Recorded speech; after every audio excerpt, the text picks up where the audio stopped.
นมัตถุรัตนัตยัสสะขอความนอบน้อมจงมีแด่พระรัตนตรัยขอถวายความเคารพคณะกรรมการทุกรูปนะครับแล้วก็เพื่อนสหธรรมิกทุกรูปทุกท่านแล้วก็ขอเจริญสุขเจริญพรไปยังท่านผู้ชมผู้ฟังทุกคนก็พบกับเราทั้งสองรูปอีกครั้งในภาคบ่ายกับผมอัตมภาพพระมหาอิสดามาศประภัสรวรรณโนแล้วก็พระอาจารย์พระอธิการกิรติดลอาจาระสัมปันโนครับเป็นผู้ดำเนินรายการในภาคบ่ายนะครับลำดับต่อไปก็จะให้พระอาจารย์ได้แนะนำคณะกรรมการก่อนที่จะเริ่มพิธีในภาคบ่ายครับครับผมสำหรับท่านคณะกรรมการนะครับที่จะมาให้คะแนนในภาคบ่ายของวันนี้ก็เช่นเดิมนะครับขั้นแรกก็คือท่านพระครูโกศลวิบุลกิจวิรองประธานคณะอนุกรรมการการฝึกอบรมครับรูปที่สองพระเดชพระคุณท่านเจ้าคุณพระวิสุทธิวราภรณ์นะครับผู้ช่วยเจ้าวาดวัดเทพธิดารามวรวิหารประธานคณะอนุกรรมการฝึกอบรมรูปที่สามพระบดีกานัทพงศ์ธรรมสุนทโรกรรมการและเลขานุการครับบัดนี้ก็เป็นเวลาอันสมควรแล้วก็จะได้นำเข้าสู่การแสดงพระธรรมเทศนาสำหรับรูปที่หนึ่งวันนี้ได้แก่พระอาจารย์วินัยอติวีโรเลขที่39วัดศรีสุนทรจังหวัดภูเก็ตท่านก็จะมาแสดงพระธรรมเทศนาในศีลกถาว่าด้วยเรื่องศีลนะครับเมื่อพร้อมแล้วก็จะได้ย่ำกรองธรรมเพรีเป็นลำดับสืบไป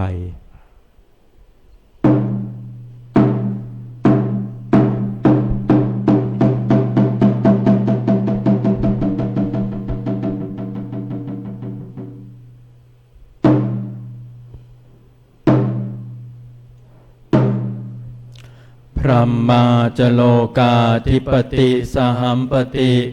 กัดอัญชลีอันทิวลังอยาจทาสันติทะสัตตปรชักขชาติกาเทเสตุธรรมังอนุกรรมปิมังปะชังนะโมตัสสะภะคะวะโตอะระหะโตสัมมาสัมพุทธัสสะนะโมตัสสะภะคะวะโตอะระหะโตสัมมาสัมพุทธัสสะนะโมตัสสะภะคะวะโตอะระหะโตสัมมาสัมพุทธัสสะศีละเมวะอิทะอัคคังปัญญวาปนะอุตตโมมนุสเสสุจะเทเวสุศีละปัญญาณโตชะยันติอีณบัดนี้อัตมภาพจักรับประทานแสดงพระธรรมเทศนาในศีลกถาเพื่อเป็นเครื่องประคับประคองฉลองศรัทธาแก่ท่านสาธุชนพุทธศาสนิกมีธีชนที่มาร่วมกันเพื่อมาฟังธรรมในวันนี้เพื่อให้เกิดในเรื่องของปัญญาบารมีในส่วนธรรมสวนะใหม่คือการได้ฟังธรรมตามลำดับสืบต่อไปโดยว่าวันนี้เป็นอีกหนึ่งวันที่คณะญาติโยมทุกคนทุกท่านได้มาร่วมกันเพื่อให้เกิดในเรื่องของทานศีลภาวนาเป็นเบื้องต้นคือการได้ทำบุญถวายสังฆทานอีกทั้งยังได้มาฟังธรรมในวันธรรมสวนะหรือว่าวันพระนี้ก่อนอื่นก็ต้องกล่าวก่อนว่าในสถานการณ์ยุคปัจจุบันนี้เนี่ยข่าวคราวมากมายทั้งในแง่ดีแง่ร้ายที่มันเกิดขึ้นเนี่ยมักมีสิ่งที่เราได้เปรียบเทียบกันว่าชีวิตคนเรานั้นต้องอาศัยหลักธรรมมาประกอบผลเสียที่เกิดขึ้นข่าวคราวมากมายที่เป็นเรื่องเสื่อมเสียเนี่ยก็มักจะเกิดจากการที่เราไม่ได้ประพฤติปฏิบัติธรรมยกภาษิตเป็นบทเบื้องต้นที่ว่าศีละเมวะอิทะอัคคังปัญญวาปนะอุตตโมเป็นอาทิแปลใจความเนื้อในภาษาไทยได้ว่าศีลเท่านั้นเป็นเลิศในโลกส่วนผู้มีปัญญาเป็นผู้สูงสุด ความชนะในมนุษย์และเทวดาย่อมมีเพราะศีลและปัญญาในส่วนนี้อาตมาภาพขอขยายความในเรื่องของศีลก่อนเบื้องต้นเราทุกคนทุกท่านก็ได้สมาทานศีลรับศีลกันเรียบร้อยแน่นอนว่าสิ่งที่สำคัญที่สุดในเรื่องของศีลห้าที่เราพึงปฏิบัติเป็นพื้นฐานนั้นเรียกได้ว่าเป็นองค์ประกอบสำคัญอย่างหนึ่งที่ว่าเป็นองค์ประกอบสำคัญเพราะว่าชีวิตคนเรามักต้องการความสุขเรียกได้ว่าถ้าเรามีความสุขซึ่งเป็นหลักประกันได้ว่าเราสามารถดำเนินชีวิตได้อย่างปลอดภัยเพราะฉะนั้นศีลห้าจึงเป็นพื้นฐานที่ว่านี้เปรียบเทียบได้กับหลักประกันสังคมประกันชีวิตบริษัทโน้นบริษัทนี้จะเปรียบเทียบง่ายๆว่าศีลข้อแรกที่ว่าห้ามฆ่าเว้นจากการฆ่าเว้นจากการประทุษร้ายก็เหมือนกับเราได้ทำประกันชีวิตนี้ได้ข้อที่หนึ่งและเล่มที่หนึ่งข้อที่สองที่ว่าเว้นจากการลักทรัพย์นะฉกฉวยของคนอื่นข้อนี้ก็เปรียบได้กับการทำประกันทรัพย์สินข้อที่สามนะที่ว่าโดยการเว้นจากความเจ้าชู้ข้อนี้ก็เป็นหลักประกันครอบครัวนี่เล่มที่สี่แล้วเล่มที่สี่ก็คือการงดเว้นจากการพูดส่อเสียดนินทาว่าร้ายนะว่าด้วยเรื่องของวาจาก็คือหลักประกันของสังคมข้อที่ห้านะงดเว้นจากของมึนเมาเนี่ยเป็นหลักประกันอุบัติเหตุหรือว่าเป็นหลักประกันสติแล้วจะทำอย่างไรล่ะให้เรามีองค์ประกอบทั้ง5ข้อเบื้องต้นเนี่ยหลักธรรมง่ายๆโยมข้อที่หนึ่งเล่มแรกประกันชีวิตที่เราไม่เบียดเบียนคนอื่นไม่รบราฆ่าฟันกันก็ด้วยหลักของเมตตาธรรมนะโยมได้ยินคำว่าเมตตาธรรมค้ำจุนโลกสิ่งนี้เป็นสิ่งที่สำคัญ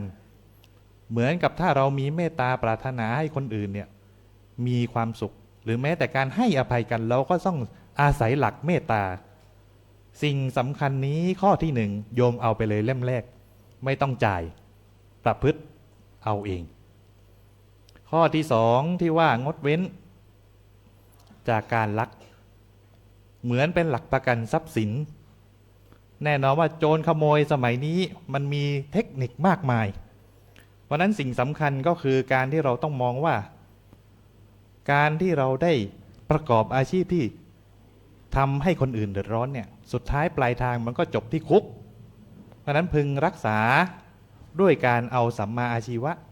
อาชีพที่สุจริตเนี่ยเป็นเบื้องต้นไว้ก่อนไม่เบียดเบียนตนเองไม่เบียดเบียนผู้อื่นเอาแค่นี้ก่อนนี่ก็สามารถทำได้เขาเรียกว่าหลักประกันทรัพย์สินข้อที่สามที่ว่าห้ามเจ้าชู้นะหลักข้อนี้ก็เพียงแต่ว่าให้เราเนี่ยรู้จักในเรื่องของกามสังวรนะรูปรสกลิ่นเสียงสัมผัสพึงระวังสำรวมไว้ให้ดีนะพิจารณาให้ดีอย่างน้อยๆความเดือดร้อนที่มันเกิดขึ้นในครอบครัวเนี่ยถ้าเรามีกามสังวรเป็นเบื้องต้นก็จะทำให้ครอบครัวเนี่ยปึกแผ่นประการที่สี่ที่ว่าประกันสังคมประกันสังคมนี่ไม่ใช่ตึกถล่มนะโยมแต่ว่าหมายถึงการที่เราเนี่ยต้องอาศัยอยู่ร่วมกับผู้อื่นสิ่งนี้เป็นประการสำคัญเพราะว่ามนุษย์เป็นสัตว์สังคมเราต้องอาศัยบุคคลรอบข้างเกื้อหนุนซึ่งกันและกันเหตุต่างๆมากมายก็เพราะว่าเรามักจะเห็นได้ว่ามีบุคคลแบบหน้าอย่างหลังอย่างอันนี้ก็อันตรายเพราะคำพูดคำจาลิ้นสองแฉกก็ไม่ดีพึงถอยห่างเพราะฉะนั้นสิ่งสำคัญก็คือการที่เราต้องพูดด้วยวาจาสัตย์นะอาศัยความซื่อสัตย์เป็นเบื้องต้นยึดมั่นคำของตัวเอง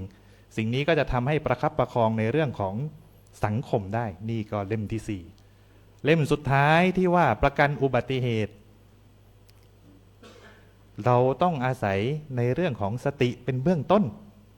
รู้จักว่าเรากำลังทำอะไรอยู่ณปัจจุบันนี้นี่องค์ประกอบ5เล่มนะที่เราพึงกระทำกันส่วนในเรื่องของปัญญา ในที่นี้หมายถึงเอาความรู้ที่เราพึงได้จากการศึกษาจากการไตร่ตรองจากการที่เราได้ลงมือทำองค์ประกอบเบื้องต้นเนี่ยเรียกได้ว่าเป็นสิ่งที่เราต้องการทุกคน เพราะว่าปัญญาเป็นเหมือนอาวุธไม่ใช่ไปรบกับใครแต่หมายถึงให้เอาปัญญาเนี่ยไปเลี้ยงดูตัวเองให้สามารถฝ่าฟันอุปสรรคสิ่งนี้อาตมาภาพก็เชื่อว่าเราก็จะสามารถยืนหยัดเลี้ยงชีวิตเราได้แต่นะยังมีแต่ถ้าหากคนใดมีแต่ปัญญาไร้ซึ่งจริยธรรมเข้าข่ายว่าความรู้ท่วมหัวเอาตัวไม่รอดเพราะว่า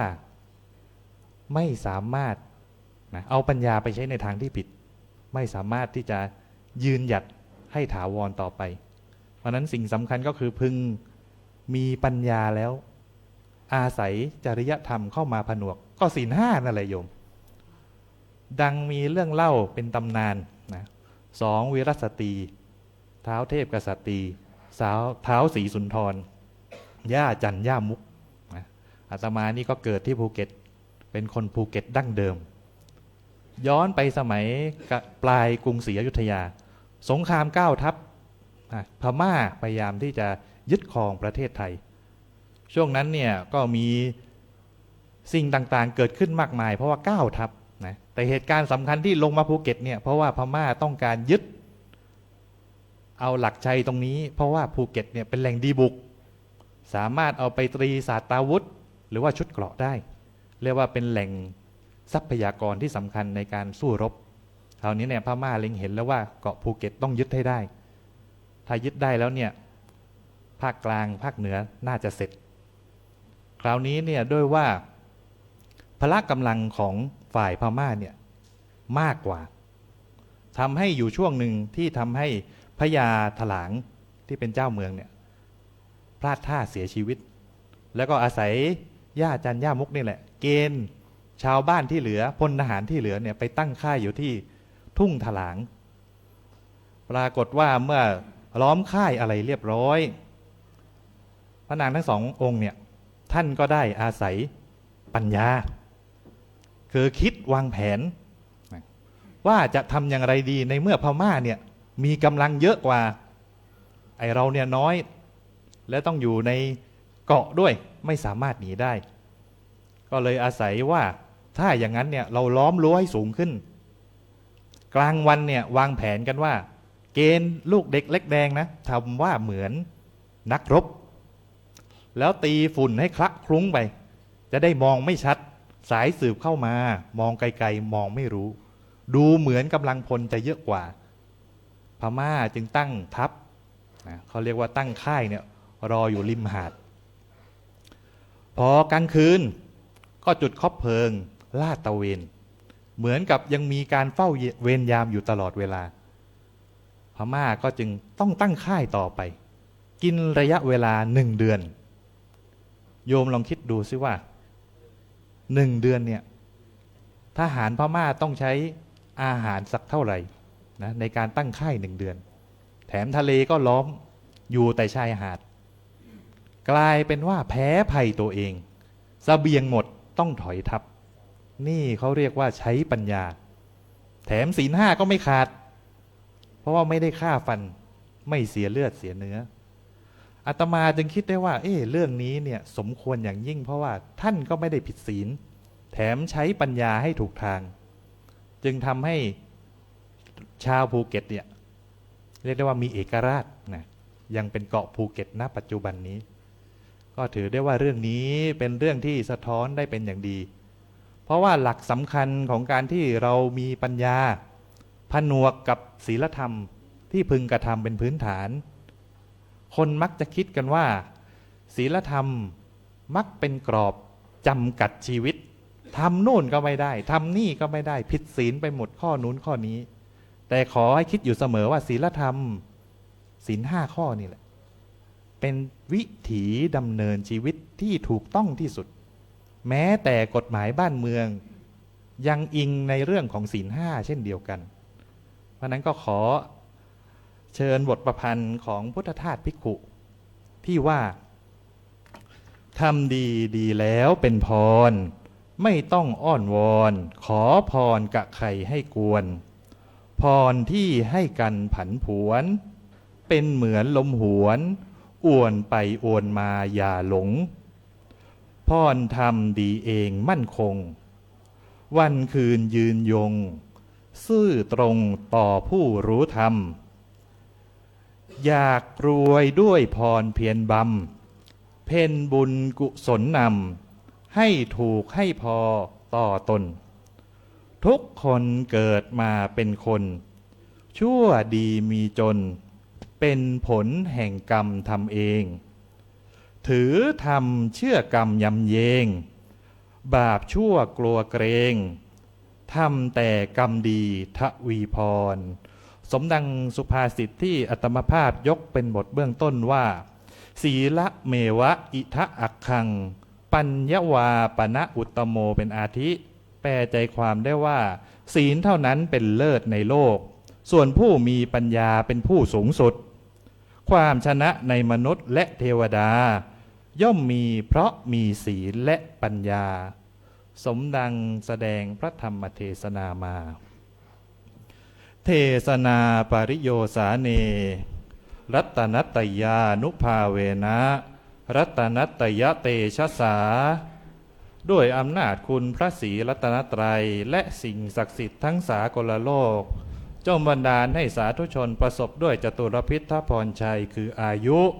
วันนะสุขะภละปฏิภาณธนสารสมบัติธรรมสารสมบัติประสงค์สิ่งใดที่เป็นไปด้วยชอบประกอบด้วยธรรมขอสิ่งนั้นจงพันสำเร็จขอเดชะคุณพระพุทธรัตน์กำจัดทุกข์ประสบสุขสิริศักดิ์มีหลักฐานขอเดชะคุณพระธรรมรัตน์กำจัดพานให้ไพศาลผุดผ่องพ้นผองภัยขอเดชะคุณพระสังฆรัตน์กำจัดโรคให้เสื่อมโศกสืบชนจนเกินไขขอเดชะคุณพระไตรรัตน์ดังฉัตรชัย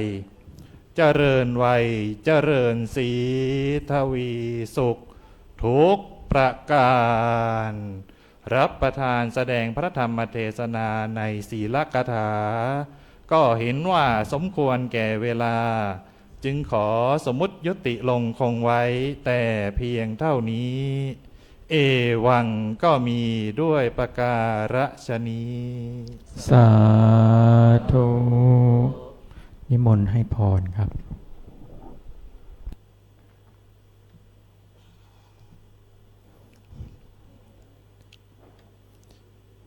ยะถาวาริวหาปุราปริปุเรนติสาคะรังเอวะเมวะอิโตทินังเปตานังอุปกปติอิชิตังปัตถิตังตุมหังคิปปะเมวะสมิจฉตุสัพเพปุเรนตุสังกปาจันโทปนะระโสยะถามณิโช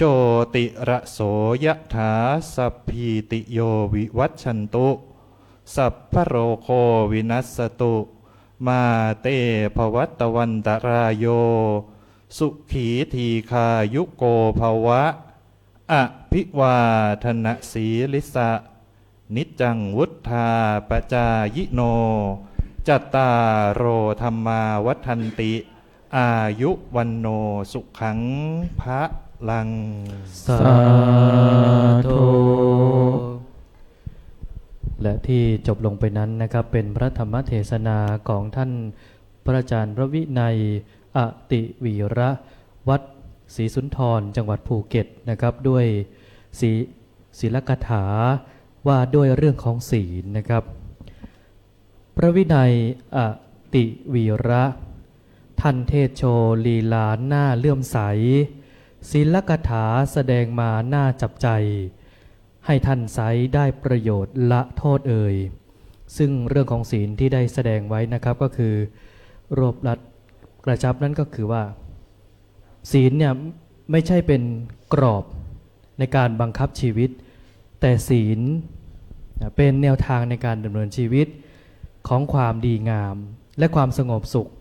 ก็จะบังเกิดขึ้นทั้งแก่ตนเองและแก่ผู้อื่นครับผม ครับลำดับถัดไป ขอรัตนาพระอาจารย์สมคิดปรักกโมเลขที่ 29 วัดมงคลมิ่งเมืองจังหวัดสตูล เรื่องบุญยกถากถาว่าด้วยเรื่องบุญครับ ครับซึ่งท่านก็มีภูมิลำเนาถิ่นกำเนิดเกิดอยู่จังหวัดสกลนครนะครับเป็นคนอีสานแต่ว่าไป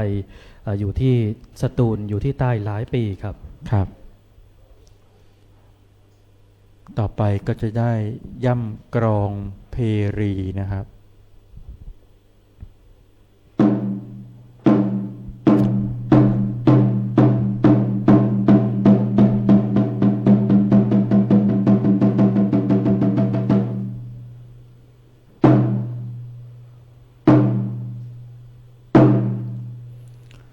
พรหมาจโลกาธิปติสหัมปติกัดอัญชลีอันทิวรังอยาจทาสันติทะสัตตปรชักขชาติกาเทเสตุธรรมังอนุกัมปิมังประชัง นะโมตัสสะภะคะวะโต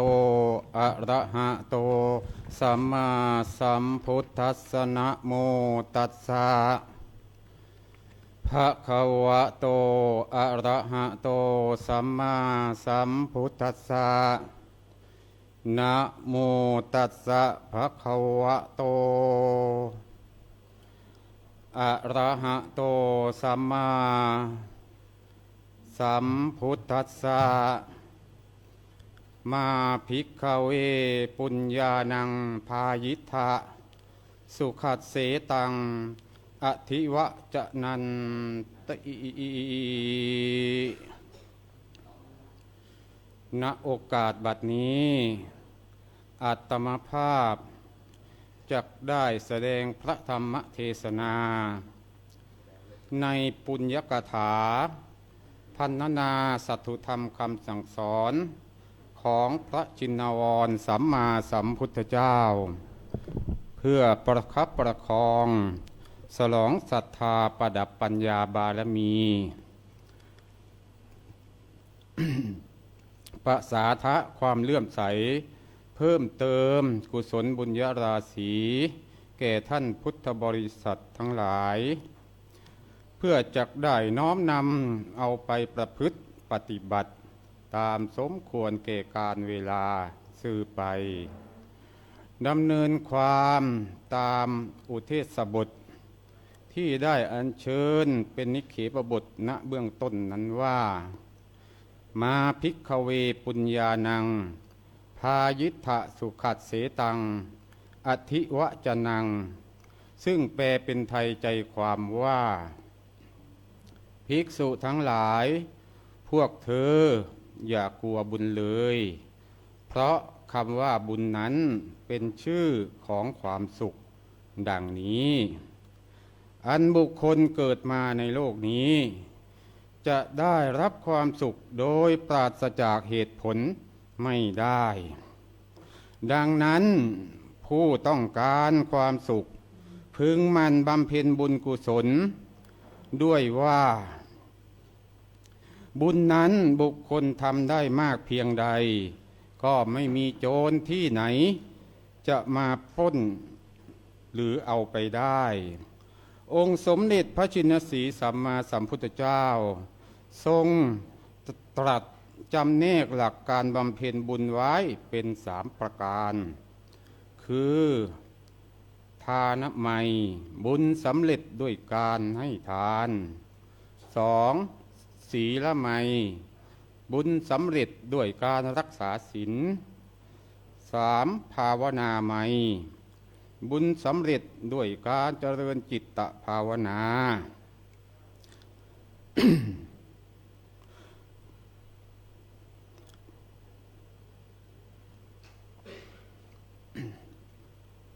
เพราะฉะนั้นพุทธบริษัททั้งหลายไม่ควรประมาทพึงรีบเร่งบำเพ็ญบุญกุศลเสียในเวลาที่มีชีวิตอยู่เพราะบุญกุศลเท่านั้นที่จะติดตามบุคคล ให้ไปเกิดในสุคติภพได้ หากมัวชักช้าพญามัจจุราชก็จะฆ่าชีวิตไปเสีย เพราะการที่จะไปขอผัดผ่อนกับพญามัจจุราชย่อมหาไม่สมด้วยเทศนาใหม่ว่าอัจเชวกิจจะมาตับปังโกสัญญามรณังสุเวนะหิโนสังขารันเตนะมหาเสนีนมัจจุนาแปลเป็นไทยใจความว่าความเพียรพยายามในการสร้างบุญกุศลบุคคลพึงเร่งกระทำเสียในวันนี้ในวันที่มีชีวิตอยู่นี้ทีเดียวใครเล่าจะรู้ได้ว่าความตายจะมาถึงในวันไหนจะเป็นวันนี้หรือวันพรุ่งนี้ก็เป็นได้เพราะเหตุว่าการที่จะไปขอผัดผ่อนกับพญามัจจุราชผู้มีเสนาใหญ่ย่อมไม่มีดังนี้โดยอธิบายว่ามนุษย์ทุกคนบรรดาที่เกิดมาในโลกนี้ไม่ควรประมาทไม่ควรเพลิดเพลินว่าขณะนี้เรายังเป็นหนุ่มสาวอยู่ยังไม่ควรที่จะเข้าวัดฟังธรรมการเข้าวัดฟังธรรมนั้นเป็นเรื่องของคนแก่นี่คือความคิดของคนประมาทดังนั้นแล้วควรรีบเร่งบำเพ็ญบุญกุศลมีประการต่างๆเพราะว่าความตายไม่เลือกเวลาไม่เลือกอายุเมื่อถึงเวลาตายก็ไม่มียกเว้นสมด้วยนัยยะแห่งคำประพันธ์ว่าวันเวลาวารีที่ล่วงแล้วไม่ผ่านแพ้ววกพับกลับมาหาจงหมั่นสร้างความเพียรเวียนเวลาในวันนี้แลหนาอย่ารามือดังนี้อัตมาภาพจะหยิบยกนิทานสาธกใจความว่าในสมัยนั้นหญิงแพทย์สยาชื่อนางเสรณีเป็นผู้มีความตรณีทีเหนียวไม่ยินดีในต่อพระพุทธศาสนา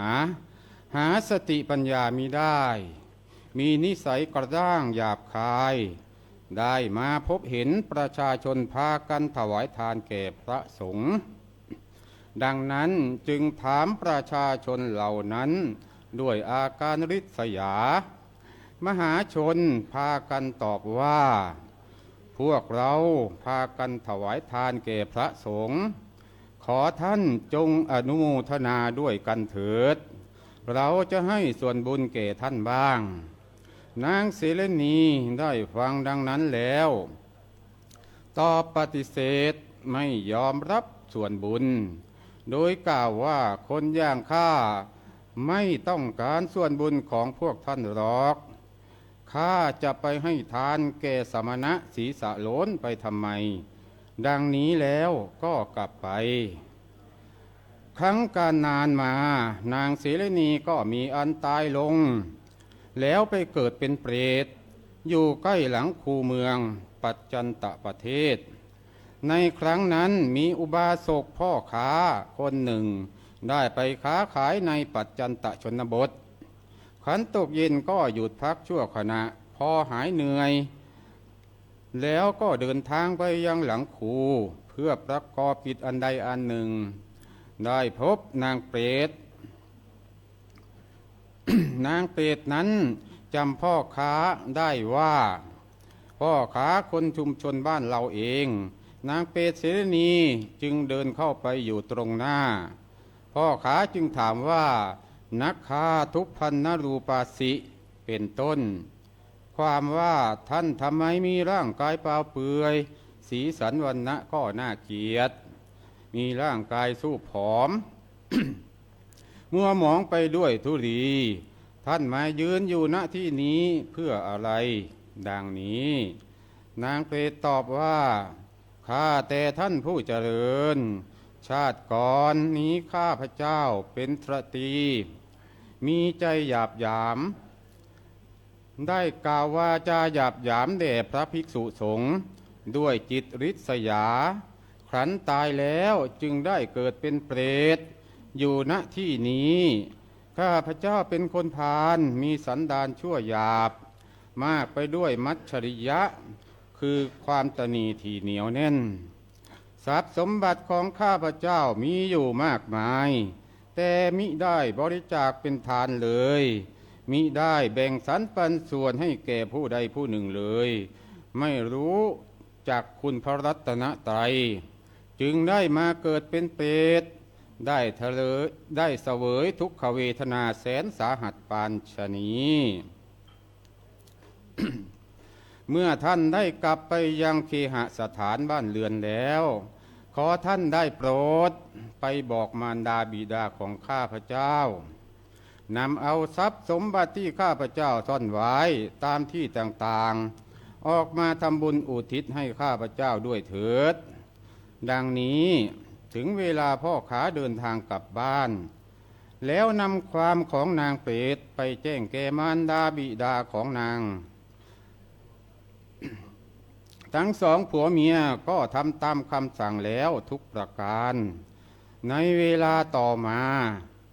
นางเปรตนั้นก็พ้นจากเปรตวิสัยมีรูปร่างเป็นทิพย์ประดับทิพย์ภูษาอาภรณ์มีรัศมีออกจากกายเพราะเหตุที่ได้อนุโมทนาบุญกุศลที่มารดาบิดาอุทิศส่งไปให้นั่นเองในราตรีต่อมานางเทพธิดาเสรณีนั้นจึงมาแสดงกายให้ปรากฏแก่มารดาบิดาพร้อมทั้งตักเตือนมารดาบิดาว่าอย่าประมาทในการบำเพ็ญบุญกุศลให้ข่มเสียซึ่งจิตริษยากำจัดความตนีทีเหนียวให้สิ้นไปจากจิตของตนให้มีความเคารพในพระรัตนตรัยแล้วนางก็กลับสู่เทวโลกนี่แหละท่านพุทธบริษัททั้งหลายอานิสงส์ทานศีลภาวนามีเมตตาธรรมนั้นเลิศล้ำถึงเพียงนี้ขอพุทธบริษัททั้งปวงจงรีบเร่งบำเพ็ญบุญกุศลเสียในเวลาที่มีชีวิตอยู่อย่าได้ประมาทมัวเมาในวัยในชีวิตในความไม่มีโรคเพราะพระยามัจจุราชมิได้เลือกหน้ายกเว้นผู้ใดเลยจะเป็นเด็กหนุ่มสาวปานกลางพระยามัจจุราชมิได้เลือกหน้าไม่ยกเว้นทั้งสิ้นคือย่ำยีให้ตายทั้งนั้นดังบทประพันธ์กล่าวว่าบุญที่ทำกรรมที่สร้างมิห่างหายติดกายใจให้ความสุขทุกสถานถึงตัวตายก็มิหายไปตามกาลคอยบันดาลให้ความสุขทุกภพชาติไปสมด้วยอุเทศบทที่ลิขิตไว้ณเบื้องต้นนั้นว่ามาภิกขเวปุญญานังพายิทธสุขัสเสตังอธิวะจนังภิกษุทั้งหลายพวกเธออย่ากลัวบุญเลยเพราะคำว่าบุญนั้นเป็นชื่อของความสุขดังนี้เทศนาปริโยสานีในอวสานการเป็นที่สุดลง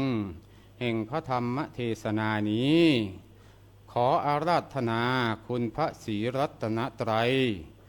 คือคุณพระพุทธคุณพระธรรมและคุณพระสงฆ์พร้อมด้วยบุญกุศลที่ท่านทั้งหลาย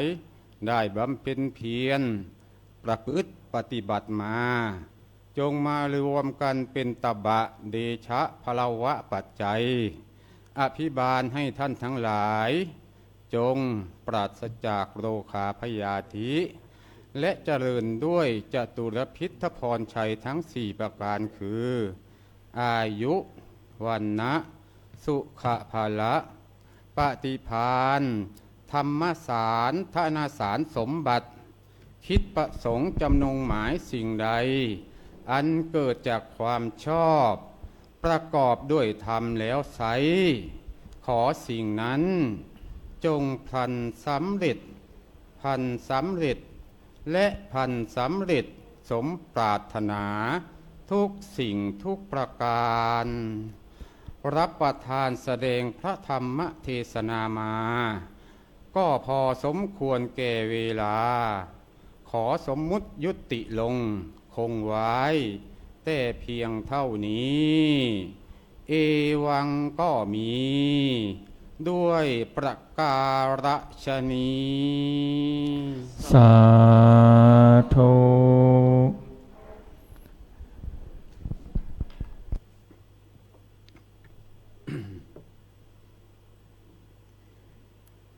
ยะถาวาริวหาปูราปริปุเรนติสาครัง เอวะเมวะอิโตทินังเปตานังอุปกปปติอิชิตังปัฏฐิตังตุมหังคิปะเมวะสมิจฉตุ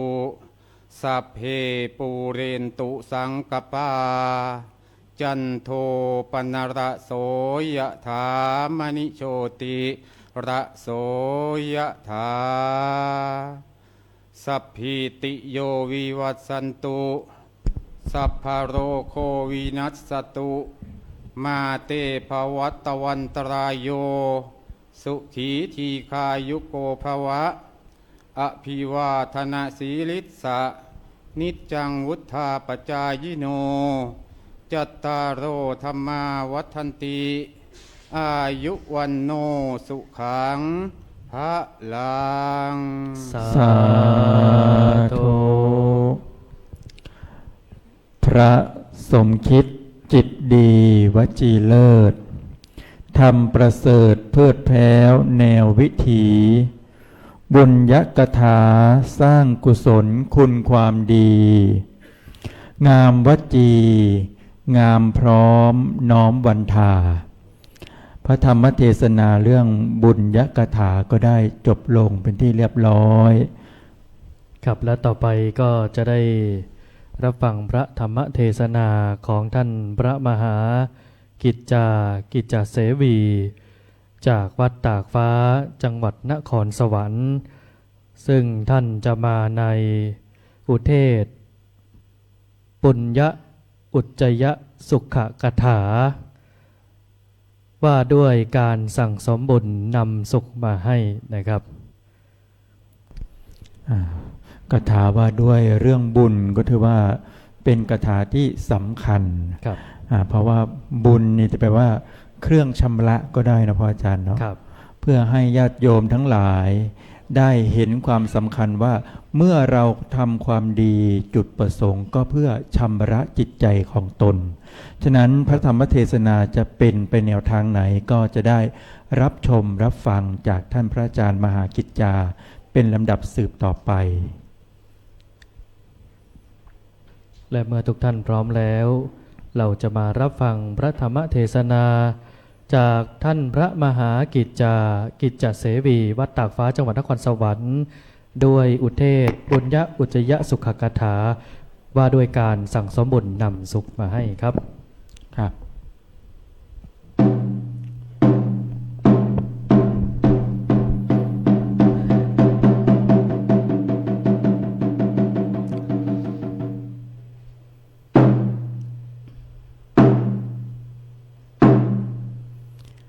พระมาจโลกาธิปติสหัมปติกาดอัญชลีอันทิวลังอายาจทาสันติทะสัตตปรชักขชาติกา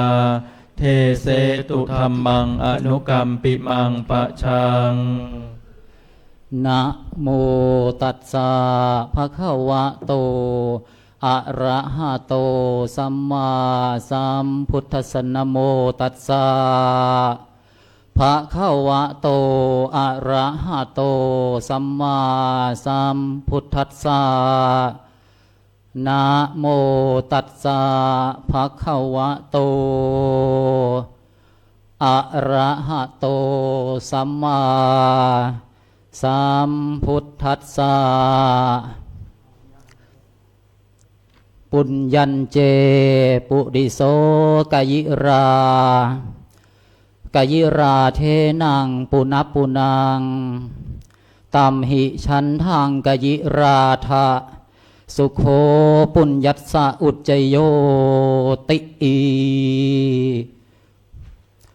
ณบัดนี้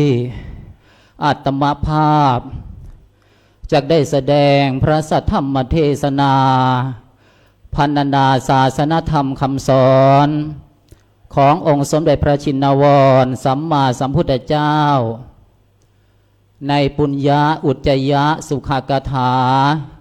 ว่าด้วยเรื่องการสั่งสมบุญนำความสุขมาให้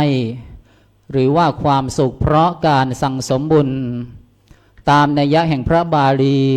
ในธรรมบทกุตกานิกายเพื่อเป็นเครื่องประคับประคองฉลองศรัทธาประดับสติปัญญาบารมีส่งเสริมเพิ่มพูนกุศลบุญญราศีส่วนธรรมสวรรณไมัยคือบุญที่ได้จากการฟังธรรมแก่ท่านสาธุชนพุทธบริษัททั้งหลายทั้งบรรพชิตและคฤหัสถ์ผู้ขวนขวายใส่ใจในการบำเพ็ญกุศลความดีอันเป็นการสร้างพื้นฐานทางคุณธรรมจริยธรรม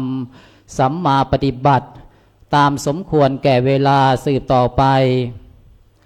ญาติโยมสาธุชนทุกท่านในวันนี้ตรงกับวันจันทร์ที่ 26 พฤษภาคมพุทธศักราช 2568 เป็นวันพระวันธรรมสวนะแรม 15 ค่ำเดือน 6 เป็นฤกษ์ดียามดีขณะดีมงคลดีที่พุทธบริษัทชาววัดยานนาวานั้นได้มาร่วมปฏิบัติธรรมทำบุญตักบาตรถวายทานฟังเทศน์ฟังธรรมในโครงการอบรมพระนักเทศน์ครับธรรมเพรีระดับประเทศรุ่นที่หนึ่งและย่ำกลองแห่งธรรมไปพร้อมๆกันเพื่อถวายเป็นพระราชกุศลแด่พระบาทสมเด็จพระวชิรเกล้าเจ้าอยู่หัวเนื่องในโอกาสมหามงคลเฉลิมพระชนมพรรษาครบ6 รอบ72 พรรษา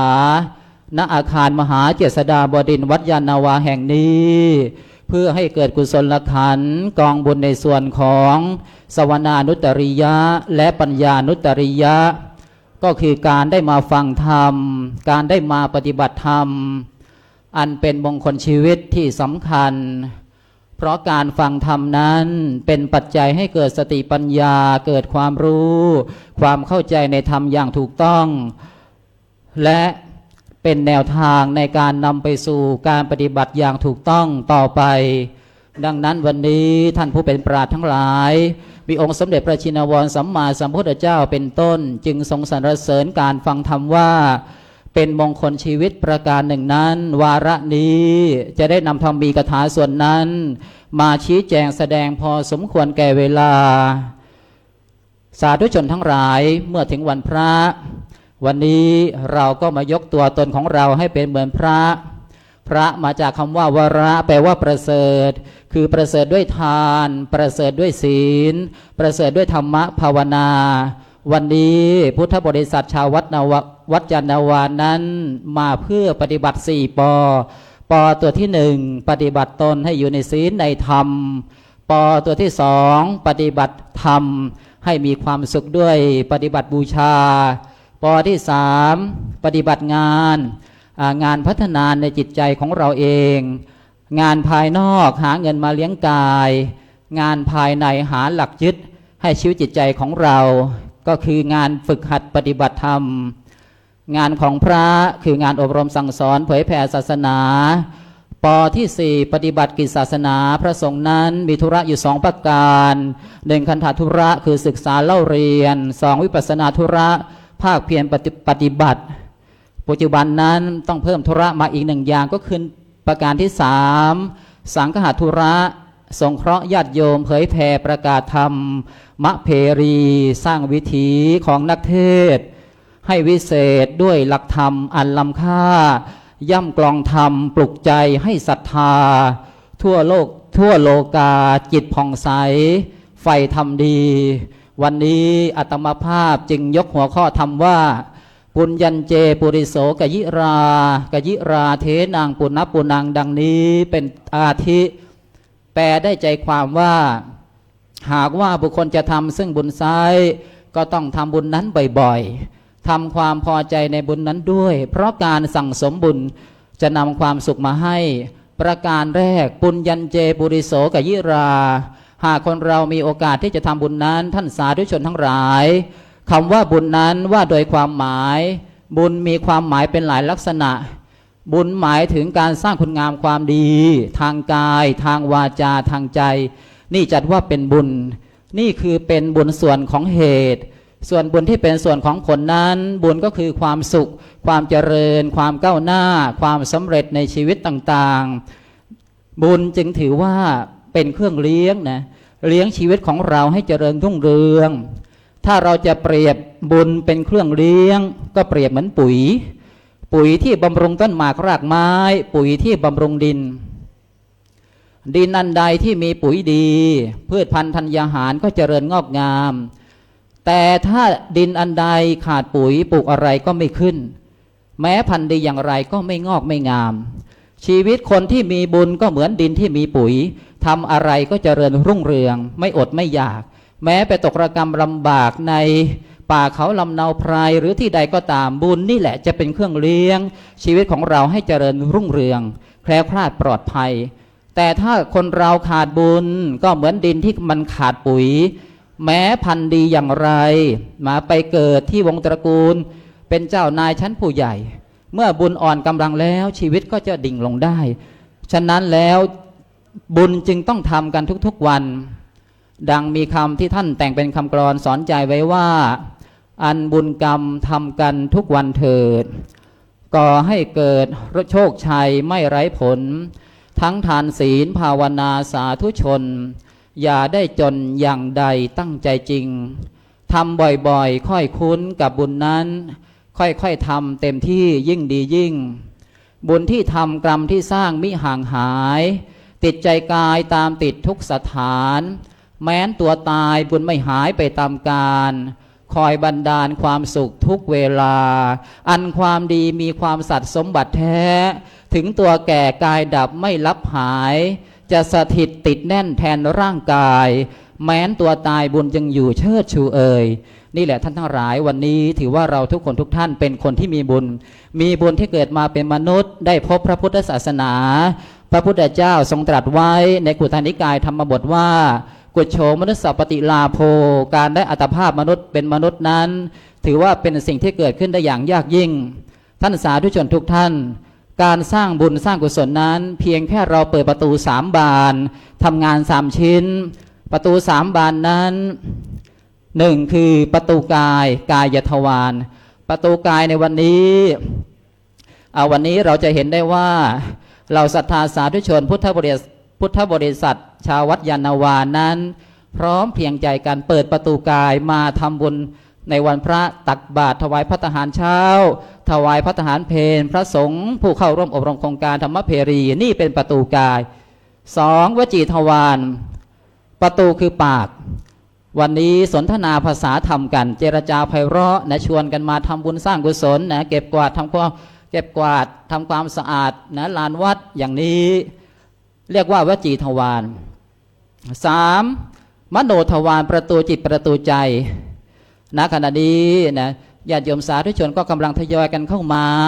หาประตูใจของเราที่เป็นกุศลร่วมกันไม่ว่าจะเป็นพระสงฆ์แล้วก็ญาติโยมชาววัดยานนาวานั้นร่วมกันมาฟังพระเทศเรียกว่าฟังเทศจากพระนักเทศธรรมเพรีทุกรูปนะเช้าบ่ายค่ำจึงถือว่าประตูจิตประตูใจดังมีนักปราชญ์ได้กล่าวไว้ว่าการฟังธรรมเหมือนสร้างถ้ำให้แก่ใจฟังไปเกิดความรู้สุดสูสังเพราะว่าใจของเราเปรียบเสมือนเสือธรรมะเปรียบเสมือนถ้ำคอยกำบังหูเราฟังใจเราคิดจิตก็สบายนะต่อไปทำงาน3 ชิ้นโยมนะ1ทานนามัยให้ทานเป็นอาจิน2ศีลไมยรักษาศีลให้ผ่องใส3ภาวนาใหม่ทำใจของเราให้มีธรรมะภาวนานี่เรียกว่างาน3 ชิ้นนะ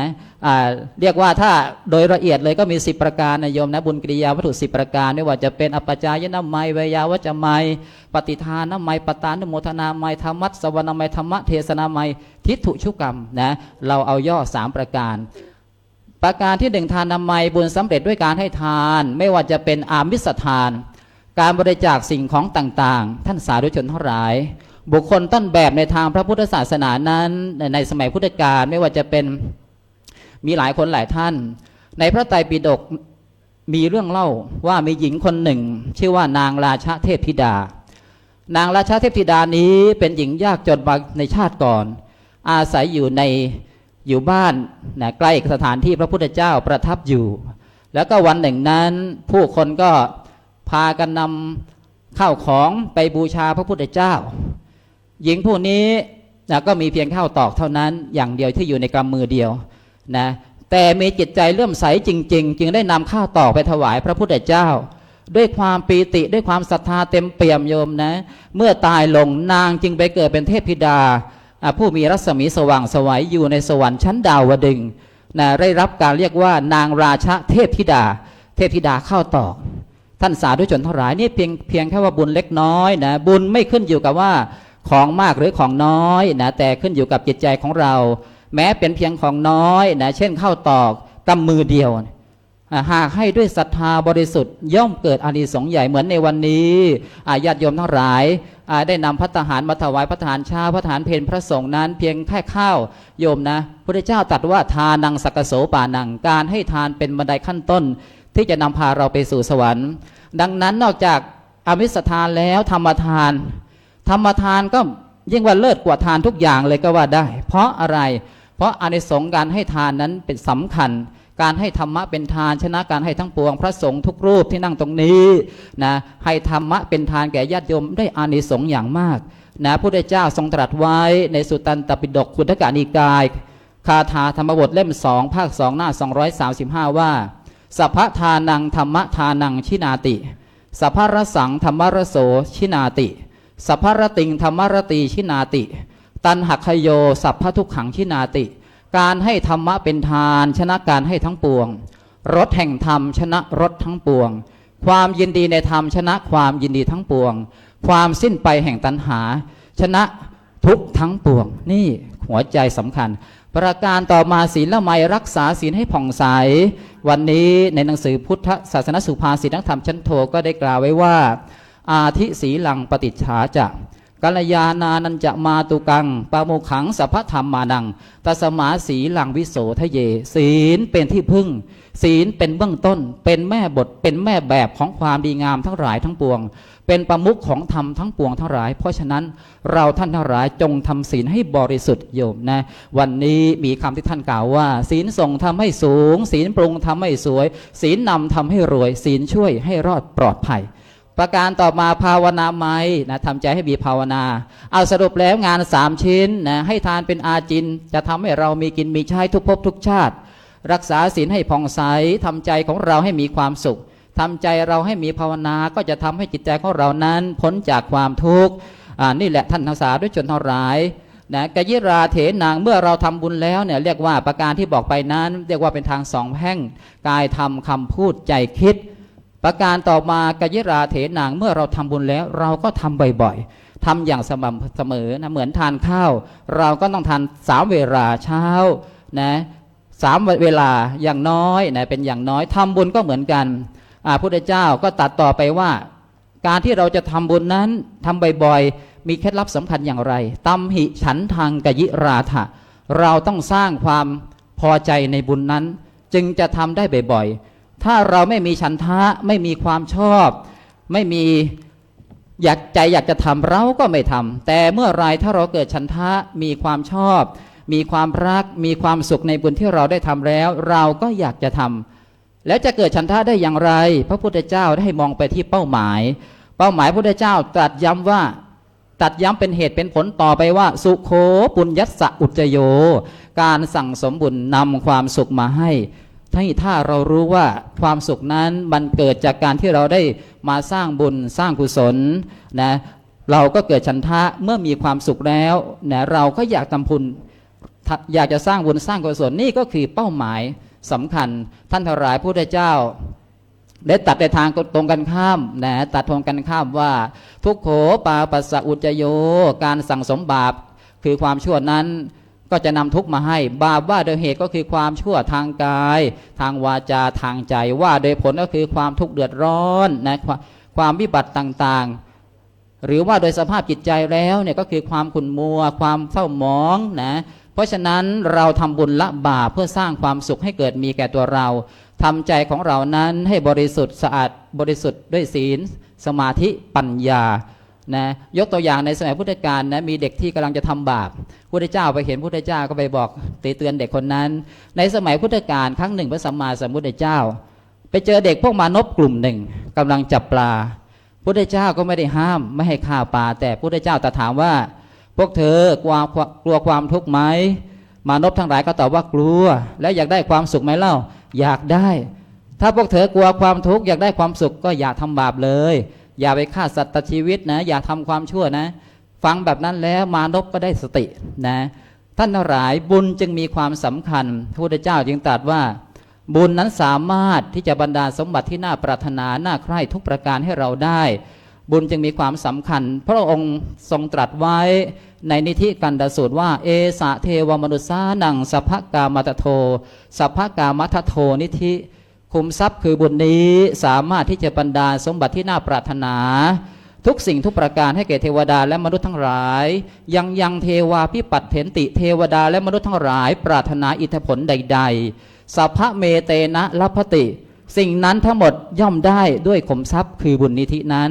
เพราะฉะนั้นแล้วบุญกุศลจึงเป็นสิ่งที่เราทุกคนทุกท่านต้องการปรารถนาเพราะเป็นเครื่องทำให้เรานั้นอยู่รอดปลอดภัยแคล้วคลาดตกน้ำไม่ไหลตกไฟไม่ไหม้เพราะสามารถที่จะบรรดาลสมบัติให้เราไม่ว่าจะเป็นสวรรค์สมบัติมนุษย์สมบัตินิพพานสมบัติบุญจึงเป็นสิ่งที่ควรทำอย่างสม่ำเสมอวันนี้ญาติโยมศรัทธาสาธุชน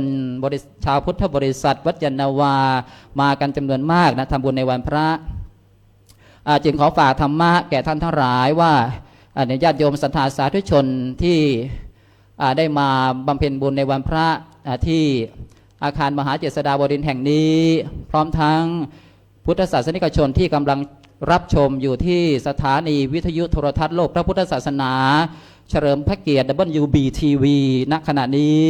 จึงฝากท่านทั้งหลายว่าการทำบุญนั้นไม่ต้องไปรอดูฤกษ์ดูยามรู้เลิกงามยามดีมีโอกาสให้ทำทันทีอย่าไปเลือกเวลาชีวิตของเรานั้นไม่มีความแน่นอนดังพุทธวจนะที่พระองค์ตรัสไว้ในกุตตนิกายกุฏทกนิกายว่าอัจเชวะกิจมาตับปังความเพียรหรือความดีนั้นต้องรีบทำเสียในวันนี้โกนชัญญามรณังสุเวใครเล่าจะรู้ความตายจะมาเยือนเราในวันพรุ่งนี้ก็ได้ไม่แน่นอนพุทธเจ้าจึงตรัสต่อไปว่าการทำบุญตอนเช้าก็เป็นเลิกดียามดีขณะดีการทำบุญตอนบ่ายก็เป็นเลิกดียามดีขณะดีการทำบุญตอนเย็นก็เป็นเลิกดียามดีขณะดีวันนี้จากธรรมะที่ได้กล่าวจากเรื่องราวที่ได้เทศนามานั้นคำว่าบุญนั้นวันนี้ขอฝากธรรมะทิ้งท้ายให้ท่านทั้งหลายว่าญาติโยมทั้งหลายให้เรานั้นดำเนินชีวิตด้วยหลักคุณธรรมพื้นฐานของมนุษย์คือศีลห้าและสำคัญนั้นให้เรามีสตินี่แหละจะเป็นเครื่องให้เราตื่นตัวไม่ประมาทและเป็นบุญที่เป็นเครื่องความปิดกั้นนะความไม่ดีงามชั้นยอดเลยนะดังที่พระองค์ตรัสว่าสติสัพพทะปัตถิยาสติจำปรารถนาในที่ทั้งปวงเพราะฉะนั้นการปฏิบัติธรรมหรือการทำความดีนี้จึงสำคัญที่จิตดังที่ท่านแต่งเป็นกลอนสอนใจไว้ว่าการประพฤติธรรมสำคัญอยู่ที่จิตถ้าตั้งผิดก็มัวมองไม่ผ่องใสถ้าตั้งถูกผุดผ่องไม่หมองใจสติใช้คุมจิตไม่ผิดเลยสมดังนิเขปบทพระบาลีที่ยกขึ้นเป็นนิเขปบทเบื้องต้นว่าปุญญัญเจปุริโสกยิราเทนังปุณปุนังตัมหิชันทังกยิราทะสุโคปุญญสะอุจโยหากว่าบุคคลจะทำซึ่งบุญแล้วไซต้องทำบุญนั้นบ่อยๆทำความพอใจในบุญนั้นด้วยเพราะการสั่งสมบุญนั้นจะนำความสุขมาให้เทศนาปริโยสาเนในอวสานการอันเป็นที่สุดยุติลงแห่งพระธรรมเทศนานี้รัตนัตยานุภาเวนะขออัญเชิญพุทธคุณอันศักดิ์สิทธิ์กอบด้วยฤทธิ์ธรรมะสว่างใสสังฆคุณรวบรัดรัตนตรัย อีกเทพไทยในสากลจักรวาล ร่วมอวยพรในวันสมโพธิ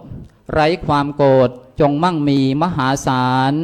สำฤทธิ์ผลก้าวหน้าในการงาน สุขสำราญวาระนี้สุขีเอ่ยขอเดชะพระไตรรัตน์เป็นฉัตรกั้นขอทุกท่านพิญโยสโมสรมีชีวิตสุขสันต์นิรันดรไม่สั่นคลอนมั่นคงตลอดกาลเทศนาบรรหารในปุญญาอุจยสุขกถาดังได้ชี้แจงแสดงมา พอสมสมัยได้เวลาจึงขอสมมติยุติพระธรรมเทศนาลงคงไว้ แต่เพียงเท่านี้ เอวังก็มีด้วยประการฉะนี้ สาธุนิมนต์ให้พรครับ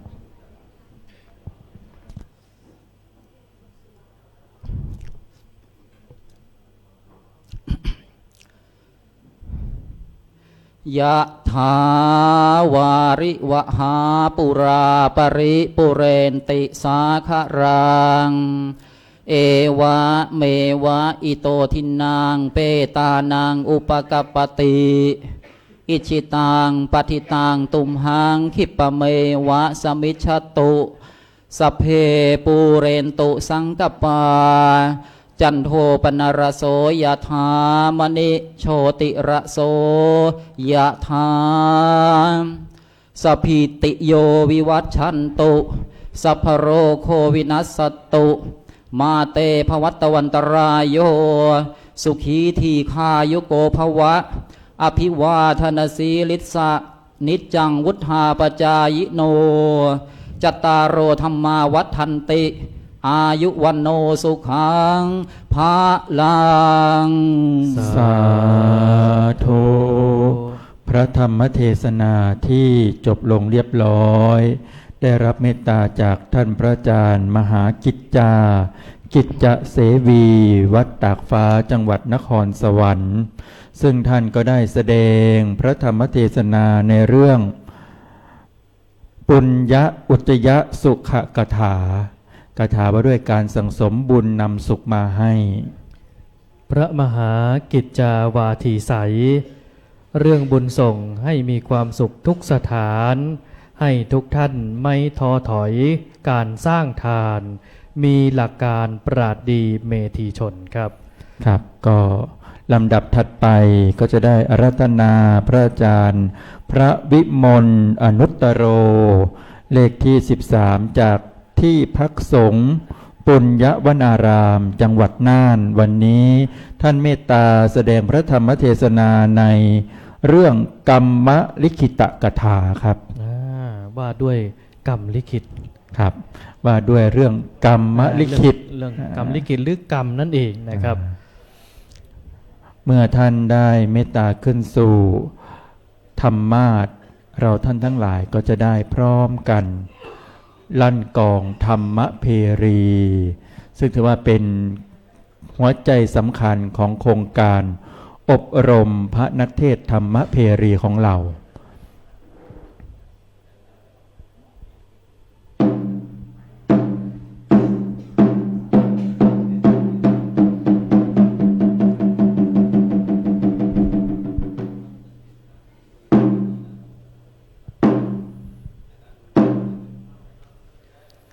พระมาจโลกาธิปติสหัมปติ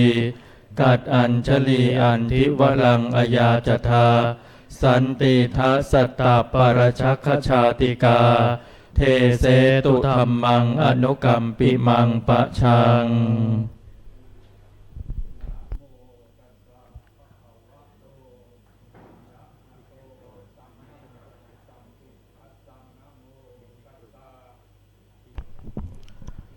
ภะคะวะโตอะระหะโตสัมมาสัมพุทธัสสะนะโมตัสสะภะคะวะโตอะระหะโตสัมมาสัมพุทธัสสะกัมมุนาวัตติโลโกตี ณบัดนี้อัตมภาพจะได้รับประทานแสดงพระธรรมเทศนา ในกรรมลิขิตกถาพันนาถึงเรื่องกรรม เพื่อเป็นเครื่องประคับประคองสรองศรัทธาประดับสติปัญญาปารมี เพิ่มบุญกุศลบุญยราศีของพุทธศาสนิกชนท่านทั้งหลาย ที่ได้มาประชุมกันณสถานที่แห่งนี้ตามสมควรแก่เวลาสืบไปดำเนินตามพระบาลีที่ได้ยกขึ้นเป็นนิเขปบทว่ากัมมุนาวัตติโลโกสัตว์โรคย่อมเป็นไปตามกรรมสัตว์ในที่นี้ก็หมายถึงสัตว์ทั้งหลายที่ยังเวียนว่ายตายเกิดในวัฏฏะสงสารนี้อยู่ จะเกิดในภพภูมิไหนก็แล้วแต่ว่าจะอยู่ในเปรตอสุรกายหรือว่ามนุษย์และเทวดาทั้งหลายยังเวียนว่ายตายเกิดก็ยังถือเป็นสัตว์เหล่านี้อยู่นั่นเองย่อมเป็นไปตามกรรมเพราะว่ามนุษย์ทั้งหลายของเรานี้ย่อมมีกรรมเป็นที่นำไปกรรมนั้นคืออะไรกรรมนั้นก็คือการแสดงการกระทำที่ประกอบไปด้วยเจตนาทางกายวาจาและก็ใจสิ่งเหล่านี้ย่อมจะส่งผลให้มนุษย์ทั้งหลายหรือสัตว์ทั้งหลายนั้นไปเกิดในภพภูมิที่ต่างๆกันนั่นเองทำไมพระพุทธองค์จึงตรัสถึงเรื่องกรรมก็เพราะว่าความเชื่อของคนในการก่อนเชื่อว่าโรคนี้ก็ดีเชื่อว่าการที่มนุษย์เกิดขึ้นมานี้ก็ดีส่วนใหญ่แล้วก็เป็นไป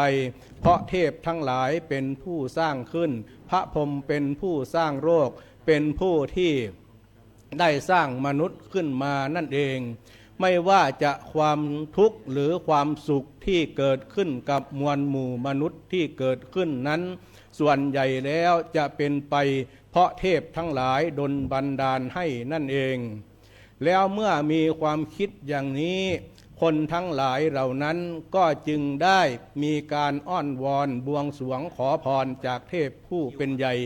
ได้มีการทำพิธีกรรมต่างๆนานานี่เป็นที่มาทำให้คนทั้งหลายได้เส้นสวงอ้อนวอนไม่ได้พึ่งตัวเองเมื่อพระสัมมาสัมพุทธเจ้าได้อุบัติขึ้นมาในโลกนี้ท่านก็ชี้ให้เห็นว่าธรรมดาแล้วชีวิตของมนุษย์ทั้งหลายเหล่านี้เป็นไปตามกรรมเป็นไปตามธรรมชาติของมันเป็นไปตามกรรมคือการกระทำของมวลหมู่มนุษย์ทั้งหลายไม่ใช่เป็นไปเพราะการดลบันดาลของเทพผู้เป็นใหญ่แต่อย่างใดตามพุทธสุภาษิตที่ตรัสไว้ว่านะชัจจาวสโรโหตินะชัจจาโหติพัมมโนกัมมุนาวสโรโหติกัมมุนาโหติพัมมโนแปลใจความได้ว่าบุคคลจะเร็วเพราะชาติกำเนิดก็หาไม่บุคคลจะประเสริฐเพราะชาติกำเนิดก็หาไม่บุคคลจะเร็วก็เพราะกรรมจะประเสริฐก็เพราะกรรมจากสุภาษิตนี้จะเห็นได้ว่าพระพุทธองค์ชี้ลงมาในตัวบุคคลชี้ให้เห็นในเมื่อตะกี้ได้ชี้ให้เห็นในภพภูมิต่างๆว่าการไปเกิดในภพภูมิต่างๆนั้นจะต้องเป็นไปด้วยตัวของตัวเราเองด้วยการกระทำทั้งดีและชั่วแต่ในสุภาษิตนี้ชี้เข้ามาในตัวของมวลหมู่มนุษย์ว่าการกระทำของเรานี้จะทำให้เราเป็นคนดีหรือเป็นคนชั่วนั่นเองเราจะเกิดมามนุษย์ทั้งหลายเกิดมาในโลกนี้จะอยู่แห่งหนตำบลใดอยู่ในศาสนาภาษาใดก็แล้วแต่เกิดมาในสังคมก็ล้วนมีฐานะที่แตกต่างกันบางคนก็เกิดในที่ประเสริฐบางคนก็เกิดในตระกูลที่ดีมียศถาบรรดาศักดิ์ต่างๆนานาแต่บางคนก็เกิดในตระกูลที่ต่ำต้อยเป็นคนยากไร้เข็ญใจ แม้แต่เสื้อผ้าอาหารจะหาบริโภคก็ไม่ได้ท่านทั้งหลายพระพุทธองค์ว่าสิ่งเหล่านี้ไม่เป็นเครื่องการันตีว่าบุคคลที่เกิดในตระกูลที่สูงส่งจะเป็นคนดีหรือจะเป็นคนดีเสมอไปแต่ขึ้นอยู่ในการกระทำของตนเป็นสำคัญนั่นเองไม่ว่าจะคนดีหรือคนเดียวทุกคนนี้เมื่อเกิดขึ้นมาจะต้องอยู่ที่การกระทำของตนเป็นดักนั่นเองดังกรรมที่ได้ให้ผลมาแล้วดังเราทั้งหลายเกิดมาเป็นมนุษย์นี้ก็ถือว่าได้รับวิบากแห่งกรรมที่ได้สร้างไว้ในการก่อนจึงส่งผลให้เราทั้งหลายมาเป็นมนุษย์เพราะบุญกุศลที่สร้างไว้นั่นเองท่านทั้งหลายเมื่อเรารู้อย่างนี้แล้วควรขวนขวายสร้างกุศลสร้างคุณงามความดีดังที่ท่านตรัสไว้ว่าคนทำกรรมดีย่อมได้รับผลดีคนทำกรรมชั่วย่อมได้รับผลชั่วท่านทั้งหลายจะเห็นได้ว่าคนมวลหมู่มนุษย์ทั้งหลายเมื่อประกอบกรรมในการกระทำของตนเป็นอย่างใดแล้วเขาเหล่านั้นย่อมเป็นเจ้าของผู้ที่จะได้รับผลกรรมนั้นสืบไปแม้แต่การดำเนินชีวิตของเราทั้งหลายก็ถือว่าเป็นกรรมคณะสัตตาท่านทั้งหลายกรรมต่างๆนานาอันที่แสดงออกมาในทางกายวาจาใจเมื่อเป็นไปในกุศลแล้วก็จะส่งผลอำนวยอวยชัยให้เราทั้งหลายมีความสุขมีความเจริญในหน้าที่การงานมีความสุขในการดำเนินชีวิตตั้งในปัจจุบันชาตินี้และในภพหน้าด้วยคณะศรัทธาท่านทั้งหลายเหมือนมีเรื่องเล่าไว้ในพระไตรปิฎกถึงเรื่องเทพธิดาสาตกีเทพธิดาดอกบวบผมนางผู้นี้เป็นคนเข็นใจหาฟืนขายวันหนึ่งก็ไปหาฟืนในป่าขนาดหาฟืนออกมาตาท่านทั้งหลายตาของนางผู้นี้เหลือบไปเห็นดอกบวบผมมีสีเหลืองนางก็คิดในใจว่าสีเหลืองเหมือนจีวรพระก็เลยอยากจะเก็บไปถวายพระเจดีย์ที่บรรจุสาลีลิกราชของพระสัมมาสัมพุทธเจ้าเมื่อนางเก็บดอกบวบผมแล้วนางกลับถึงบ้านก็อาบน้ำชำระตัวแล้วก็เดินทางไปที่เจดีย์แห่งนั้นร้องลำทำเพลงเดินไปคณะสัตตาท่านทั้งหลายแต่ระหว่างทางนั้นก็ดีก็มีวัวแม่ลูกอ่อนขวิดนางจนตายแต่นางตายลงทันทีนั้นก็ไปเกิดอยู่ในสวงสวรรค์มีวิมานเป็นทองคำของใช้ต่างๆทั้งหลายเป็นทองคำเหมือนดังดอกบวบผมนั่นเองบุญแต่เล็กแต่น้อยคณะสัตตาท่านทั้งหลายที่ท่านทำไปแล้วโดยเจตนาโดยความจงใจในการทำสิ่งต่างๆนั้นก็จะมีภารานิสงส์อันยิ่งใหญ่อันไพศาลนั่นเองบุญที่ทำกรรมที่สร้างไม่ห่างหายติดใจกายเป็นสุขทุกสถานถึงตัวตายบุญไม่หายไปตามกาลคอยบันดาลสุขทุกเวลาจะเห็นได้ว่าคณะศรัทธาสาธุชนญาติโยมท่านทั้งหลายบุญนี้แหละเป็นที่พึ่งบุญนี้แหละนำความสุขมาให้คณะศรัทธาทั้งหลายและการกระทำที่ประกอบไปด้วยกุศลย่อมส่งผลให้มีความสุขแต่บาปก็เหมือนกันเราทำลงไปแล้วก็ย่อมส่งผลเช่นเดียวกันนั่นเองเปรียบได้เหมือนกับท่านโมคคัลลานะเป็นอัครสาวกของพระสัมมาสัมพุทธเจ้าเบื้องซ้ายท่านเป็นผู้มีฤทธิ์มากคณะศรัทธาท่านทั้งหลายมีฤทธิ์เนี่ยรองจากพระพุทธเจ้าท่านทั้งหลายแต่ท่านวาระสุดท้ายของท่านก็ตายด้วยการถูกโจรทั้งหลายทุบจนกระดูกละเอียดแตกเป็นเสียงแล้วท่านทั้งหลายจะเห็นได้ว่านี่ก็เป็นตัวกรรมเพราะแต่ว่าพระอรหันต์แล้วสิ้นสุดในการเวียนว่ายตายเกิดแล้วแต่ทำไมกรรมยังให้ผลอยู่แค่เรื่องนี้เป็นแค่เศษแห่งกรรมที่ท่านได้ฆ่าบิดามารดา ถ้าว่าเป็นต้นของกรรมคงจะทำให้ท่านทุกข์ทรมานอยู่ในนรกนานแสนนานท่านทั้งหลายกรรมทั้งหลายที่เราได้ทำนั้นว่าจะดีหรือชั่วก็แล้วแต่เรานี้แหละจะเป็นผู้ที่ได้รับผลกรรมนั้นไปท่านทั้งหลายจะเห็นได้ว่ากรรมคืออะไรแล้วก็เหตุแห่งกรรมนี้คืออะไรเหตุแห่งกรรมก็คือผัสสะในการดำเนินชีวิตของเราตาหูจมูกลิ้นกายใจเมื่อเกิดผัสสะขึ้นกรรมเกิดขึ้นทันทีทันใดท่านทั้งหลายแล้ววิธีแก้กรรมเราจะมีได้อย่างไรคนทั้งหลายก็บอกว่าการแก้กรรมการสะเดาะเคราะห์นี่ไม่มี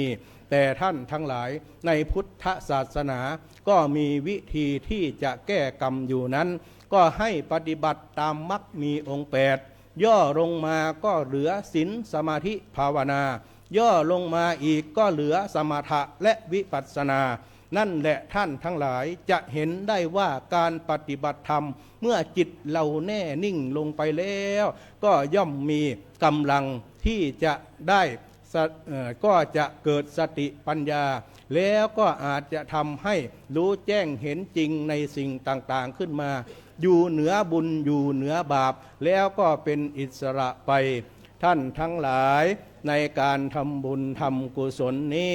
ท่านทั้งหลายการแก้กรรมมีอยู่ในพุทธศาสนาท่านปอประยุตโตท่านตรัสไว้ว่าในหนังสือพุทธธรรมว่าเรียกว่าปฏิกรรมคือการทำคืนทำอย่างไรแม้แต่พระสงฆ์ทั้งหลายเราทั้งหลายอยู่ที่วัดก็มีการแก้กรรมกันทุกวันคือการปรงอาบัติสิ่งไหนที่เราทำไปแล้วคือเป็นสิ่งไม่ดีเราก็กลับปรับปรุงเปลี่ยนนิสัยแก้ไขสิ่งเหล่านั้นให้ดีให้เกิดเป็นสิ่งที่ดีเกิดขึ้นและก็สร้างสมบุญสร้างสมกุศลขึ้นในจิตในใจแล้วเราจะแก้อย่างใดในการแก้กรรมของลัทธิต่างๆไม่ว่าจะร่างทรงต่างๆก็ดี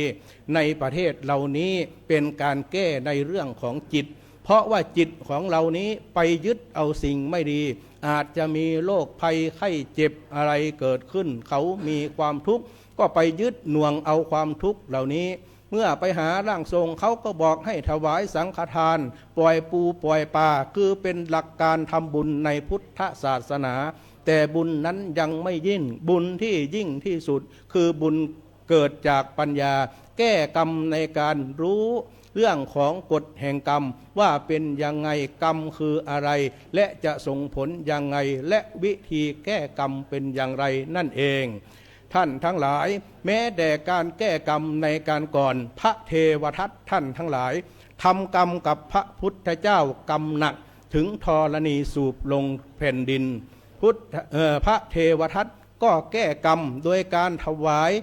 กระดูกคางท่านทั้งหลายเมื่อธรณีสูบลงไปแล้วท่านตั้งจิตตั้งใจจะขอขมาพระพุทธพระธรรมพระสงฆ์แต่ว่าไม่ไปถึงพระพุทธเจ้าท่านก็น้อมจิตน้อมใจของท่านไปแล้วก็กล่าวว่าบัดนี้ข้าสำนึกในการที่ว่าได้ทำกรรมหนักกับพระพุทธเจ้าแล้วก็ขอถวายดูกคางนี้ขอบุญที่ได้ทำแล้วจงให้ข้าพระเจ้าได้มีความสุขความเจริญ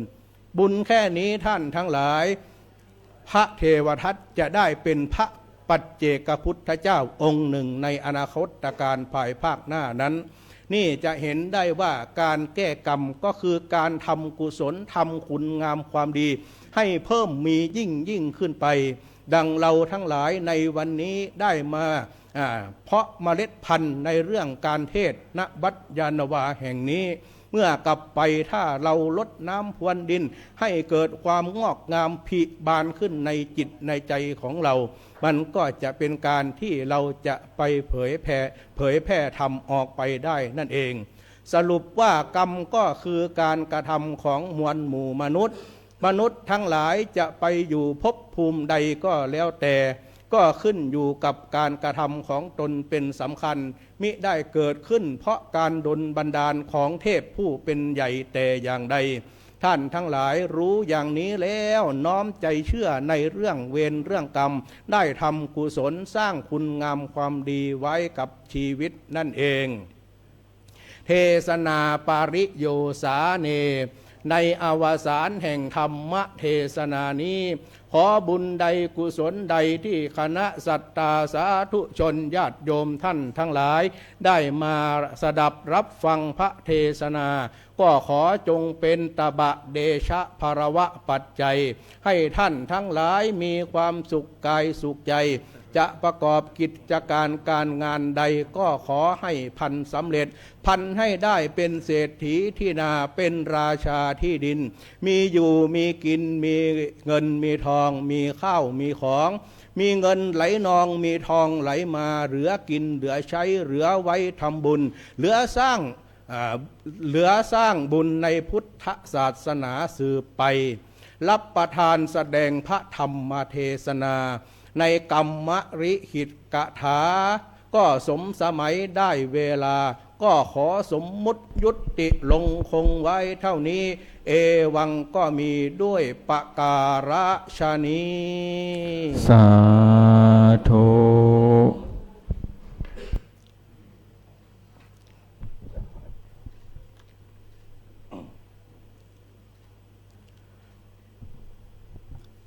ยะถาวาริวะหาปุลาปาริปุเรนติสาคารังเอวะเมวะอิโตทินังเปตานังอุปกัปปติอิชิตังปัตถิตังตุมหังขิปปะเมวะสมิชฌตุสัพเพปุเรนตุสังกปาจันโทปนรโสยะถามณิโชติระโสยะถาสัพพีติโยวิวัตชันตุสัพพะโรโควินัสสตุมาเตภวัตตวันตรายโย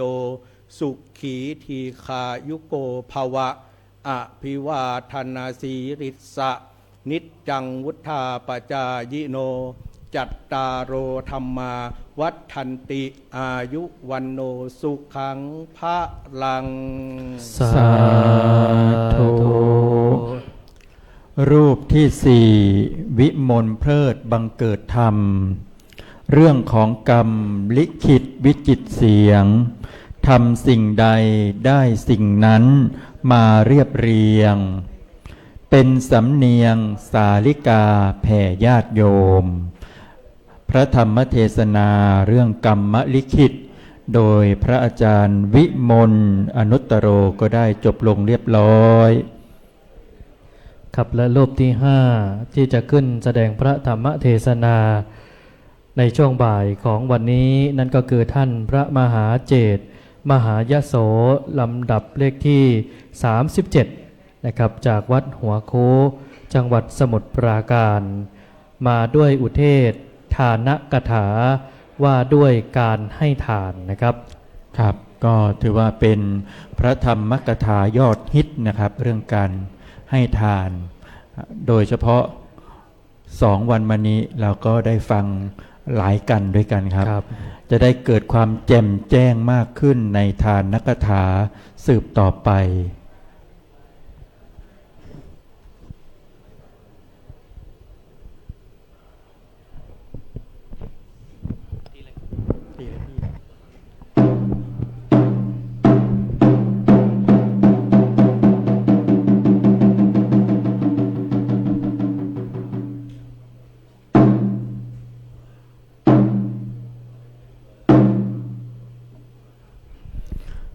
พระมาจโลกาธิปติสหัมปติกัตตัญชลีอันทิวลังอายาจทาสันติทัสสัตตปรชักขชาติกาเทเสตุธรรมังอนุกัมปิมังปะชัง นะโมตัสสะภะคะวะโตอะระหะโตสัมมาสัมพุทธัสสะนะโมตัสสะภะคะวะโตอะระหะโตสัมมาสัมพุทธัสสะนะโมตัสสะภะคะวะโตอะระหะโตสัมมาสัมพุทธัสสะสัพพะทานัง ธรรมทานังชินาตีติอิณบัดนี้อัตมภาพจักได้แสดงพระธรรมเทศนาในทานกถาว่าด้วยเรื่องการให้ธรรมทานเพื่อฉลองศรัทธาเพิ่มพูนบุญญราศีเพื่อประดับปัญญาบารมีให้แก่ท่านสาธุชนทั้งหลายที่ได้มารวมกันณที่แห่งนี้เพื่อสดับรับฟังพระธรรมคำสอนขององค์สมเด็จพระชินวรพอสมควรแก่เวลาสืบต่อไปดำเนินความตามพระบาลีที่ยกมาเป็นอุทเทศบทไว้ณเบื้องต้นว่าสัพพทานังธรรมทานังชินาติแปลเป็นไทยว่าการให้ธรรมทานชนะการให้ทั้งปวงท่านสาธุชนทั้งหลายท่านอาจจะเกิดข้อสงสัยขึ้นมาว่าทานคืออะไรทานแปลว่าการให้หมายถึงการสละสิ่งของของตนเพื่อประโยชน์แก่ผู้อื่นด้วยความเต็มใจการให้ทานเป็นพื้นฐานความดีของมนุษย์และเป็นสิ่งที่ขาดเสียมิได้ในการจันลงสันติสุขพ่อแม่ถ้าไม่ให้ทานคือไม่เลี้ยงเรามาเราเองก็ตายเสียตั้งแต่เกิดแล้วสามีภรรยาหาทรัพย์มาได้ไม่แบ่งปันกันใช้ครอบครัวก็จะเกิดการแตกแยกครูอาจารย์ถ้าไม่ให้ทานคือไม่ถ่ายทอดวิชาความรู้แก่ลูกศิษย์ลูกศิษย์ก็ไม่สามารถมีสติปัญญาในความรู้ได้คนเราถ้ามีความโกรธแล้วไม่ให้อภัยทานกันโลกนี้ก็จะพบแต่ความวุ่นวายไม่มีวันจบสิ้นการให้ทานจึงเป็นสิ่งจำเป็นและมีคุณประโยชน์อย่างใหญ่หลวงต่อมนุษยชาติประเภทของทานในทางพระพุทธศาสนาได้แบ่งออกเป็น3อย่างคือ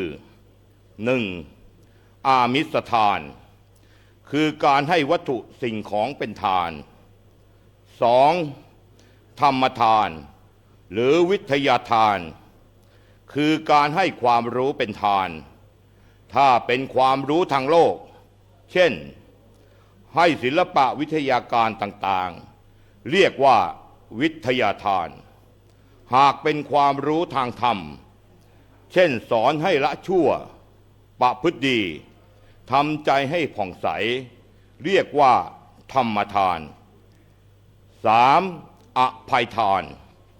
คือการสละอารมณ์ความโกรธให้อภัยไม่จองเวรสละอารมณ์โกรธพยาบาทให้ขาดออกจากใจการให้ธรรมะเป็นทานถือว่าเป็นการให้ทานที่ได้บุญสูงสุดมีคุณค่ากว่าการให้ทานทั้งปวงเพราะทำให้ผู้รับมีปัญญารู้เท่าทันโลกเท่าทันกิเลสสามารถนำไปใช้ได้โดยไม่รู้จักจบสิ้นทั้งชาตินี้และชาติต่อๆไปส่วนทานชนิดอื่นผู้รับเมื่อได้รับแล้วไม่ช้าก็หมดสิ้นไปดังในอรรถกถาธรรมบทที่พรรณนาถึงการให้ทานมีอานิสงส์มากมายมหาศาลว่าแม้ทายกจะถวายโภชนะอันประกอบด้วยแกงและกับข้าวอันปานีตเป็นต้นถวายจนเต็มบาตรพระสัมมาสัมพุทธเจ้าก็ดีจะถวายเภสัชอันมีเนยใสเนยเหลวน้ำผึ้งเป็นต้นจนเต็มบาตรพระสัมมาสัมพุทธเจ้าที่นั่งติดกันเต็มห้องจักรวาลก็ดียังมีอานิสงส์น้อยกว่าธรรมทานที่พระสัมมาสัมพุทธเจ้า อนุโมทนาด้วยพระคาถาเพียง4 บาทอันหนึ่งทายกจะถวายเสนาสนะมีมหาวิหารโลหะปราสาทหลาย10 หลังยังมีอานิสงส์น้อยกว่าธรรมทานที่พระสัมมาสัมพุทธเจ้าอนุโมทนาด้วยพระคาถาเพียง4 บาทการแสดงธรรมการบอกธรรมการฟังธรรมมีอานิสงส์ยิ่งใหญ่และประเสริฐกว่าทานทุกอย่างเพราะหากชนทั้งหลายที่ยังมีมิจฉาทิฐิไม่รู้ถึงคุณของพระรัตนตรัยแม้จะทำบุญมากมายถ้าไม่ได้ฟังธรรมจนมีธรรมมีศรัทธาและรู้ถึงคุณค่าของการทำงานแล้วจะถวายข้าวสักทัพพีข้าวต้มสักกระบวยก็ยังยากแต่หากได้ฟังธรรมจนมีศรัทธาความอยากที่จะทำทานหรือการทำความดีอื่นๆก็จะเกิดมาได้โดยง่ายดังอรรถกถาที่องค์สมเด็จพระชินวรตรัสไว้เป็นพระบาลีว่าสัพพทานังธรรมทานังชินาติสัพพะละสังธรรมระโสชินาติสัพพะระติงธรรมรติชินาติตันหักขโยสัพพะทุกขังชินาติ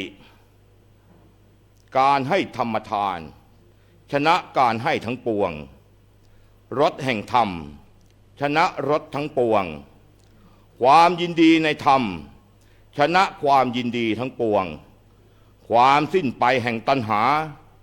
ชนะทุกทั้งปวงผู้ใดให้ธรรมเป็นทานผู้นั้นชื่อว่าให้พระนิพพานแก่คนดังนั้นแล้วเราจะเห็นได้ว่าการให้ธรรมทานนั้นมีผลมหาศาลมากมายแม้แต่พญามารที่เคยต้องการขัดขวางการตรัสรู้ขององค์สมเด็จพระชินวรยังต้องพ่ายแพ้ไปเพราะทานบารมีจิตที่เป็นของผู้ให้ย่อมเต็มอิ่มมากกว่าจิตที่เป็นของผู้รับมือที่ยื่นออกไปให้ย่อมแตกต่างจากมือของผู้ที่ยื่นออกไปรับดังคำกรที่ท่านเจ้าพระคุณสมเด็จมหามุนีวงศ์อดีตเจ้าอาวาสวัดโสมนัสราชวรวิหารได้ประพันธ์ไว้ว่าควรบำเพ็ญซึ่งทานคือการให้ท่านว่าไว้สวยงาม3 สถาน1ในของ2ธรรมทานชนะมารอภัยทานที่3งามเหลือเกินมีในดังที่อาตมาภาพได้ชี้แจงแสดงมาก็พอสมควรแก่เวลาเทศนาปาริโยสาเนในการเป็นที่สุดลงรอบแห่งพระธรรมเทศนานี้อาตมาภาพขออ้างอิงอำนาจคุณพระศรีรัตนตรัยและสิ่งศักดิ์สิทธิ์ทั่วสากลโลกจงมารวมกันเป็นตบะเดชะภารวะปัจจัยส่งผลดลบันดาลให้ท่านสาธุชนทั้งหลายจงประสบแต่ความสุขความเจริญปราศจากทุกโศกโรคภัยอันตรายทั้งปวงขอให้มีสุขภาพพรานามัยที่แข็งแรงสมบูรณ์หากคิดหรือปรารถนาสิ่งหนึ่งประการใดอันเป็นไปโดยชอบและประกอบไปด้วยธรรมแล้วไซร้ขอให้สิ่งที่คิดและปรารถนานั้นจงพันสำเร็จทุกประการรับประทานแสดงพระธรรมเทศนามาสมควรแก่เวลาขอสมมุติยุติลงคงไว้แต่เพียงเท่านี้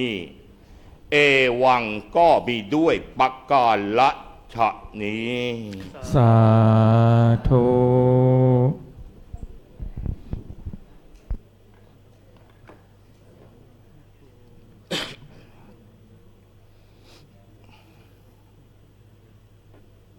ย ยะถาวาริวหาปูราปาริปุเรนติสาคารัง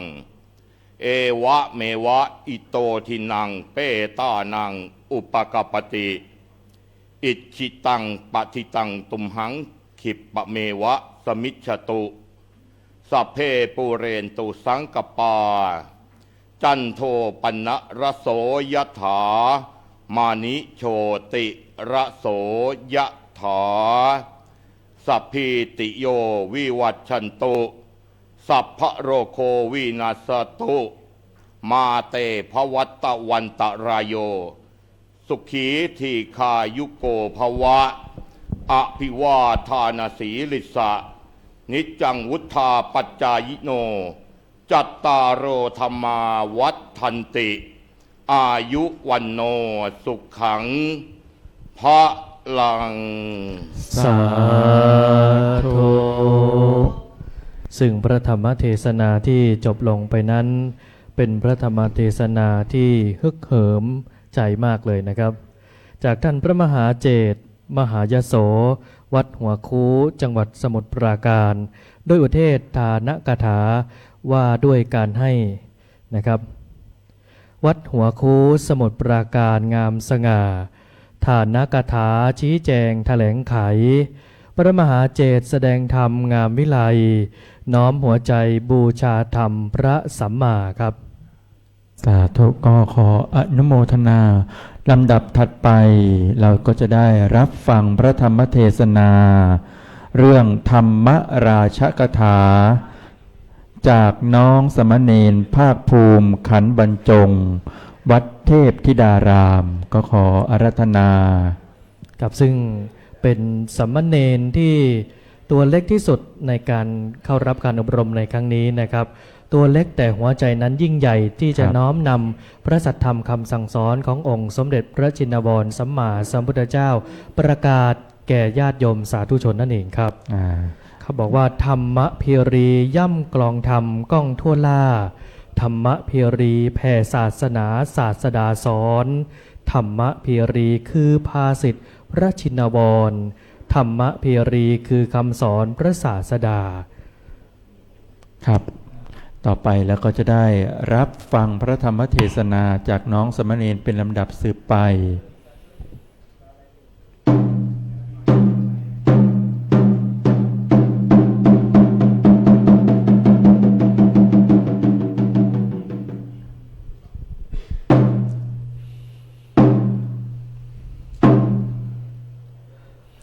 พระมาจโลกาธิปติสหัมปติกัดอัญชลีอันทิวลังอยาจทาสันติทะสัตตปรชักขชาติกาเทเสตุธรรมังอนุกัมปิมังปะชังอิธานิตัสสะภะคะวะโตอะระหะโตสัมมาสัมพุทธัสสะปรินิพพานะโตปัฏฐายะสัตอัฏฐสัทธะยุตตระปัญจสตาธิกานิทเวสังวัชระสหัสสานิอติกันตานิปัจจุปันนกาลวเสนะวิสาคมาสัสสะฉัพพีสติมังทินังวารวเสนะปนะจันทวาโรโหติเอวังตัสสะภะคะวะโตปรินิพพานาศาสนายุกาลคณนาสันลักเขตพาติอิสุภมัสดุพระพุทธศาสนายุกาลจำเดิมแต่ปรินิพพานแห่งองค์สมเด็จพระผู้มีพระภาคอรหันตสัมมาสัมพุทธเจ้านั้นบัดนี้ล่วงแล้ว 2,568 พรรษาปัจจุบันสมัยนับตามสุริยคติตรงกับวันที่ 26 พฤษภาคมหากนับตามจันทรคติตรงกับแรม 15 ค่ำเดือน 6 ปีมะเสงพระพุทธศาสนายุคการจำเดิมแต่ปรินิพพานแห่งองค์สมเด็จพระสัมมาสัมพุทธเจ้านั้นมีในอันบัณฑิตพึงจะกำหนดนับด้วยประการฉนี้นะโมตัสสะภ ภะคะวะโตอะระหะโตสัมมาสัมพุทธัสสะนะโมตัสสะภะคะวะโตอะระหะโตสัมมาสัมพุทธัสสะนะโมตัสสะภะคะวะโตอะระหะโตสัมมาสัมพุทธัสสะราชาโคปนะภิกขเวพรหมโนโหติธัมมิโกธัมมราชาธัมเมนะจักกวัตติติอิณบัดนี้อาตมภาพจักได้รับประทานแสดงพระธรรมเทศนาในธรรมราชกถาพรรณนาว่าด้วยเรื่องของพระมหากษัตริย์ผู้ทรงปกครองแผ่นดินโดยธรรมเพื่อเป็นเครื่องประคับประคองฉลองศรัทธาประดับปัญญาบารมีเพิ่มพูนกุศลบุญญาราศีแด่ท่านพุทธศาสนิกเมธีชนทุกท่านที่ได้มาสดับรับฟังพระสัทธรรมเทศนาณอาคารมหาเจษฎาบดินทร์วัดยานาวาแห่งนี้ขอให้ท่านทั้งหลายได้โปรดตั้งโสตประสาทของท่านให้เป็นประหนึ่งว่าภาชนะทองรองรับพระสัทธรรมเทศนาเพื่อให้เกิดธรรมสวนานิสงส์หรืออานิสงส์แห่งการฟังธรรมตรงความมุ่งหมาย5ประการแห่งการฟังธรรมคือได้ความรู้ใหม่ได้วิจัยเรื่องเก่าได้บรรเทากังขาได้พัฒนาความคิดได้ยกจิตให้แจ่มใสยกใจให้เยือกเย็นดังที่อาตมภาพจะได้พรรณนาตามสมควรแก่เวลาสืบต่อไปอันว่ามหาราชผู้ที่จะทรงปกครองแผ่นดินโดยธรรมควรเป็นพระมหากษัตริย์ผู้ทรงคุณธรรมอันสูงส่งมิใช่เพียงผู้ปกครองบ้านเมืองให้ร่มเย็นเป็นสุขเท่านั้นแต่ยังเป็นผู้ที่ทรงมีบุญคุณต่อพระพุทธศาสนาของพวกเราทุกคนท่านนั้นทรงเป็นเอกอัครศาสนูปถัมภกทรงอภิบาลรักษาและยังทำรงคงไว้ซึ่งพระพุทธศาสนาและยังทรงอุปถัมภ์ค้ำจุนคณะสงฆ์ทั่วประเทศไทยเปรียบประดุจฉัตรชัยแห่งธรรมเสมือนต้นไม้ใหญ่แห่งคณะสงฆ์ทั่วประเทศที่เป็นรากฐานและยังเป็นที่กำบังแดดหรือร่มไม้ที่ให้พระพุทธศาสนาได้ดำรงคงอยู่ต่อไปในอนาคตการซึ่งพระมหากษัตริย์ผู้ทรงคุณธรรมนี้ย่อมดำรงมั่นในหลักทศพิธราชธรรมเหมือนพระมหากษัตริย์องค์ก่อนๆในราชวงศ์จักรีอย่างเช่นพระบาทสมเด็จพระวชิรเกล้าเจ้าอยู่หัวที่ทรงเป็นพระมหากษัตริย์ผู้ทรงตั้งมั่นอยู่ในทศพิธราชธรรมตลอดมาอย่างแท้จริงซึ่งทศพิธราชธรรมนั้นก็คือราชธรรม10หรือจริยวัตร10ประการที่พระเจ้าแผ่นดินทรงประพฤติเป็นหลักธรรมประจำพระองค์หรือเป็นคุณธรรมประจำตนของผู้ปกครองบ้านเมืองให้มีความเป็นไปโดยธรรมและยังประโยชน์สุขให้เกิดแก่ประชาชนจนเกิดความชื่นชมยินดีซึ่งประกอบไปด้วยทานบริจาคความซื่อตรงความอ่อนโยนความเพียรความไม่โกรธความไม่เบียดเบียนความอดทนและความเที่ยงธรรมดังที่อาตมภาพได้ยกพระบาลีจากพระอักขัญญสูตรทีฆนิกายปาติกะวรรคในพระไตรปิฎกเล่มที่11พระสูตรที่27ขึ้นมาเป็นอุเทศนิเขปบทว่าราชาโคปนะภิกขเวพรหมโนโหติธัมมิโกธัมมราชาธัมเมนะจักกวัตตีติแปลใจความตามพระบาลีเป็นภาษาไทยให้พวกเราได้เข้าใจกันว่าดูก่อนภิกษุทั้งหลาย ก็จริงอยู่พระราชาเป็นผู้ประเสริฐเป็นผู้ประพฤติธรรมเป็นพระราชาผู้ทรงธรรมเป็นจักรพรรดิผู้หมุนวงล้อโดยธรรมดังนั้นอุเทศนี้จึงเกี่ยวกับพระราชาผู้ทรงธรรมตามที่อาตมภาพได้อธิบายมาในเบื้องต้นเพราะฉะนั้นอาตมภาพจึงจะยกชาดกเรื่องพระมหาชนกชาดกมาเป็นตัวอย่างแห่งพระราชาผู้มีขันติผู้ไม่ยอมจำนนต่ออุปสรรคทั้งปวงเรื่องนั้นมีอยู่ว่าพระเจ้ามหาชนกมีโอรสสองพระองค์คือพระอริ ทชนกและพระโปลชนกเมื่อพระองค์สิ้นพระชนพระอริ ทชนกขึ้นครองราชย์ส่วนพระโปลชนกเป็นอุปราชต่อมาเกิดเหตุเข้าใจผิดจากการใส่ร้ายทำให้พระโปลชนกถูกจองจำแต่สามารถหนีไปตั้งตัวได้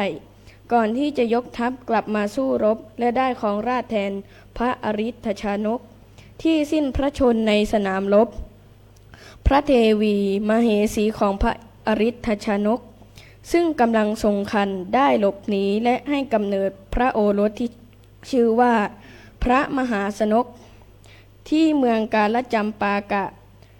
เมื่อเติบโตพระมหาชนกทราบชาติกำเนิดตนเองจึงเดินทางไปค้าขายหวังตั้งตัวเพื่อชิงราชสมบัติคืนแต่เรืออับปางกลางทะเลท่านก็ได้ทรงว่ายน้ำด้วยความเพียร7 วัน 7 คืนจนพบนางมณีเมขลาซึ่งช่วยพาไปยังกรุงมิถิลาขณะนั้นพระโปลชนกสิ้นพระชนทิ้งปริศนาการสืบราชสมบัติไว้ไม่มีใครไขได้จึงปล่อยราชรถให้เลือกกษัตริย์ราชรถได้นำไปยังที่ประทับของพระมหาชนกพระองค์จึงได้ขึ้นครองราชย์อภิเษกกับศรีวลีเทวีธิดาของพระโปลชนกและทรงไขปริศนาได้สำเร็จต่อมาขณะเสด็จประพาสพระองค์เห็นต้นมะม่วงมีผลถูกทำลายเพราะประชาชนแย่งชิงกันกินผลไม้ส่วนต้นที่ไม่มีผลกลับปลอดภัยท่านทรงพิจารณาเห็นว่าสิ่งใดมีคุณมากมักถูกเบียดเบียนจึงใคร่ควรถึงความไม่จีรังของโลกในชาดกดั้งเดิมพระองค์ทรงสละราชสมบัติแล้วผนวดเพื่อแสวงหาโมฆะธรรมแต่ในฉบับพระราชนิพนธ์ของในหลวงรัชกาลที่ 9ทรงเพิ่มเนื้อหาว่าพระมหาชนกทรงตัดสินใจแก้ไขปัญหาก่อนเช่นฟื้นฟูต้นมะม่วงและตั้งสถานศึกษาเพื่อขจัดความไม่รู้ของประชาชนแล้วจึงเตรียมตัวออกผนวดในภายหลังพระองค์ทรงเป็นต้นแบบของพระราชาผู้เพียรสูงมั่นคงในคุณธรรมและไม่หวั่นไหวต่ออุปสรรคทั้งปวงเมื่อได้ทราบอย่างนั้นแล้วพวกเราจึงได้รู้ว่าการขึ้นครองราชย์นั้นไม่ได้ยืนอยู่บนบัลลังก์เพียงเพราะสายเลือดแต่ต้องยืนอยู่ด้วยความเพียรความอดทนและการดำรงตนอยู่ในคุณธรรมอย่างไม่ย่อท้อมหาชนกชาดก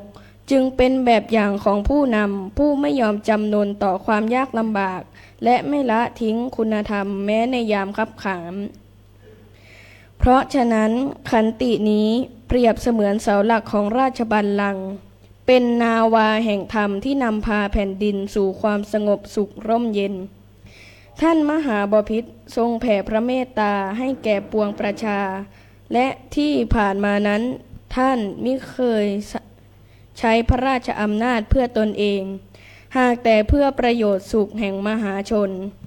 พระองค์นั้นทรงทุ่มเทพระสติปัญญากำลังพระวรกายกำลังพระราชทรัพย์และกำลังพระราชหฤทัยในการอุปถัมภ์ศาสนาสนับสนุนบรรพชิตส่งเสริมการศึกษาปลูกฝังศีลธรรมแก่ประชาชนและทรงสร้างสรรค์สังคมไทยให้น่าอยู่ภายใต้ร่มเงาแห่งพระธรรมอย่างมั่นคงพระพุทธศาสนาจึงเปรียบได้กับแสงสว่างแห่งปัญญาเป็นหลักธรรมอันพระองค์ทรงสืบสานไว้ด้วยพระวิริยะอุตสาหะทรงน้อมนำธรรมะมาเป็นแนวทางแห่งการปกครอง มหาบพิตรทรงแสดงให้เห็นว่าพระราชาธิราชนั้นมิได้ทรงยิ่งใหญ่ด้วยอำนาจแต่ด้วยธรรมะที่ทรงยึดมั่นแน่วแน่พระมหากษัตริย์ผู้ทรงธรรมจึงเปรียบประดุจดวงจันทร์ท่ามกลางรัตติการเปล่งแสงเย็นแห่งความดีงามส่องทางให้ชีวิตผู้คนไม่หลงทางทรงเป็นหลักชัยแห่งความยุติธรรมความเมตตาและความสมดุลของสังคมพระองค์จึงไม่ใช่เพียงผู้นำแห่งแผ่นดินหากทรงเป็นแสงนำทางแก่ประชาชนทุกหมู่เหล่าธรรมะนั้นมิใช่เพียงถ้อยคำสอนธรรมดาแต่เป็นเสาหลักของการครองราชย์เป็นหัวใจแห่งการปกครองเป็นหลักประกันความสงบร่มเย็นของแผ่นดินและเป็นเครื่องยึดเหนี่ยวจิตใจประชาชนให้ยืนหยัดอยู่ในธรรมะพระองค์ทรงทำนุบำรุงพระพุทธศาสนาด้วยพระราชศรัทธาอันแรงกล้าทรงเป็นผู้นำแห่งคุณธรรมและทรงเป็นศูนย์รวมแห่งดวงใจของประสบนิกรทั้งชาติดังนั้นชาดกนี้จึงเปรียบเสมือนกระจกสะท้อนผู้นำผู้ไม่หวั่นไหวในมรสุมแห่งชีวิตพระราชาธิราชผู้ยิ่งใหญ่จึงไม่ได้ยืนอยู่ด้วยสายโลหิตแต่ด้วยคุณธรรมอันมั่นคงดังพระจันทร์ส่องทางในรัตติการให้ประชาชนยึดถือเป็นหลักแห่งความดีที่พระองค์ทรงอุทิศพระสติปัญญาและพระราชทรัพย์ทำนุบำรุงพระศาสนาและศีลธรรมของแผ่นดินธรรมะจึงเป็นหัวใจหลักของพระราชาเป็นแสงนำทางของชาติและเป็นเสาหลักแห่งความสงบและเมื่อผู้นำดำรงธรรมบ้านเมืองย่อมมั่นคงประชาชนย่อมมีสุขทั่วทั้งแผ่นดินเพราะฉะนั้นพระราชาผู้ทรงธรรมย่อมปกป้องราษฎรผู้ใดละเมิดกฎหมายก็ย่อมถูกลงโทษดังนั้นขอให้ญาติโยมทั้งหลายจงยึดธรรมเป็นหลักแห่งชีวิตดำเนินตนตามรอยของพระราชาผู้ทรงคุณธรรมแม้ตนไม่ใช่ผู้ครองเมืองแต่เราทุกคนล้วนเป็นผู้ครองเรือนแห่งใจตนเพราะว่าเมื่อพวกเราตั้งอยู่ในความดีคิดดีพูดดีทำดีย่อมนำพาสังคมให้อยู่เย็นเป็นสุขตามรอยแห่งธรรมอันพระราชาทรงวางไว้เป็นแนวทางเทศนาปริโยสาเนในอวสานการอันเป็นที่สุดแห่งพระสัทธรรมเทศนานี้รัตนัตยานุภาเวนะรัตนัตยะเตชะสาด้วยอำนาจแห่งคุณพระศรีรัตนตรัยคือคุณพระพุทธคุณพระธรรมคุณพระสงฆ์และสิ่งศักดิ์สิทธิ์ทั้งหลายทั่วสากลโลกจงมาบันดลบันดาลให้ท่านสาธุชนทั้งหลายจงเจริญไปด้วยจตุรพิธพรชัยสี่คืออายุวันนะสุขะภละปฏิภาณธนสารสมบัติธรรมสารสมบัติปรารถนาสิ่งใดซึ่งชอบประกอบไปด้วยธรรมขอความปรารถนานั้นจงพลันสำเร็จจงพลันสำเร็จจงพลันสำเร็จสมดังความมุ่งมั่นปรารถนาของทุกท่านรับประทานแสดงพระธรรมเทศนาในธรรมราชกถาก็พอสมสมัยได้เวลาจึงขอสมมุติยุติพระสัทธรรมเทศนาลงคงไว้แต่เพียงเท่านี้เอวังก็มีด้วยประการฉะนี้สาธุนิมนต์น้องสมณเณรให้พรครับ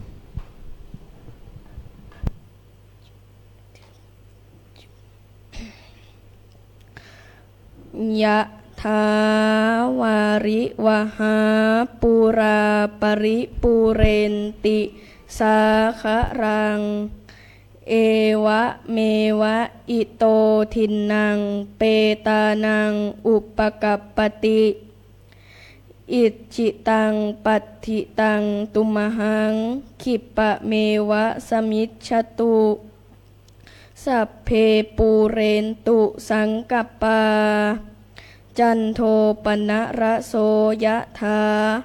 มณิโชติระโสยะถาสัพพิติโยวิวัชชันตุสัพพะโรโควินัสสตุมาเตภวัตวันตรายโยสุขีทีคายุโกภวะ อภิวาทนะสีลิสะนิจจังวุธาปจายโนจัตตารโอธรรมาวัฏันติอายุวันโนสุขังภะลัง สาธุไพเราะสนอจับใจเป็นอย่างยิ่งนะครับสำหรับพระธรรมเทศนาของน้องสามเณรภาคภูมิขันบรรจงจากวัดเทพธิดารามในอุเทศธรรมราชาคาถา สามเณรผู้เหล่ากอสมณะสื่อธรรมะได้ดีมีหลักฐานแผ่วาที มหาบพิตรราชสมภารมีหลักการน่าจดจำธรรมเพรีซึ่งเป็นเรื่องที่น่าอนุโมทนาอย่างยิ่ง ใช่แล้วครับผมซึ่ง อ่า น้องสามเณรก็ถือว่าเป็นสามเณรหนึ่งใน3รูปนะครับที่ได้เข้าร่วมการอบรมในครั้งนี้ และวาทีของน้องสามเณรก็ไม่ธรรมดานะครับ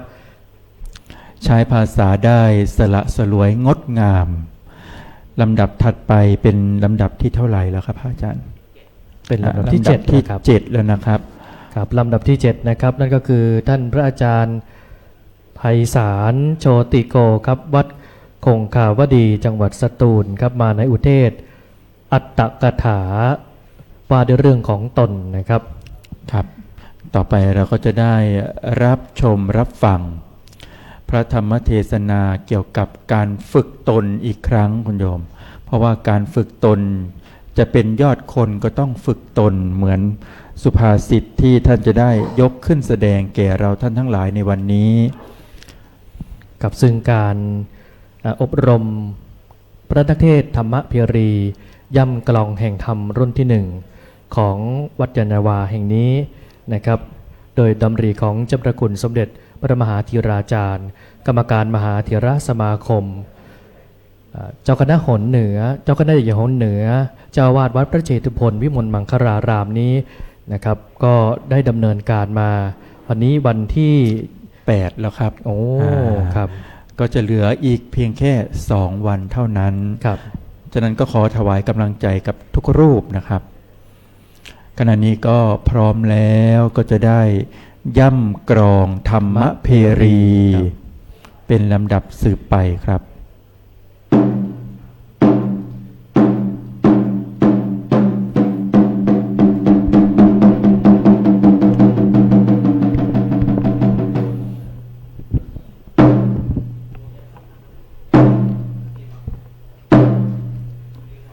พระมาจโลกาธิปติสหัมปติกัดอัญชลีอันทิวลังอายาจทาสันติทะสัตตปรชักขชาติกาเทเสตุธรรมังอนุกัมปิมังปะชัง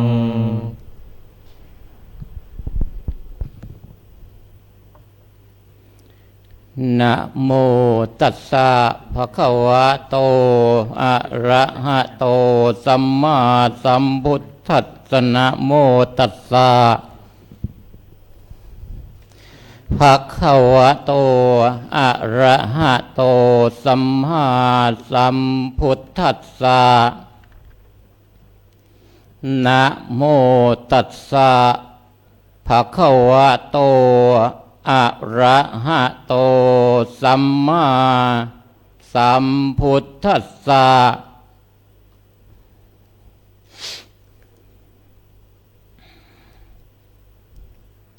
อาทิตติอัตตโนนาโถโกหินาโถปะโรสิยาอัตตาหิสุทันเตนะราพังระพติทุนละพันตีณโอกาสบัดนี้อาตมภาพ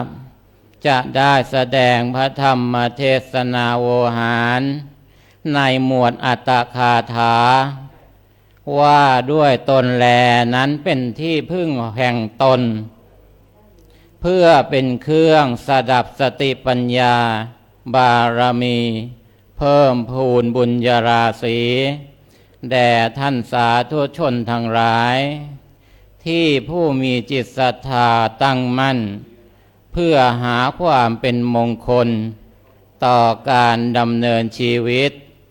ทั้งได้น้อมจิตเข้ามาในการฟังธรรมอยู่ณขณะนี้ พอสมควรแก่กาลเวลาสืบต่อไปดำเนินความตามพระบาลีที่ยกมาเป็นอุทาหรณ์เบื้องต้นว่าอัตตาหิอัตโนนาโถโกหินาโถปะโรสิยาอัตตาหิสุทันเต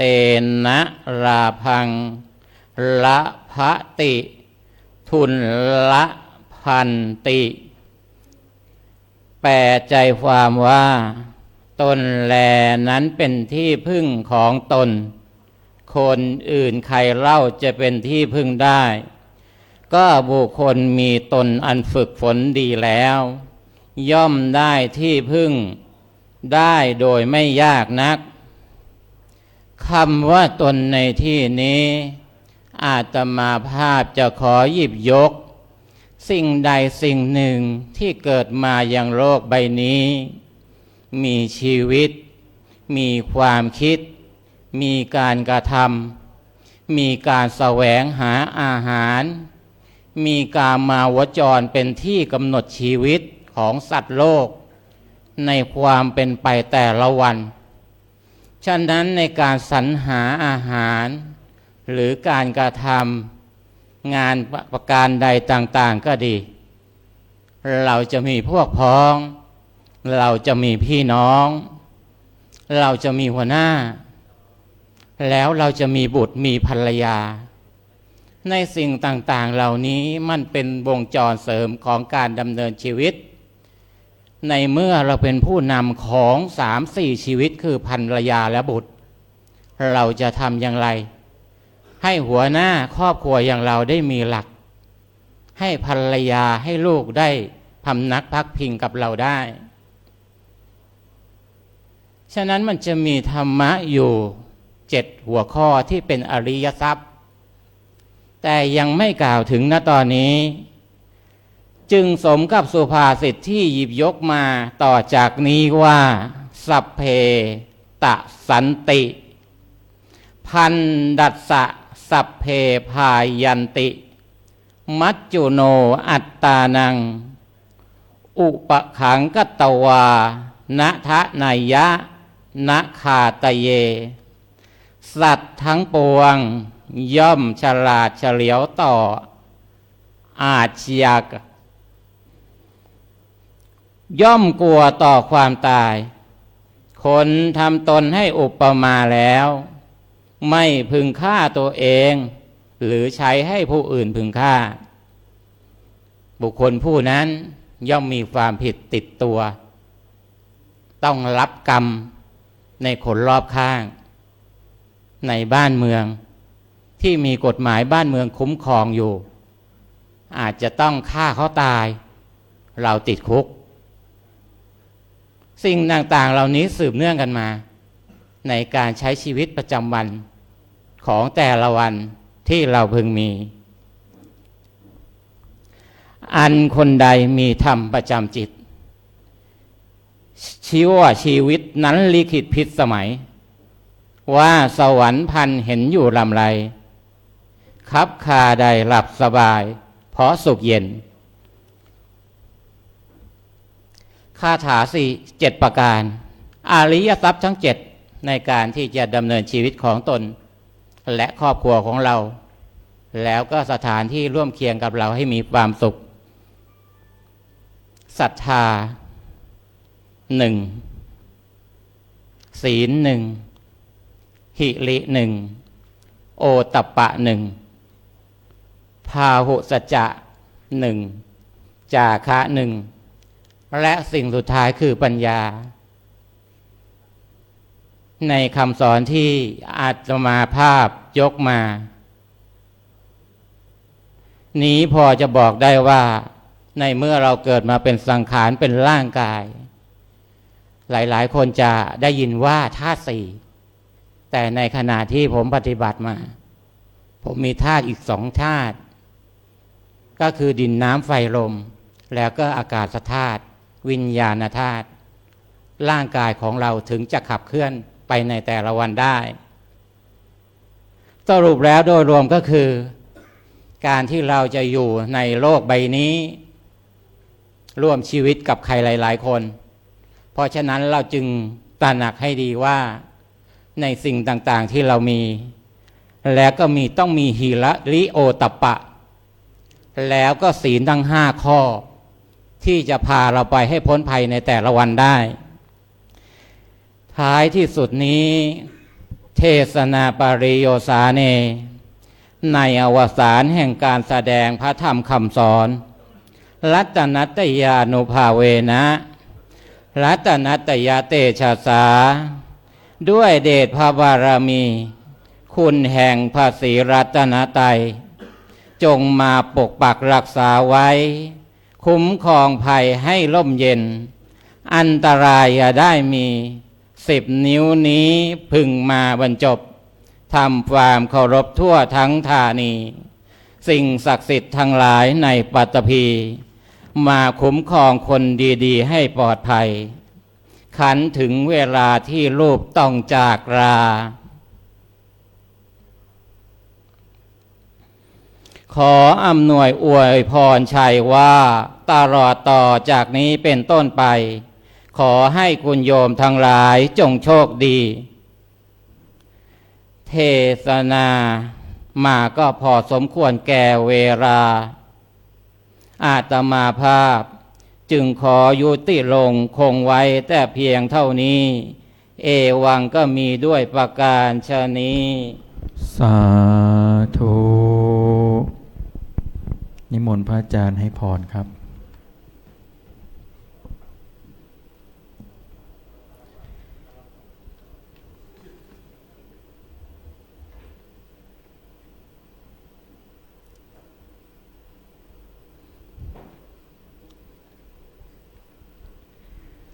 ยะถา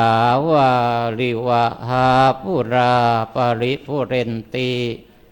สาคารังเอวะเมวะอิโตทินังเปตานังอุปกัปปติ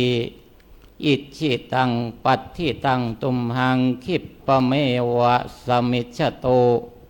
สัพเพปุเรนตุสังกปาจันโทปนระโสยะถามณิโชติระโส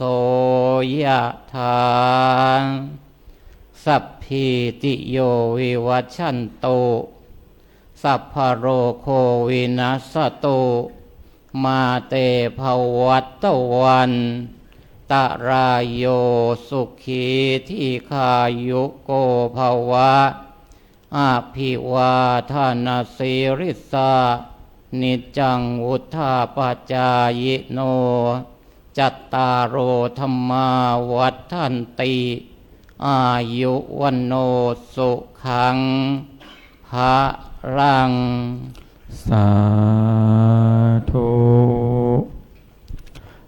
พระไพศาลสงบกิริยาวัดคงคาวดีศักดิ์ศรีสงฆ์อัตตกถาพันนาให้ซื่อตรงโปรดดำรงธรรมมั่นมันทำดีก็ได้จบลงเรียบร้อยสำหรับพระธรรมเทศนาในอัตตกถาว่าด้วยเรื่องของตนแสดงพระธรรมเทศนาโดยพระอาจารย์ไพศาลโชติโกจากวัดคงคาวดีจังหวัดสตูลลำดับถัดไปขออาราธนาพระอาจารย์มหาชัยดิษฐ์เตชะธรรมโมเลขที่42วัดคลองแหจังหวัดสงขลาวันนี้ท่านเมตตาแสดงพระธรรมเทศนาในบุญยกถากถาว่าด้วยเรื่องของการทำบุญซึ่งจะมีโอกาสแสดงชี้แจงในส่วนของการทำบุญต่างๆในทางพระพุทธศาสนาเพื่อให้ญาติโยมพุทธศาสนิกชนที่กำลังติดตามรับชมรับฟังอยู่ ได้เห็นความสำคัญว่าการทำบุญนั้นมีความสำคัญกับชีวิตของเราอย่างไรพระอาจารย์ก็จะได้ชี้แจงแถลงไขสืบต่อไปขณะนี้ท่านก็ได้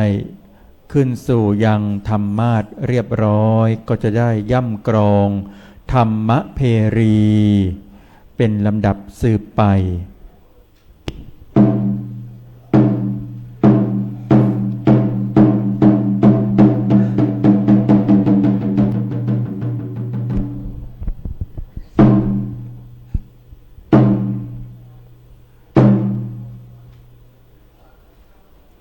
พรหมาจโลกาธิปติสหัมปติ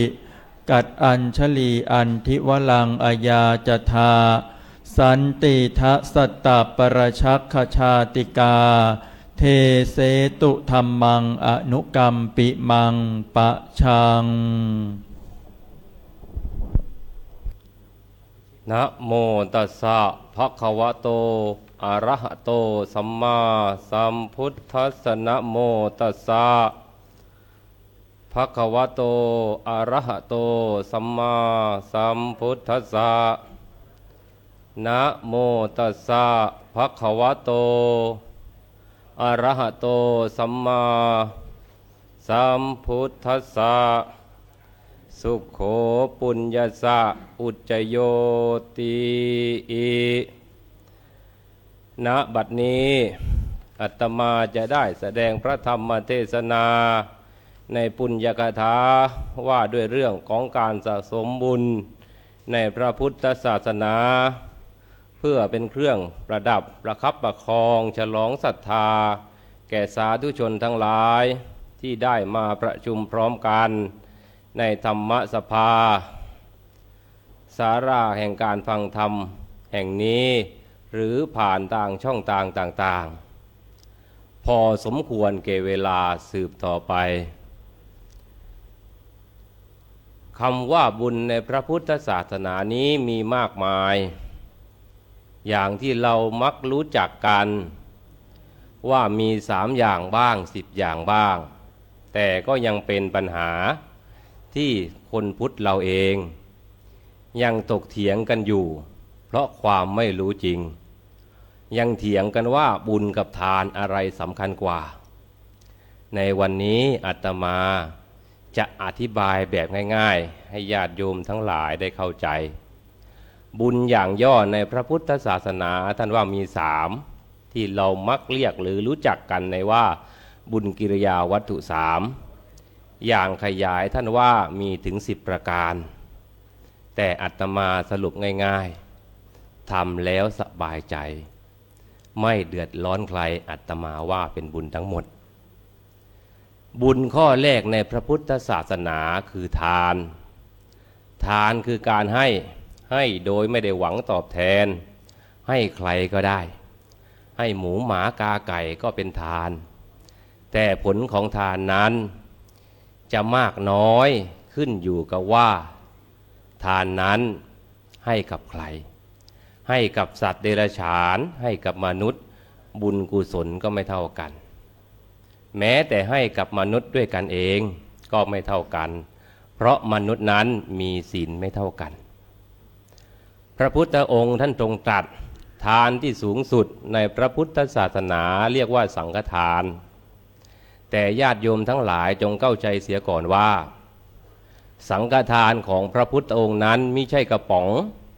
หรือห่อสังฆพันธ์ที่ญาติโยมทั้งหลายหิ้วไปถวายกันทุกวันนี้อันนั้นเป็นแค่เครื่องสังฆพันธ์ญาติโยมทั้งหลายหากท่านรู้หากท่านเห็นการถวายสังฆทานคือถวายอะไรก็ได้ที่พระท่านสามารถนำไปใช้และเกิดประโยชน์ต่อการดำรงชีพของพระภิกษุสามเณรเข้าส่วนกลางพระใช้ร่วมกันนั่นก็เรียกว่าสังฆทานอย่างที่2ศีลบุญสำเร็จด้วยการรักษาศีลจริงๆแล้วมิใช่ของพระพุทธศาสนาเพียงแต่เป็นของคู่โลกเกิดก่อนที่จะมีพระพุทธศาสนาจะด้วยซ้ำไป หากท่านไม่เชื่อท่านลองกลับไปอ่านหรือศึกษาดูในพุทธประวัติ เมื่อครั้งพระนางสิริมหามายาทรงพระครรภ์เมื่อรู้ว่าทรงพระครรภ์นั่นเป็นหลักฐานชัดเจนว่าศีลมีก่อนที่พระมหาบุรุษจะถือกำเนิดพระองค์ทรงสมาทานศีลอุโบสถนี่เป็นเครื่องหมายชี้ชัด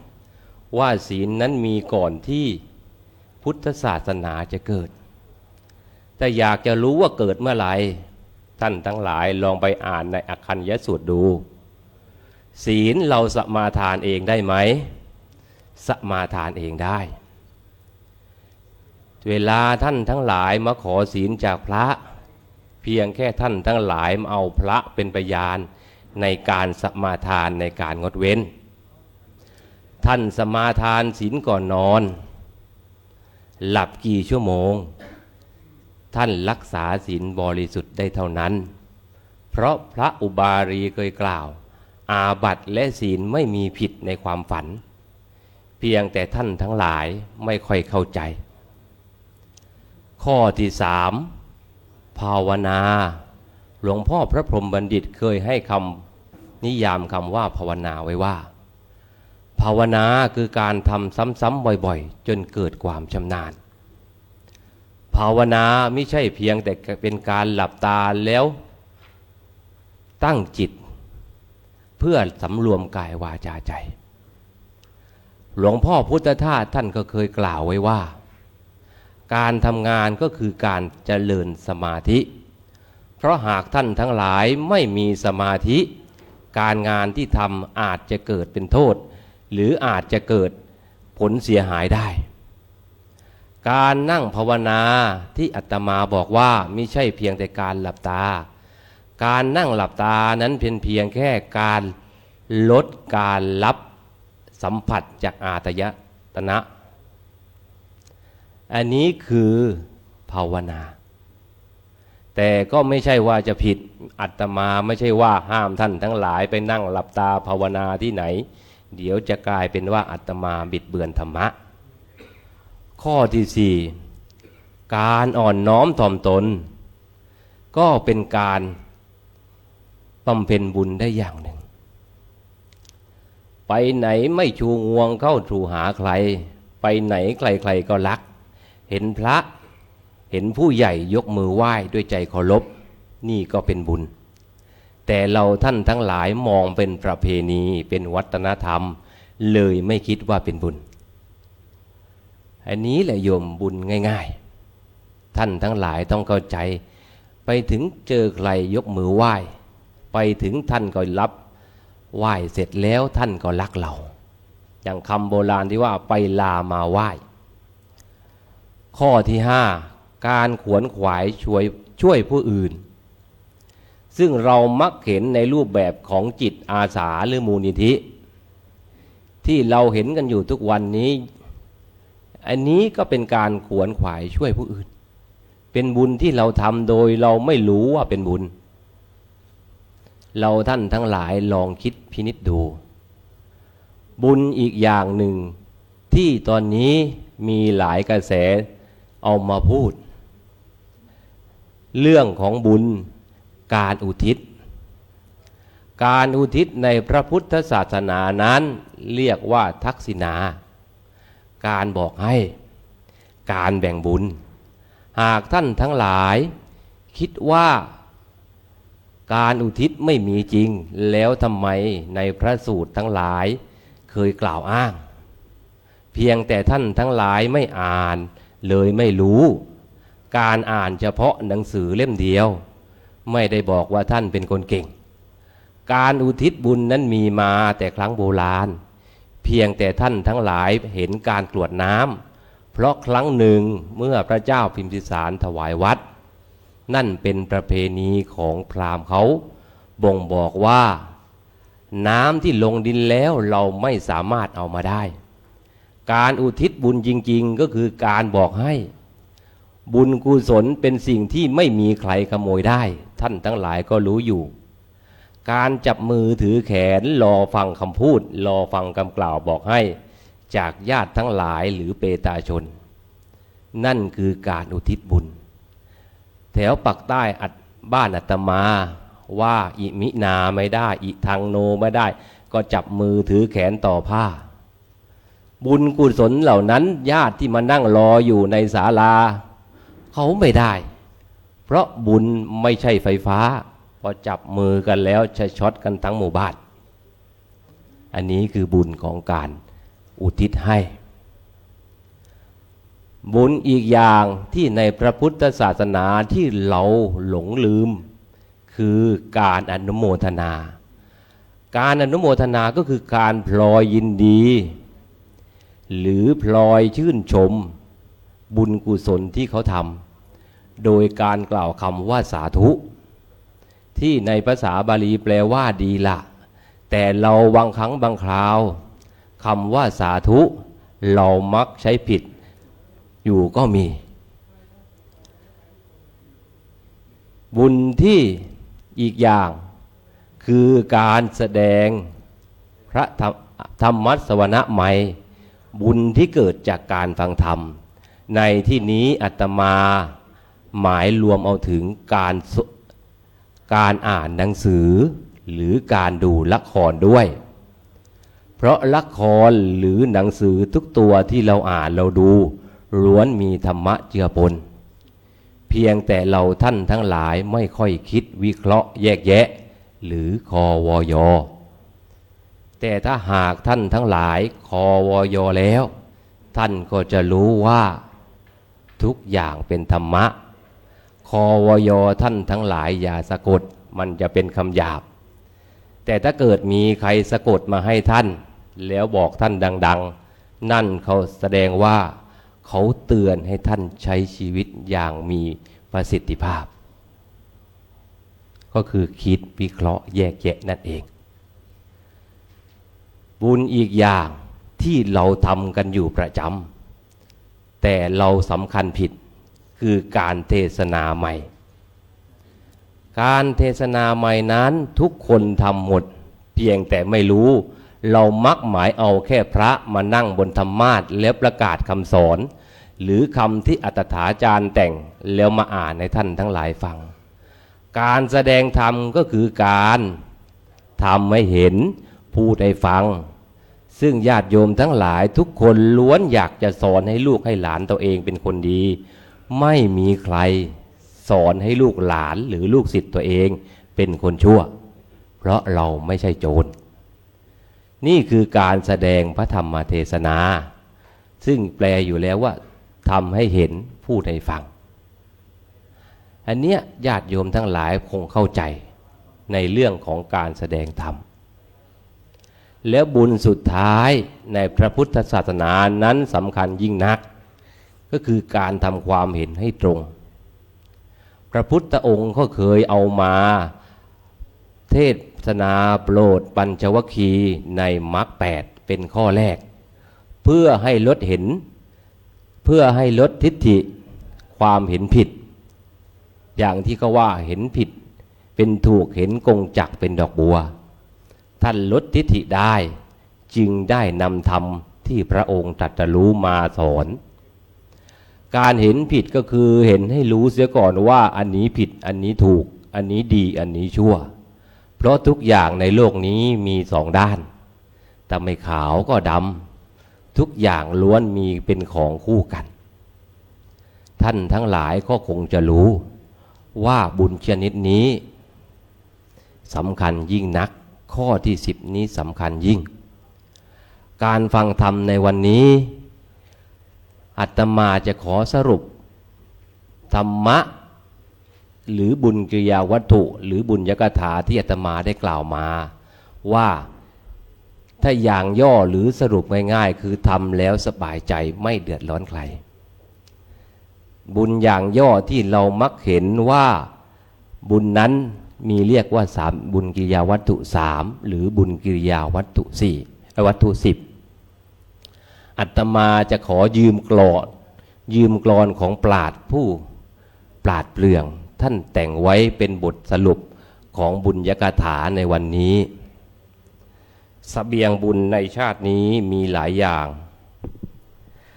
เป รียมเดินทางข้างหน้าต้องหาคอนยิ่งเดินทางหลายคาบต้องหาบคอนเครื่องกินนอนมากมายสะพายเต็มสเปียงบุญชาติหน้าไม่กลัวหนักเพียงรู้จักเก็บออมถนอมเข้มบุญกิริยาวัตถุลุอิ่มเอมจะปรีเปรมเต็มลำด้วยธรรมาทั้งทานศีลภาวนานำพาให้สู่แดนไกลสวงสวรรค์สุขหันษาจะล่วงทุกข์ด้วยความเพียรด้วยปัญญาอภิญญาพาพ้นไหว้วนเวียนใครเสบียงบุญมีมากยามมอดม้วยกุศลช่วยส่งเสริมเพิ่มเสถียรเสบียงน้อยลอยลำดังกำเกวียนดังแสงเทียนดวงน้อยคอยคลำทางอยู่ในโลกโศกเศร้าดังเงาเมฆเฝ้าปลุกเสกเรียกยันเพื่อสรรสร้างอบายมุขครอบงำเข้าอำพรางจึงเลือนลางห่างธรรมสร้างกรรมเวรสุขโขปุญญัสสะอุจจโยพระพุทโธดำรัสปัดทุกข์เข็นการสั่งสมซึ่งบุญทุนบำเพ็ญจะอยู่เย็นเป็นสุขพ้นทุกข์ภัยเทศนาปริโยสาเนท้ายที่สุดแห่งพระธรรมเทศนานี้สัพพพุทธานุภาเวนะสัพพธรรมานุภาเวนะสัพพสังฆานุภาเวนะด้วยอำนาจของพระศรีรัตนตรัยอันมีพระพุทธพระธรรมพระสงฆ์ที่เป็นเครื่องหมายแห่งสรณะของเราท่านทั้งหลายอีกทั้งบุญกุศลทั้งหลายที่ท่านได้สั่งสมมาแล้วตั้งแต่อดีตจนถึงปัจจุบันจนถึงเวลานี้จงเป็นผลสะท้อนย้อนกลับให้ท่านทั้งหลายพบแต่ความสุขความเจริญในหน้าที่การงานและการใช้ชีวิตประจำวันทุกทิวาราตรีคิดสิ่งหนึ่งสิ่งใดที่ไม่ผิดต่อศีลธรรมแล้วและกฎหมายบ้านเมืองแล้วไซขอบุญกุศลนั้นจงสำเร็จทุกประการแสดงพระธรรมเทศนามาก็สมควรแก่เวลาจึงขอสมมุติยุติลงคงไว้แต่เพียงเท่านี้เอวังก็มีด้วยประการฉะนี้สาธุนิมนต์พระอาจารย์ให้พรครับ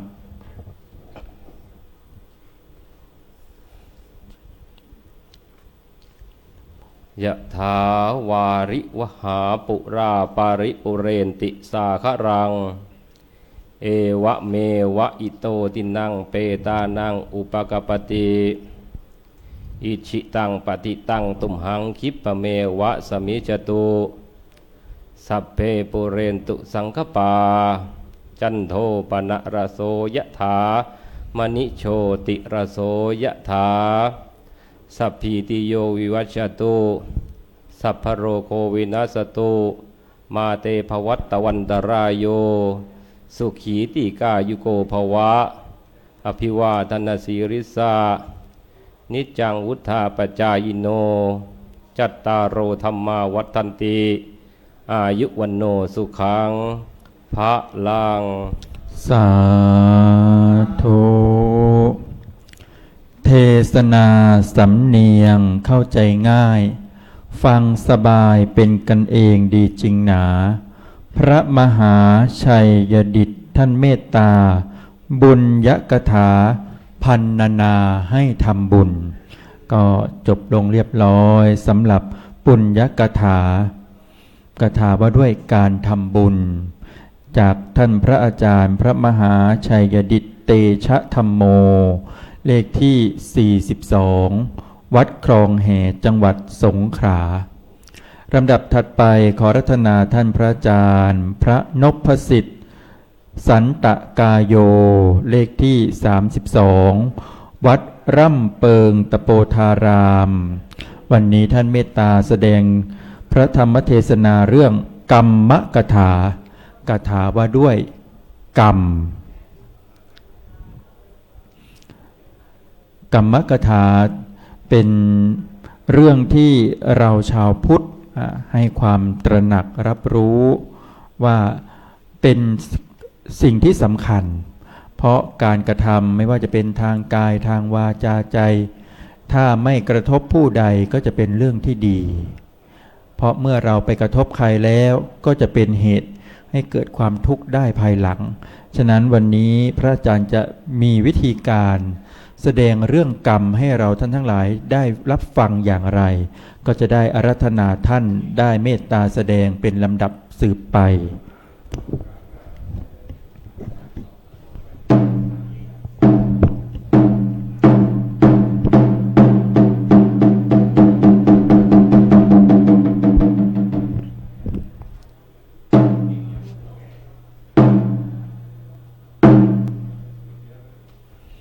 พรหมมาจโลกาธิปติสหัมปติ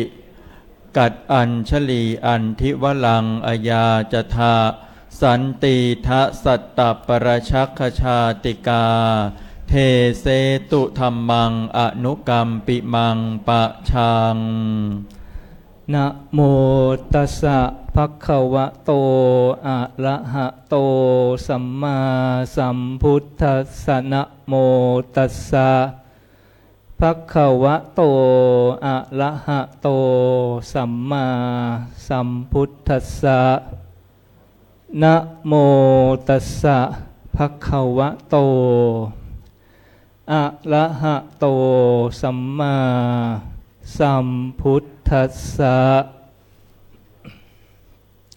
สุกะลังสาธุนาสาธุสาธุปาเปนะ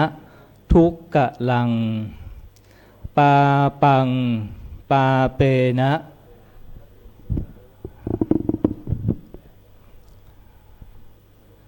ปาปังปาเปนะสุกะลังปาปะมะลิเยหิทุกกะลันติณบัดนี้อัตมภาพ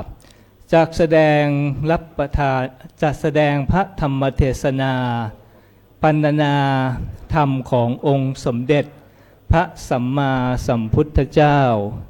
เพื่อเป็นการประดับประคับประคองฉลองศรัทธาประดับสติปัญญาบารมี เพิ่มพูนกุศลบุญญาราศีของท่านพุทธศาสนิกชนทั้งหลายที่ได้น้อมกายน้อมใจตั้งใจสดับรับฟังพระธรรมเทศนาณวัดยานนาวาแห่งนี้และท่านพุทธศาสนิกชนที่รับฟังผ่านทาง WBTV ในพระพุทธศาสนาของเรานี้ธรรมะขององค์สมเด็จพระสัมมาสัมพุทธเจ้าก็ยังคงดำรงคงอยู่ด้วยดีตลอดมาจนถึงทุกวันนี้นับว่าเป็นมงคลอย่างยิ่งต่อพุทธศาสนิกชนทั้งหลายที่พระพุทธองค์ทรงสั่งสอนไว้ตามในแห่งพระสูตรพระวินัยและพระอภิธรรมปิฎกฉะนั้นอาตมภาพจะขอหยิบยกธรรมะขององค์สมเด็จพระสัมมาสัมพุทธเจ้า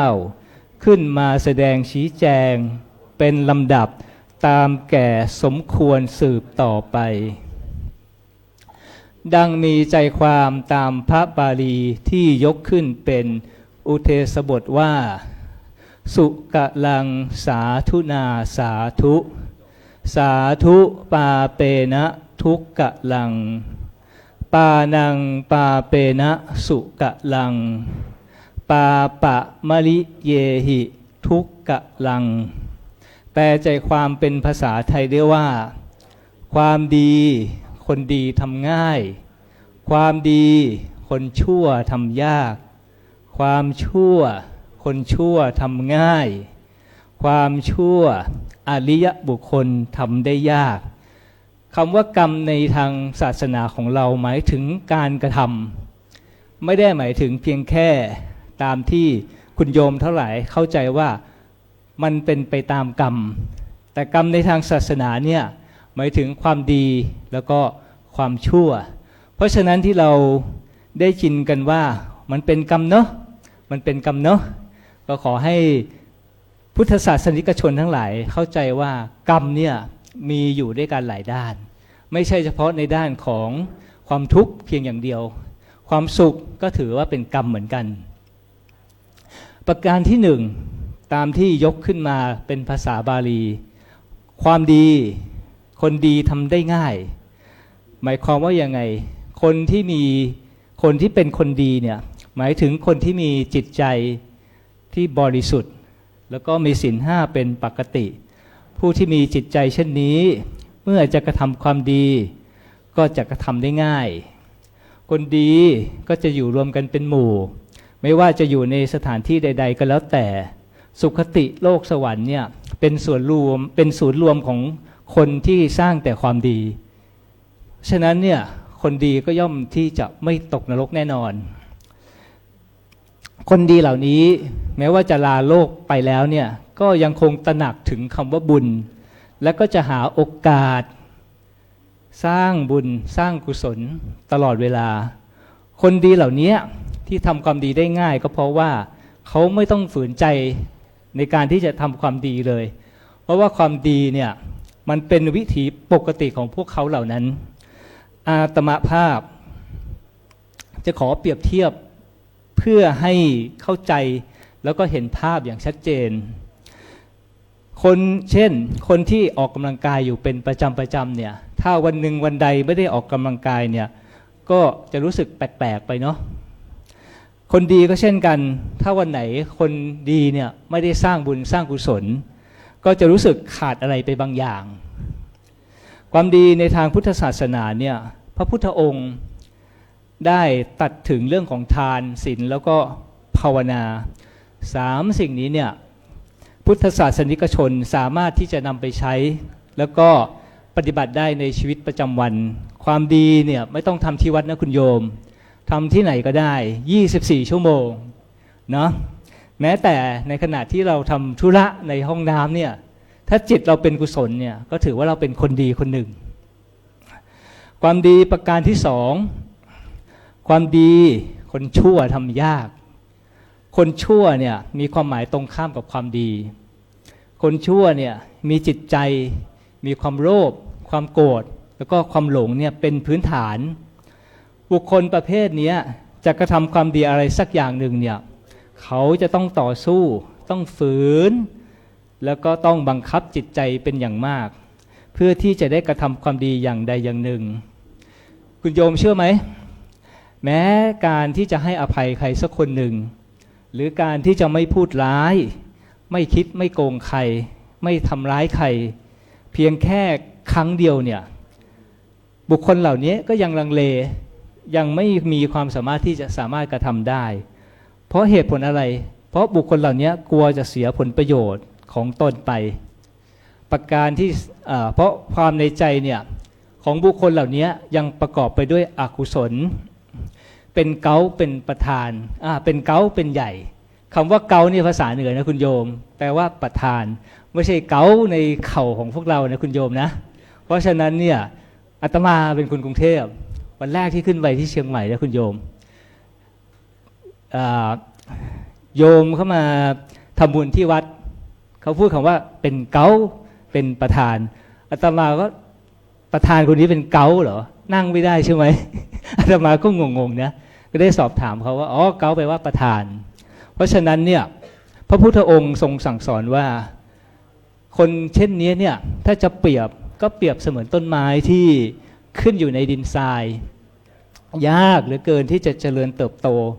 ถ้าอยากจะให้เจริญเติบโตไปได้ด้วยดีเนี่ยก็จะต้องดูแลรดน้ำเป็นอย่างพิเศษประการที่สาม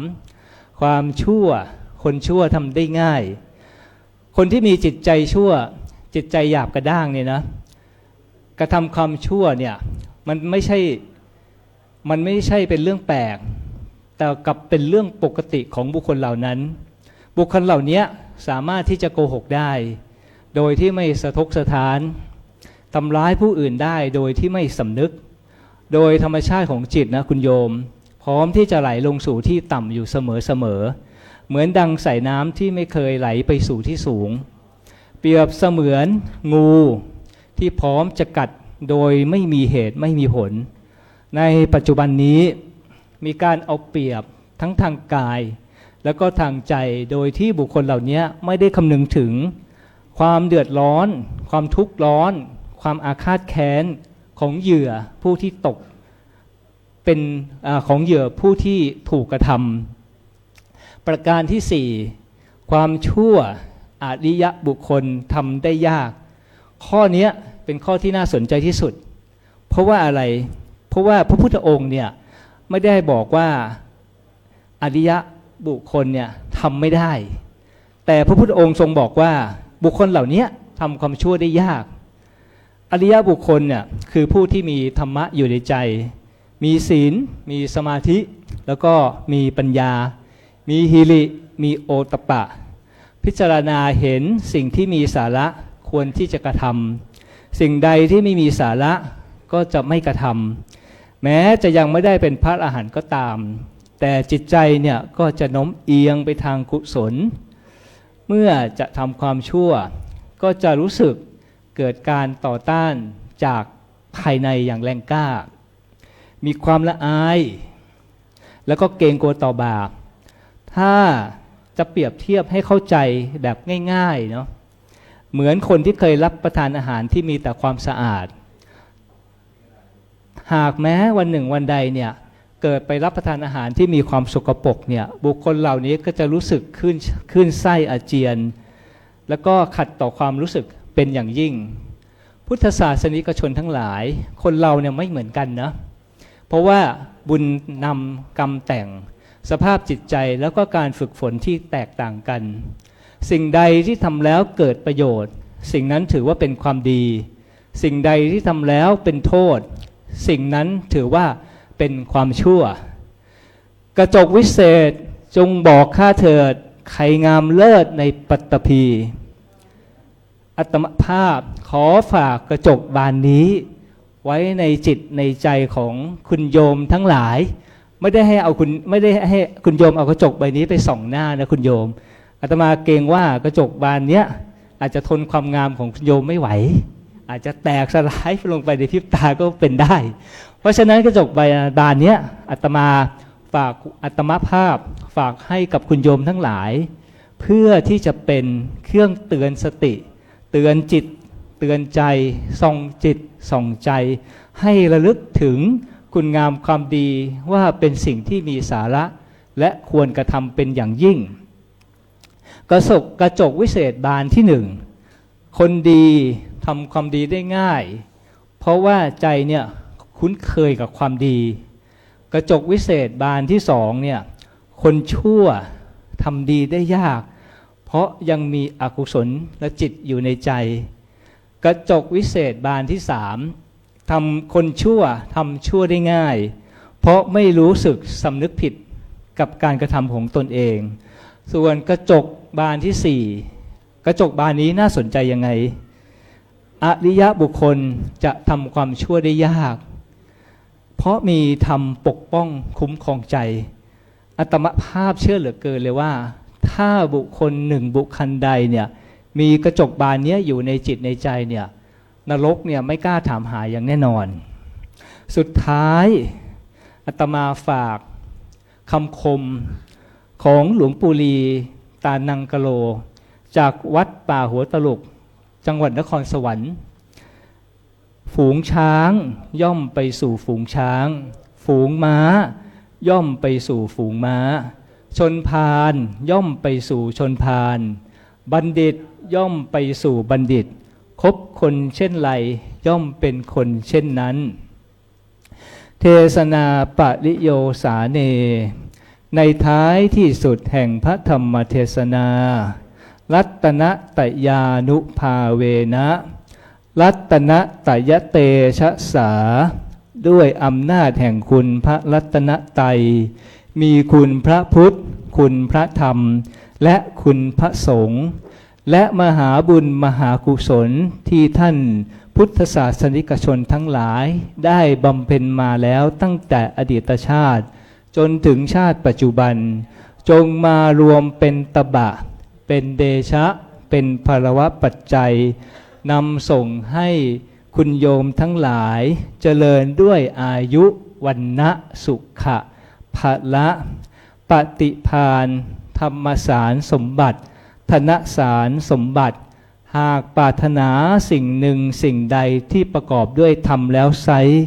ขอสิ่งนั้นจงพันสำเร็จจงพันสำเร็จ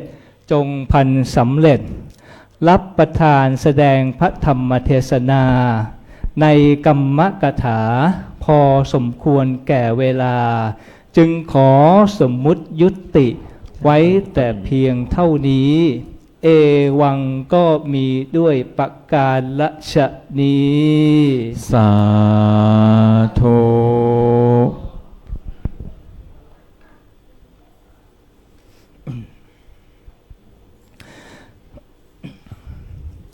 ยะถาวาริวหาปุลาปริปุเรติสาคะลังเอวะเมวะอิโททินังเปตานังอุปกัปปติอิชิตังปฏิตังตุมหังคิปปะเมวะสมิชตุ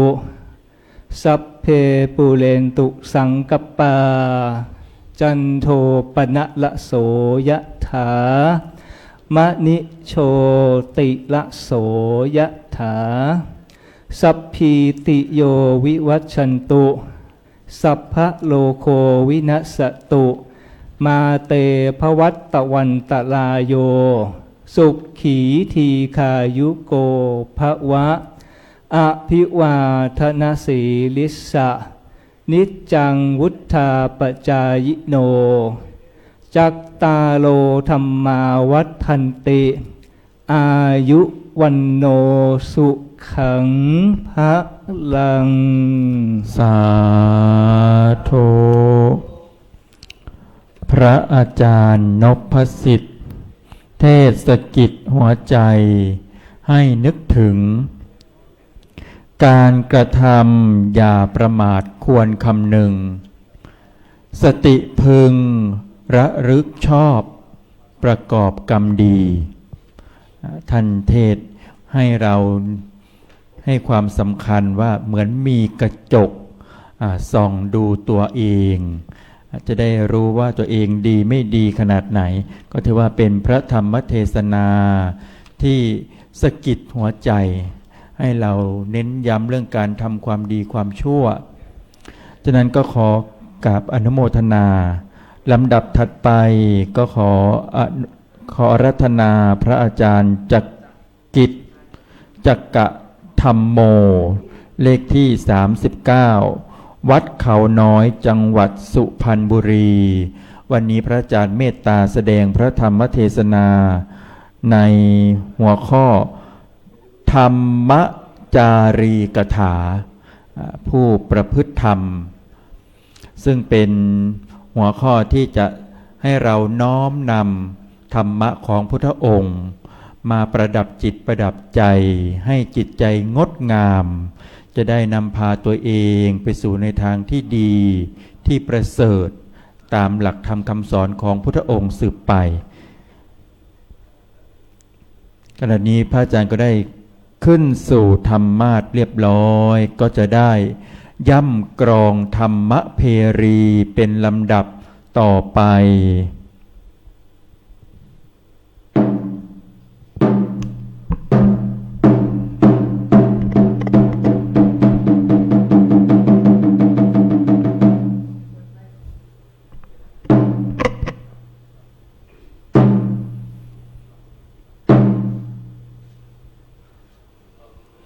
พรหมาจโลกาธิปติสหัมปติ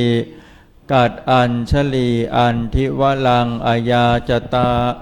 สันติทัสสัตตปรชักขชาติกาเทเสตุธรรมังอนุกรรมปิมังประชัง นะโมตัสสะภะคะวะโตอะระหะโตสัมมาสัมพุทธัสสะนะโมตัสสะภะคะวะโตอะระหะโตสัมมาสัมพุทธัสสะนะโมตัสสะภะคะวะโตอะระหะโตสัมมาสัมพุทธัสสะธัมมจารีสุขังส ติติณบัดนี้อาตมาภาพจะได้แสดงพระสัทธรรมเทศนาในธรรมจารีกถาว่าโดยเรื่องผู้ประพฤติธรรมย่อมอยู่เป็นสุขเพื่อเป็นเครื่องประคับประคองฉลองศรัทธาประดับปัญญาบารมี เพิ่มพูนกุศลบุญยราศีแก่พุทธบริษัททั้งหลายผู้ควรขวายในธรรมณวัดยานาวาแห่งนี้ตามสมควรแก่เวลาสืบต่อไปดำเนินความตามพระบาลีเบื้องต้นว่าธรรมจารีสุขขังเสติแปลว่าผู้ประพฤติธรรมย่อมอยู่เป็นสุขพระพุทธองค์ตัดถ้อยคำข้อนี้เพื่อแสดงถึงผลของการประพฤติธรรมแก่เวไนยสัตว์ทั้งหลายว่าผู้ใดดำรงตนอยู่ในธรรมย่อมมีชีวิตสุขทั้งกลางวันและกลางคืนไม่ใช่เพียงแต่ในชาติปัจจุบันนี้เท่านั้นแม้แต่ในสัมปรายภพก็ย่อมได้รับความผลแห่งความสุขนั้นด้วยคำว่าธรรมจารีแปลตรงตัวว่าผู้ประพฤติธรรมหรือดำเนินชีวิตตามธรรมะธรรมจารีไม่ใช่เพียงผู้ที่เรียนรู้ธรรมะเท่านั้นแต่หมายถึงผู้ที่นำธรรมะมาใช้ในชีวิตจริงมีลักษณะดังต่อไปนี้ 1. มีศีลเป็นพื้นฐานได้แก่การรักษาศีล 5หรือศีล 8อย่างสม่ำเสมอเป็นต้นกล่าวคือการไม่เบียดเบียนการไม่ลักทรัพย์ไม่พูดปดหรือกล่าวอีกในหนึ่งว่ามีวินัยในกายวาจาใจ 2. มีธรรมในใจคือปฏิบัติธรรมะเช่นมีความเมตตากรุณามีสติสัมปชัญญะได้แก่มันเจริญจิตภาวนาทำสมาธิและรู้เท่าทันอารมณ์และกิเลส 3. ไม่เบียดเบียนตนและผู้อื่นคือไม่เอาเปรียบไม่หลอกลวงทั้งไม่ทำร้ายผู้อื่นทั้งกายวาจาและใจมีจิตเมตตาเห็นความทุกข์ของผู้อื่น 4. ดำเนินชีวิตโดยชอบคือมีสัมมาอาชีพเลี้ยงชีพโดยสุจริตได้แก่รู้จักประมาณในการใช้จ่ายและการบริโภคและพอใจในสิ่งที่ตนมีและรู้จักแบ่งปัน 5. ไม่ประมาทคือไม่หลงในลาภยศสรรเสริญทั้งระลึกถึงความไม่เที่ยงของชีวิตและมันปฏิบัติเพื่อความเจริญในธรรมดังนั้นธรรมจารีเปรียบเสมือนผู้เดินในทางตรงแม้จะช้ากว่าแต่ถึงจุดหมายโดยปลอดภัยธรรมจารีเปรียบเสมือนต้นไม้ต้นใหญ่ที่ให้ร่มเงาไม่ใช่เพียงพึ่งพาตนได้แต่ยังเป็นประโยชน์แก่ผู้อื่นด้วยพระพุทธเจ้าทรงสอนว่าธรรมคือที่พึ่งอันประเสริฐของสัตว์ทั้งหลายเมื่อใดเราน้อมจิตประพฤติธรรมเมื่อนั้นเราจะเป็นสุขทั้งในปัจจุบันและในอนาคตท่านสาธุชนญาติโยมทั้งหลายลองมองตัวอย่างง่ายๆเช่นคนขับรถ2 คนคนแรกขับรถอย่างระมัดระวังเคารพกฎจราจรมีน้ำใจให้เพื่อนร่วมทางผู้นี้ขับรถอย่างเป็นสุขถึงที่หมายโดยปลอดภัยจิตใจก็สงบส่วนคนที่2ขับรถเร็วแทรกซ้ายปาดซ้ายปาดขวาด่าคนอื่นขณะขับรถผู้นี้ย่อมเครียดหัวร้อนและเสี่ยงภัยนอกจากนี้คำว่าประพฤติธรรมไม่ได้หมายถึงการสวดมนต์เท่านั้นแต่ยังหมายถึงการนำธรรมะมาใช้ในการดำรงชีวิตจริงซึ่งหากเราเป็นผู้ปฏิบัติผลของการประพฤติธรรม 1. จิตใจเราจะสงบ นอนหลับสบาย ไม่มีความกังวล 2. มีสติไม่หวั่นไหวในคำสรรเสริญหรือคำนินทา 3. มีชีวิตมีเป้าหมายและมีทิศทาง 4. ตายไปไม่ไปสู่อบาย เพราะจิตใจมั่นคงในกุศลธรรม ดังเรื่องของพระอุบาลี ผู้เป็นเอตทัคคะ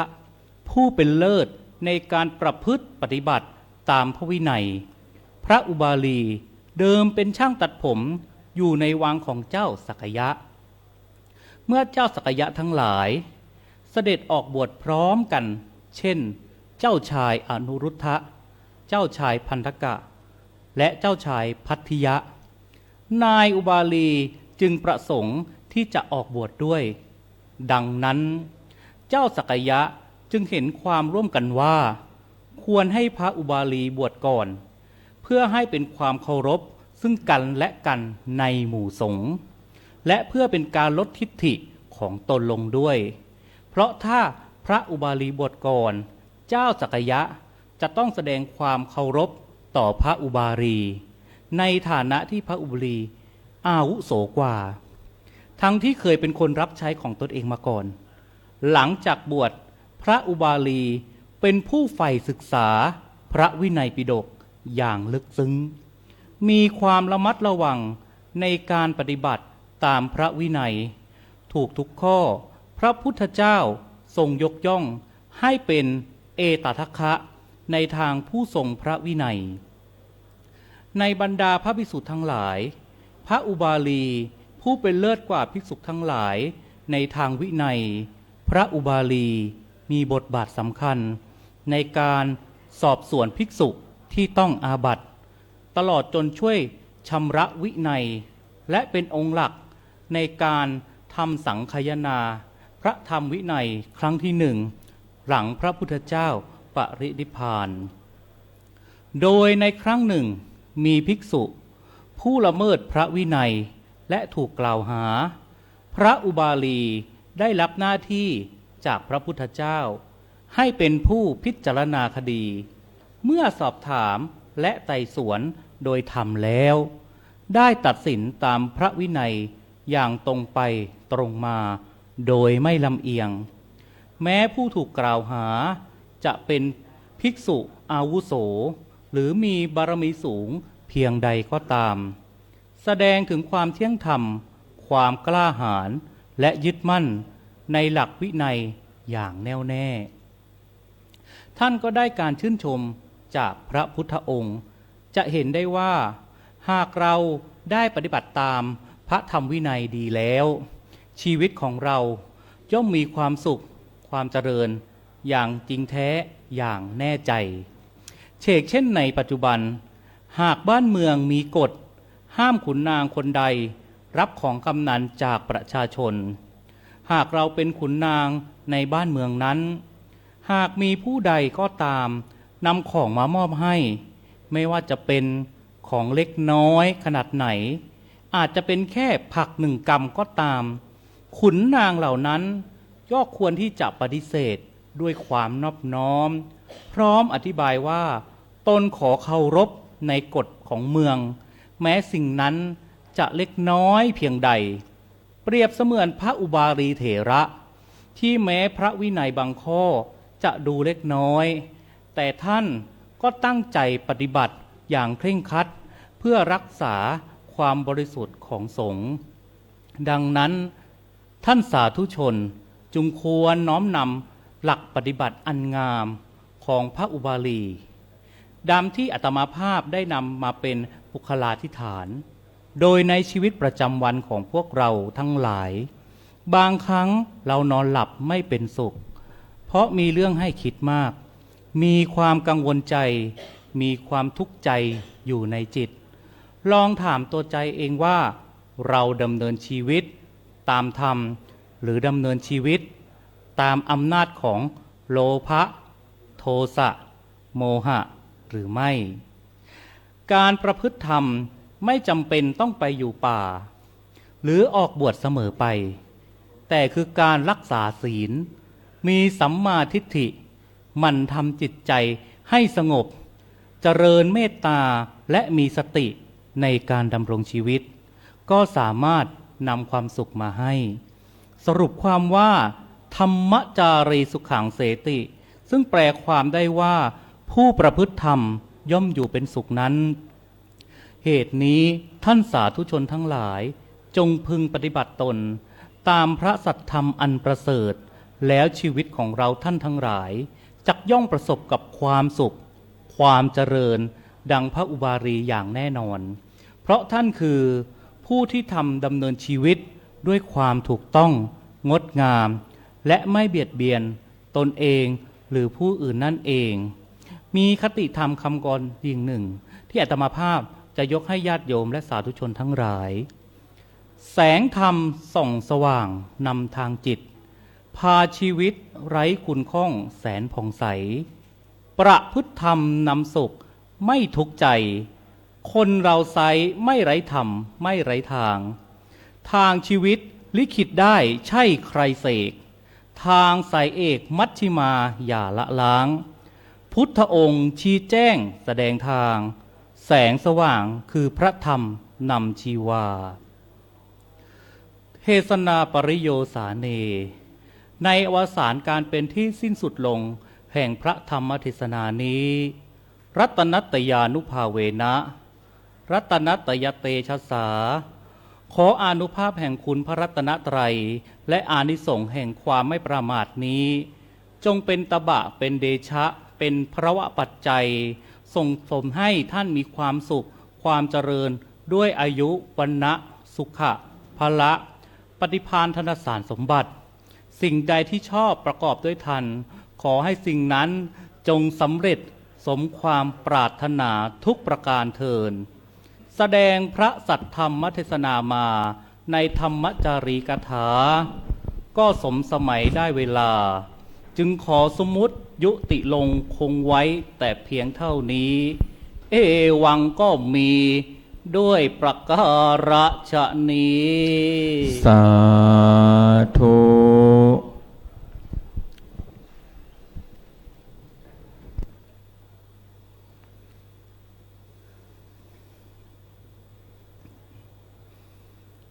ยะถาวาริวหาปุราปริปุเรนติสาครังเอวะเมวะอิโตทินังเปตานังอุปกปติอิฉิตังปัตถิตังตุมหังขิปะเมวะสมิจฉโตสัพเพปุเรนตุสังกปปาจันโทปนะระโสยถามณิโชติระโสยถาสัพพิติโยวิวัชชันโตสัพพะโรโควินาศโตมาเทภวัตวันตรายโยสุขีทีคายุโกภวะอภิวาทนาสิริสะนิจังวุธาปจายโนจัตตารโอธรรมาวัฏันติอายุวันโนสุขังภะลังสาธุวัดเขาน้อยหุ่นพอดีมีเนื้อหนังเทศจริงจังตั้งใจให้คำสอนประพฤติธรรมเป็นประจำจิตสังวรพระจักกิจท่านสอนน้อมสู่ใจพระธรรมเทศนาที่ได้จบลงนั้นเป็นพระธรรมเทศนาในเรื่องธรรมจารีกถาซึ่งพรรณนาเกี่ยวกับการประพฤติธรรมโดยพระอาจารย์จักกิจจักกะธรรมโมวัดเขาน้อยจังหวัดสุพรรณบุรีรูปถัดไปนะครับก็ขออาราธนาพระอาจารย์พระวันทคมกตธรรมโมเลขที่49วัดพระธาตุเจ้าหลวงเทิงจังหวัดเชียงรายวันนี้ท่านพระอาจารย์จะมาแสดงพระธรรมเทศนาในอัตตกถาว่าด้วยการฝึกตนนะครับอัตตาหิอัตโนนาโถตนแลเป็นที่พึ่งแห่งตนก็ขอให้ท่านทั้งหลายได้ ร่วมกันตั้งใจฟังนะครับซึ่งวันนี้ก็ได้รับฟังพระธรรมเทศนามาแล้วทั้งหมด10กันด้วยกันก็ถือว่าเป็นมงคลอย่างยิ่ง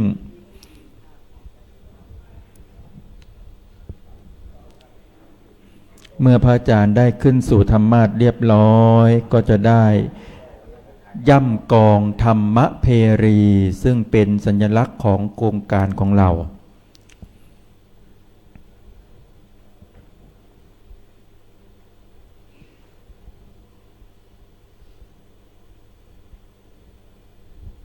พร้อมแล้วครับพระอาจารย์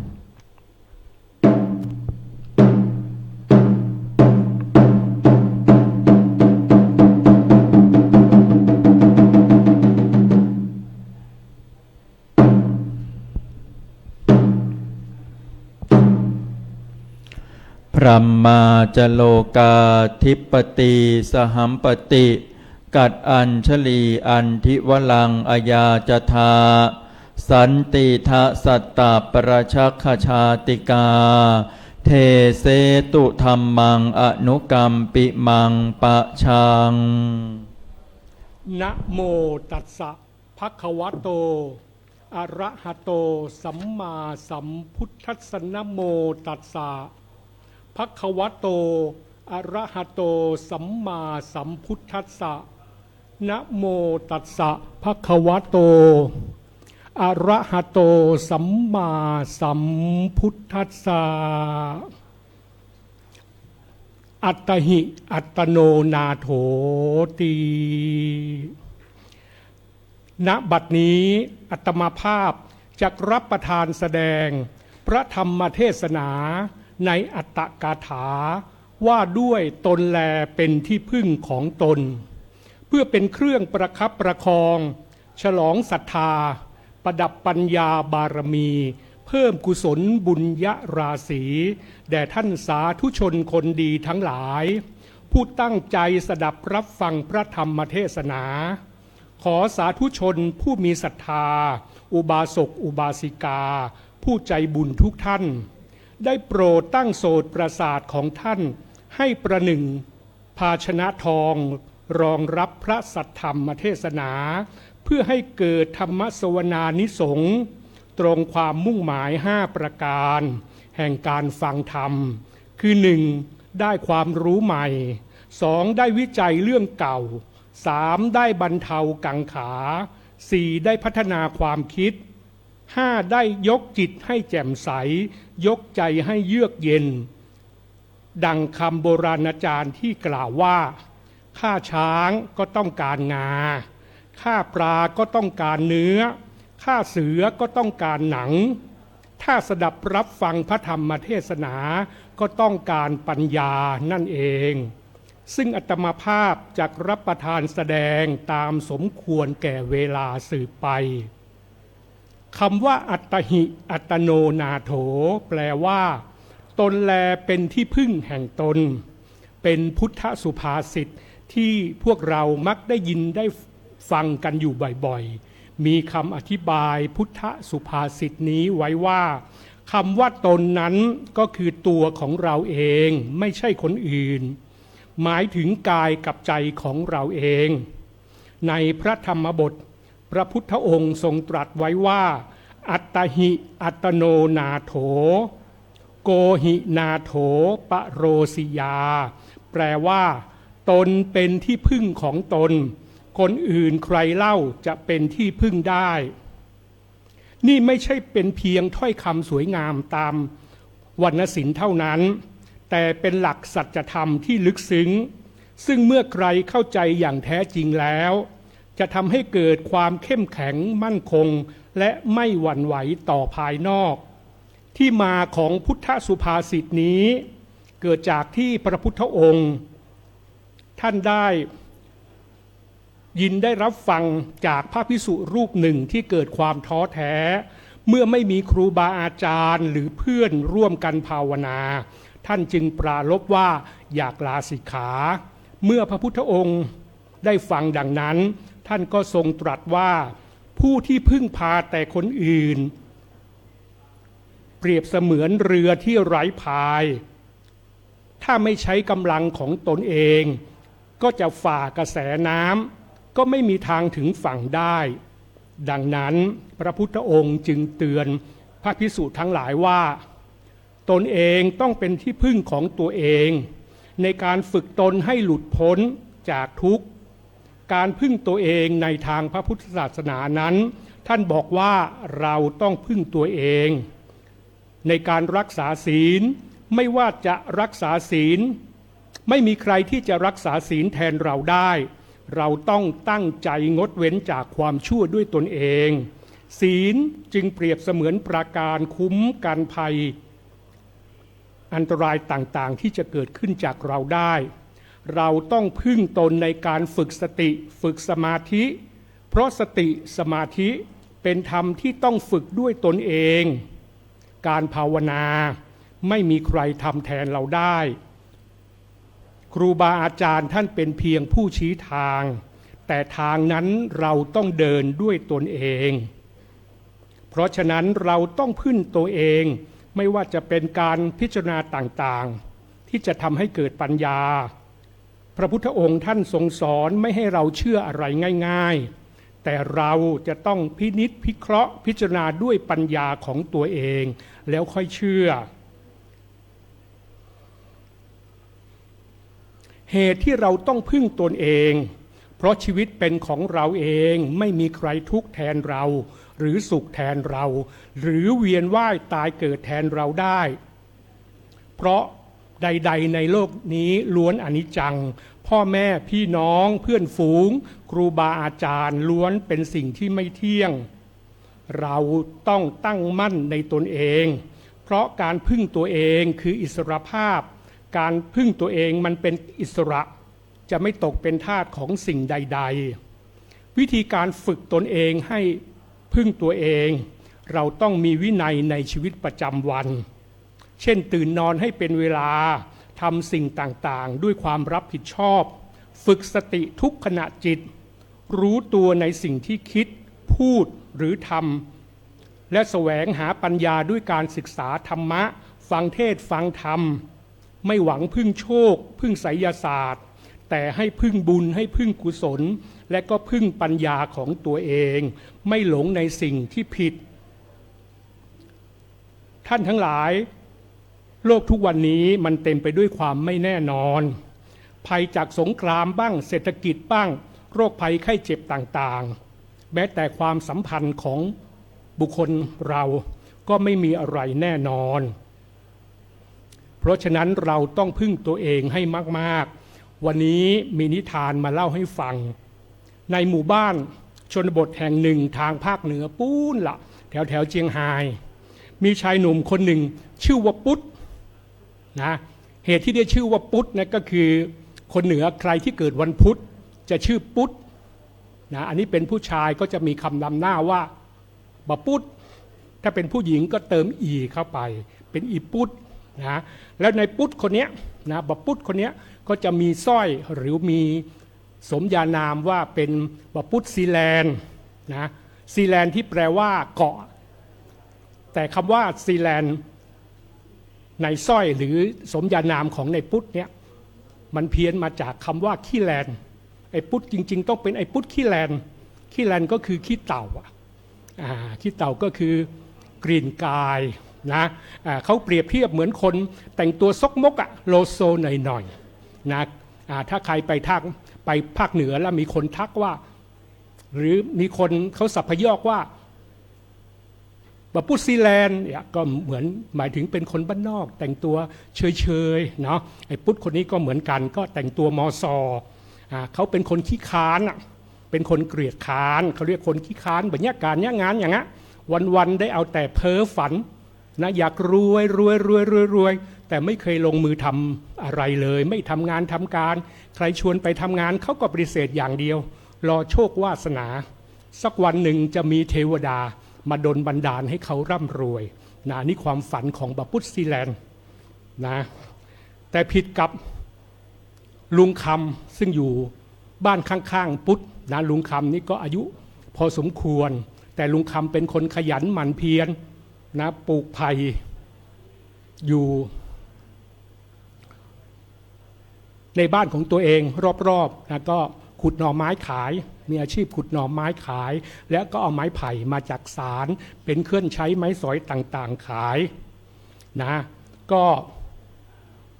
บักปุตซีแลนด์เนี่ยก็เห็นลุงคำทำนะก็ไปขุดไผ่มาปลูกในบ้านตัวเองแต่ไม่ได้ทำเหมือนลุงคำแต่เอาวันหนึ่งก็ได้แต่บนบานศาลกล่าวขอให้เทวดาสิ่งศักดิ์สิทธิ์ทั้งหลายช่วยให้ตัวเองช่วยให้หน่อไม้ที่ตัวเองปลูกเป็นต่อไม้ทองคำจะได้มีรายได้จากการเก็บหน่อไม้ทองเก็บหน่อไม้คำไปขายเขาก็หวังลมๆแรงๆนะเขาก็หวังลมๆแรงๆแต่ก็ไม่เคยได้สักทีนะวันแล้ววันเล่าต้นไผ่ของเขาก็ยังเป็นไผ่ธรรมดาไม่มีวี่แววจะออกหน่อไม้มาเป็นทองคำให้ไอ้ปุตซีแลนด์ไปขายมีรายได้นะผิดกับลุงคำลุงคำนี่เริ่มเก็บหน่อไม้ขายเอาไม้ไผ่มาจากสารสิ่งใช้ของต่างๆกระบุงตะกร้านะก็มีรายได้ก็สามารถสร้างบ้านได้มั่นคงแข็งแรงนะผิดกับไอ้ปุตซีแลนด์รอโชควาสนาหน่อไม้จะเป็นหน่อไม้ทองคำแต่ก็ไม่เป็นกับเขาสักทีเวลาผ่านไปนะนายพุทธของเราก็เริ่มแก่เริ่มป่วยไม่มีเงินรักษาตัวเองแต่ลุงคำเนี่ยกลับมีฐานะที่ร่ำรวยขึ้นมีลูกมีหลานอยู่พร้อมหน้านายพุทธก็เลยเดินไปหาลุงคำนะด้วยน้ำตาไปถามว่าลุงเป็นยังผมถึงบาร่ำบารวยเหมือนลุงนะผมก็เฝ้าบนบานศาลกล่าวหื้อนอเป็นนอคำเป็นนอทองคำนะแต่ก็ไม่เคยได้เลยลุงคำก็บอกว่าก็คิงล้อแต่โชควาสนาแต่หานี่ใจสองมือของหาเนี่ยขึ้นมามันก็เลยมีได้นะอันนี้ก็เป็นนิทานสนุกเล่าให้ฟังนะทุกท่านครับโชคชะตาเนี่ยมันอาจช่วยได้บางครั้งแต่ความเพียรของคนเราเนี่ยช่วยได้ทุกวันคนที่ไม่ยอมพึ่งตัวเองย่อมเหมือนเรือที่ไร้พายลอยไปตามกระแสน้ำแต่คนที่ช่วยตัวเองนะพึ่งตัวเองใช้สองมือของตัวเองเนี่ยก็จะเป็นคนที่มีความสุขนะประสบความสำเร็จได้ดังนั้นก็ขอให้ท่านทั้งหลายจงมั่นใจว่าไม่มีใครทำดีแทนเราได้ถ้าเราไม่ทำเองไม่มีใครลุกแทนเราได้ถ้าเราไม่ลุกเองเมื่อเราล้มไม่มีใครบรรลุนิพพานได้ถ้าไม่เพียรพยายามพระพุทธองค์ท่านเป็นเพียงแต่ผู้ชี้ทางให้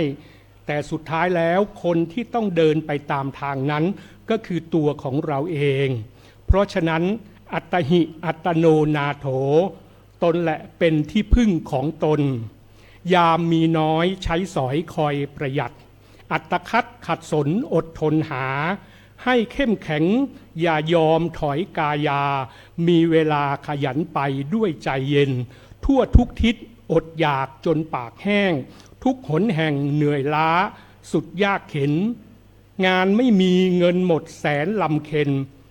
ไม่มีเว้นทั่วหน้าประชาชนนานแค่ไหน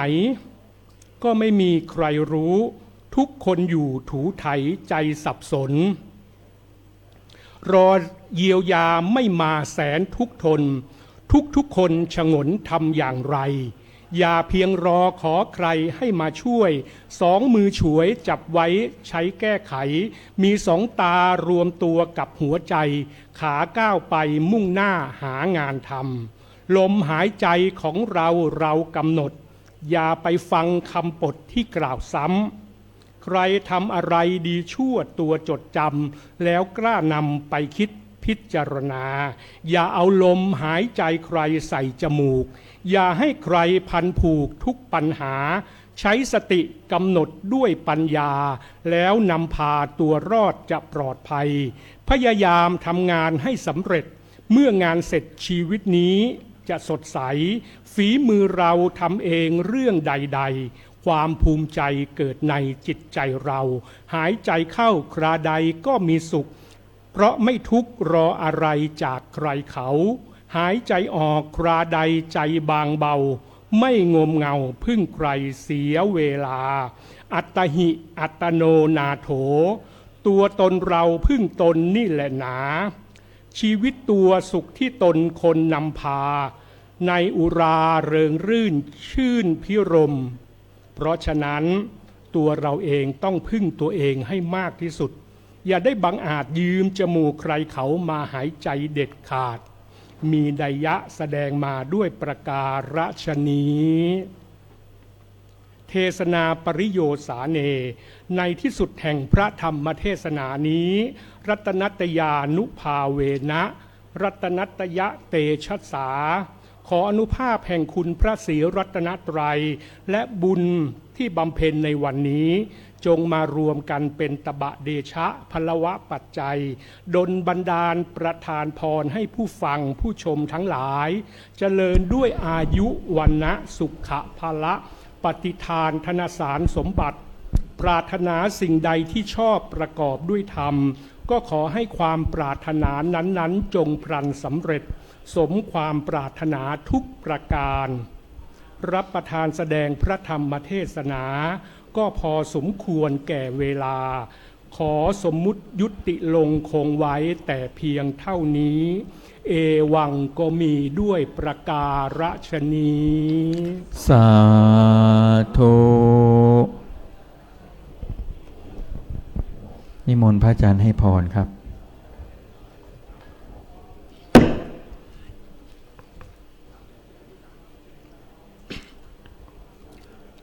ยะถาวาริวหาปุราปริปุเรนติสาครัง เอวะเมวะอิโตทินังเปตานังอุปกัปปติอิชิตังปฏิตังตุมหังขิปะเมวะสมิชตุสเพปุเรนตุสังกัปปาจันโทปนรโสยะถามณิโชติระโสยะถาสัพพีติโยวิวัชชันตุสัพพะโรโควินัสตุมาเตภวัตวันตรายโยสุขีทีคายุโกภวะอภิวาทนาเสริสะนิจจังวุธาปัจจายิโนจัตตารโอธรรมาวัฏันติอายุวันโนสุขังพระลัง สาธุพระวัฒคมคมธรรมนำเสนอ มิให้เผลอเกลียดค้านหมันฝึกฝน กายกับใจก็ของเราเฝ้าอดทน จงฝึกตนด้วยวินัยให้ทุกวัน พระธรรมเทศนาเรื่องการฝึกตน ก็ได้จบลงเรียบร้อยจากพันพระอาจารย์ พระวัฒคมกตธรรมโมนะครับ จากวัดพระธาตุเจ้าหลวงเถิงจังหวัดเชียงรายนะครับ ที่เป็นอุเทศกถาคืออัตตกถาว่าด้วยงานแลเป็นที่พึ่งของตน ซึ่งรูปลำดับต่อไปลำดับที่12นะครับพระบุญสิริปุญโยจากวัดจุมพลสุทธาวาสจังหวัดสุรินทร์มาด้วยอุเทศคาถากาลกถาว่าด้วยการเวลานะครับการเวลาผ่านไปไม่ย้อนกลับครับจะลาลับลบหายสลายหนีหากเราพลาดโอกาสทำความดีจะไม่มีที่พึ่งให้กับตนฉะนั้นเราก็จะได้รับฟังเรื่องการเวลาว่าจะมีสาระสำคัญอะไรบ้างก็ขอให้พระอาจารย์ได้ชี้แจงแถลงไขสืบไปในกาลกถาครับซึ่งการแสดงพระธรรมเทศนานั้นจะต้องประกอบไปด้วยแจ่มแจ้งจูงใจแก้วกล้าและร่าเริงนะครับเป็นประการสำคัญในการแสดงพระธรรมเทศนาในทุกๆรูปที่ผ่านมานะครับ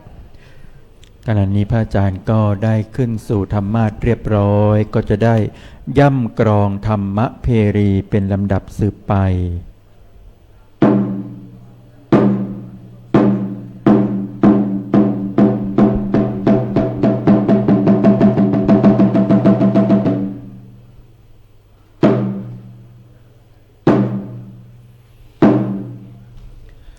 รัมมาจโลกาธิปติสหัมปติกัดอัญชลีอันทิวลังอายาจทาสันติทะสัตตปรชักขชาติกาเทเสตุธรรมังอนุกรรมปิมังปะชัง นะโมตัสสะภะคะวะโตอะระหะโตสัมมาสัมพุทธัสสะนะโมตัสสะภะคะวะโตอะระหะโตสัมมาสัมพุทธัสสะนะโมตัสสะภะคะวะโตอะระหะโตสัมมาสัมพุทธัสสะกาโลคัสสติภูตานิสัพพาเนวะสหัตตนาติณบัดนี้อาตมาภาพจักได้แสดงพระธรรมเทศนาในกาลกถาพรรณนาว่าด้วยเรื่องการเวลาเพื่อเพิ่มพูนศรัทธาสัมมาปฏิบัติพัฒนาปัญญาบารมีส่งเสริมกุศลบุญญาราศีอันจะมีขึ้นจากการฟังธรรมจนกว่าจะสมควรแก่กาลเวลาสืบต่อไปท่านสาธุชนทั้งหลายพระพุทธศาสนสุภาษิตสอนใจให้เราได้คิดที่อาตมาภาพได้ยกขึ้นเป็นบทนิเขปบทในเบื้องต้นนั่นว่ากาโลคัสสติภูตานิสัพพาเนวะสหัตตนาแปลว่าการเวลาย่อมกลืนกินสรรพสัตว์ทั้งหลายพร้อมทั้งตัวมันเองอธิบายว่าวันคืนล่วงไปในแต่ละวันวันเวลาผ่านไปวัยของเราก็ล่วงเลยไปเป็นลำดับล่วงเลยไปเรื่อยๆมนุษย์เรานั้นไม่ค่อยที่จะสนใจหรือสังเกตในการเปลี่ยนแปลงคือความแก่ความเปลี่ยนแปลงของสรีระสังขารร่างกายของตัวเองจนบางครั้งเกิดอุปาทานคือคิดไปเองว่าคิดเข้าข้างตัวเองว่าแม้ว่าอายุของเราจะมากแล้วนะแต่ก็ยังดูไม่แก่ยังคิดว่าตัวเองนั้นเป็นหนุ่มสาวยังสวยอยู่ยังไม่ใช่คนแก่ชรานะไม่ค่อยจะสังเกตในเรื่องนี้ยังดูว่าตัวเองนั้นเป็นคนที่ยังอ่อนวัยนะถ้าหากว่ามีใครมาชมว่าโอ้โหดูซิยังดูยังหนุ่มยังสาวยังสวยนะก็นั่นแหละเรียกว่ายังเป็นผู้ที่ยังหลงในวัยหลงตัวลืมตายหลงกายลืมแก่หลงการหลงนั้นมันทำให้คนนั้นประมาทคือประมาทในวัยซึ่งในความเป็นจริงแล้วคนเรานั้นอายุเท่าไหร่ล้วนแต่แก่เหมือนกันแก่ลงไปเท่านั้นส่วนร่างกายเป็นเรื่องเหตุปัจจัยในการกินการอยู่การดูแลหาความแน่นอนไม่ได้เลยดังพุทธภาษิตที่ว่าไว้บอกว่าอธิปติวโยคโนตะเถวะแปลว่าวัยย่อมผ่านพ้นไปเหมือนขณะทีเดียวหมายความว่าวัยหรืออายุของเรานั้นได้ผันแปรเปลี่ยนไปทุกขณะของการเวลาผ่านไปอย่างรวดเร็วเรามารู้อีกทีเราก็รู้ว่าแก่ไปเยอะแล้วปีใหม่ผ่านไปทุกปีเทศกาลแต่ละต่างๆผ่านไปนั่นเป็นการเตือนให้เราได้รู้ว่าอายุไขของเรานั้นมีมากขึ้นร่างกายของเราก็เสื่อมโทรมอ่อนล้าผิวพรรณแก่ชราเหี่ยวแห้งดังพุทธภาษิตที่ได้ยกขึ้นนั้นว่ากาโลคัสสติภูตานิสัพพาเนวะสหัตตนานั่นน่ะก็แปลว่าการเวลาย่อมกลืนกินสรรพสัตว์ทั้งหลายพร้อมกระทั่งตัวมันเองอธิบายว่าวันเวลาเป็นมาตราวัดชีวิตเรามีสิทธิ์เท่ากันวันหนึ่งแต่ใครจะทำอะไรให้ตราตรึงนั่นแหละซึ่งทำชีวิตเราผิดกันชีวิตที่ได้ผ่านความกลั้นโลกพบทั้งโชคเคราะห์สุขทุกข์มหันต์ได้ต่อสู้อย่างผู้รู้จักมันเพียงเท่านั้นก็สมคำว่าคนชีวิตคนเรานั้นจะเอาอะไรแน่เกิดมาแล้วก็ต้องแก่เจ็บตายวายสังขาร รีบทำดีทำหน้าที่ทำการงานมัวสำราญจะร้อนรนไปจนตายดังนั้นเราควรดำเนินชีวิตอยู่ด้วยความไม่ประมาทรู้คุณค่าของการเวลามีสติกำหนดเห็นความเป็นจริงของชีวิตและมีคุณค่าของการเวลาให้เรารีบทำคุณงามความดีตั้งแต่วันนี้เพราะวันคืนล่วงไปบัดนี้เราทำอะไรอยู่นั่นเองที่พระพุทธองค์ทรงเตือนเอาไว้เพราะฉะนั้นให้เราได้เร่งรีบทำคุณงามความดีในสิ่งที่เป็นประโยชน์ให้กับตนเองและสังคมให้มากที่สุดเท่าที่จะทำได้เพราะว่าการเวลาไม่เคยหยุดเพื่อจะรอใครเลยแม้แต่วินาทีเดียวสิ่งที่ทุกชีวิตของเราจะได้รับเสมอกันไปหมดก็คือธรรมชาติของเวลานั้นมี24ชั่วโมงเท่ากันเพราะนั้นวันเวลาผ่านไปล่วงการแห่งวัยก็ล่วงไปตามลำดับคนเราควรที่จะเร่งรีบทำคุณงามความดีนักปราชญ์ท่านได้แต่งกลอนอันน่าชื่นชมไว้ว่าเปลวเทียนละลายแท่งเพื่อเปล่งแสงอันอำไพชีวิตมาลายไปเหลือสิ่งใดไว้ทดแทนวันเวลาในโลกนี้ชีวีสั้นเหลือแสนทำดีให้มากแม้นเพื่อตอบแทนคุณโลกเอ่ยการเวลาย่อมกลืนกินสรรพสัตว์ทั้งหลายพร้อมทั้งตัวมันเองไม่มีใครที่จะมีอายุขัยไปมากถึง100อยู่ได้ไม่เกิน100 ปีทุกคนก็ต้องบ่ายหน้าสู่ความตายเพราะฉะนั้นเวลาที่มีชีวิตอยู่พระพุทธองค์ให้ดูหมิ่นอายุที่มีอยู่น้อยในโลกนี้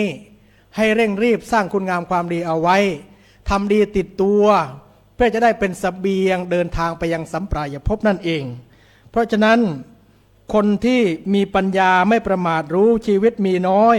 ความตายเป็นของแน่นอนเป็นสมบัติที่ทุกชีวิตจะต้องประสบกับชีวิต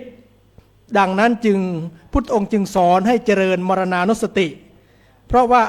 รู้อานิสงส์ว่าการระลึกถึงความตายสบายนักมันหักรักหักหลงในสงสาร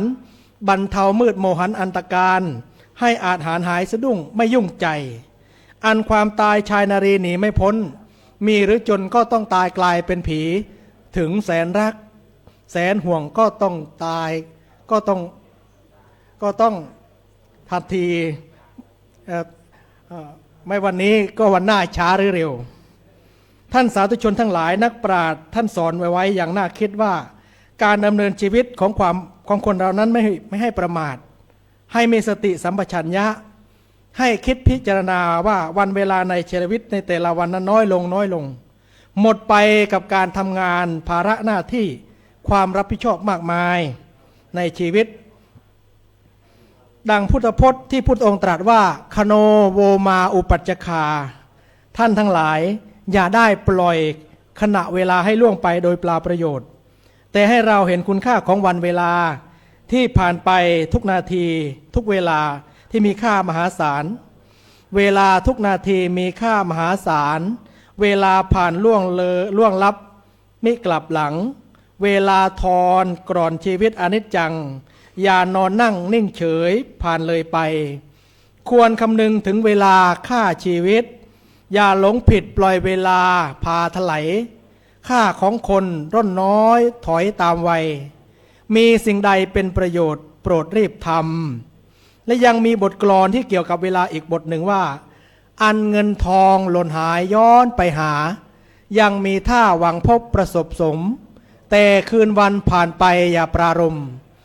จะนิยมย้อนหลังอย่าหวังเลย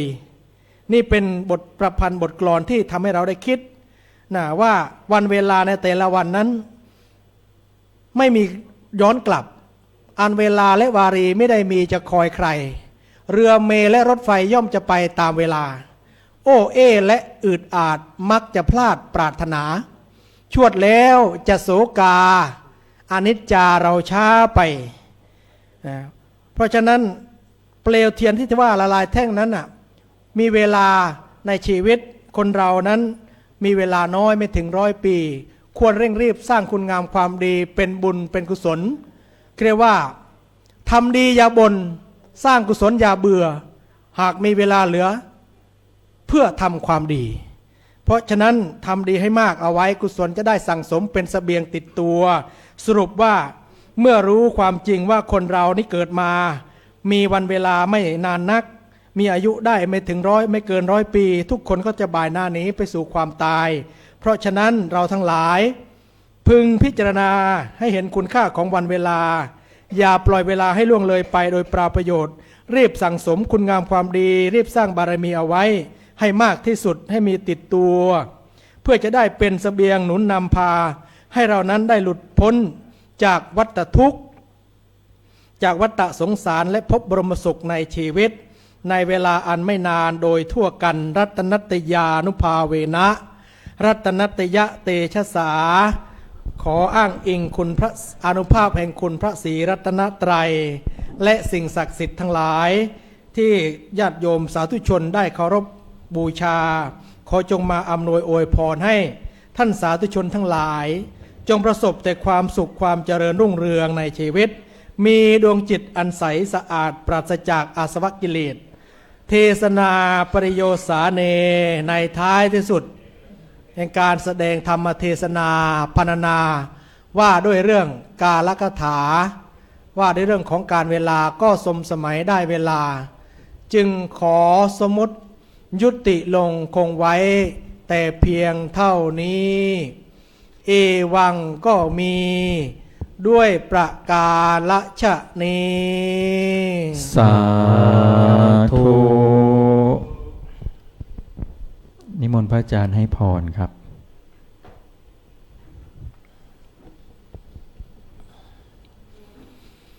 ยะถาวาริวหาปูราปริปุเรนติสาครัง เอวะเมวะอิโตทินังเปตานังอุปกปปติอิชิตังปัฏฐิตังตุมหังคิปะเมวะสมิจฉตุสัพเพปูเรนตุสังคปาจันโทปนะระโสยถามณิโชติระโสยถาสัพพิติโยวิวัชชันตุสัพพโรโควินัสสตุมาเตภวัตวันตรายโยสุขีทีคายุโกภวะอภิวาทนาสีลิสะนิจจังวุธาปจายโนจัตตารโอธรรมาวัฏันติอายุวันโนสุขังภะละอัง สาธุพระอาจารย์บุญสิริปุญโญก็ได้แสดงพระธรรมเทศนาในกาลกถาว่าด้วยเรื่องการเวลาก็ได้จบลงเรียบร้อยก็จะขอสรุปเป็นบทกลอนว่าอย่าคิดว่าตัวเราจะไม่แก่ แก่แน่ๆพระอาจารย์ท่านสั่งสอนการเวลากืนกินวัยเราแน่นอนโปรดสังวรแล้วทำดีชีวีงามครับนั่นก็เป็นเรื่องจริงนะครับคือการเวลาเนี่ยไม่คอยใครนะครับตอนนี้ก็ล่วงเลยเวลาถึง 16:49 นาทีแล้วและจะเป็นอีกหนึ่งรูปสุดท้ายที่จะทำการสอบในภาคบ่ายของวันนี้ซึ่งเราจะจบการ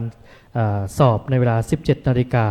และจะมีการสอบในภาคค่ำเริ่มในเวลา 18 นาฬิกาเป็นต้นไปนะครับพระอาจารย์รูปสุดท้ายครับของภาคบ่ายวันนี้ที่จะขึ้นแสดงพระธรรมเทศนามีนามว่าพระคมสันจันทสุวรรณโนจากวัดท่ายางจังหวัดนครศรีธรรมราชซึ่งจะมาในอุเทศคาถาที่ว่าอัปปมาทกถาว่าด้วยเรื่องของความไม่ประมาทครับผมซึ่งก็ถือว่าเป็นหัวใจของพระพุทธศาสนานะครับอัปปมาทกถาจะเป็นเช่นไรขอเจริญพรญาติโยมทุกท่านแล้วก็พระเถรานุเถระทุกรูปได้รับชมรับฟังจากท่านพระอาจารย์ซึ่งขณะนี้ก็ได้ขึ้นสู่ธรรมาสน์เรียบร้อยก็จะได้ย่ำกรองธรรมเพรีสืบไป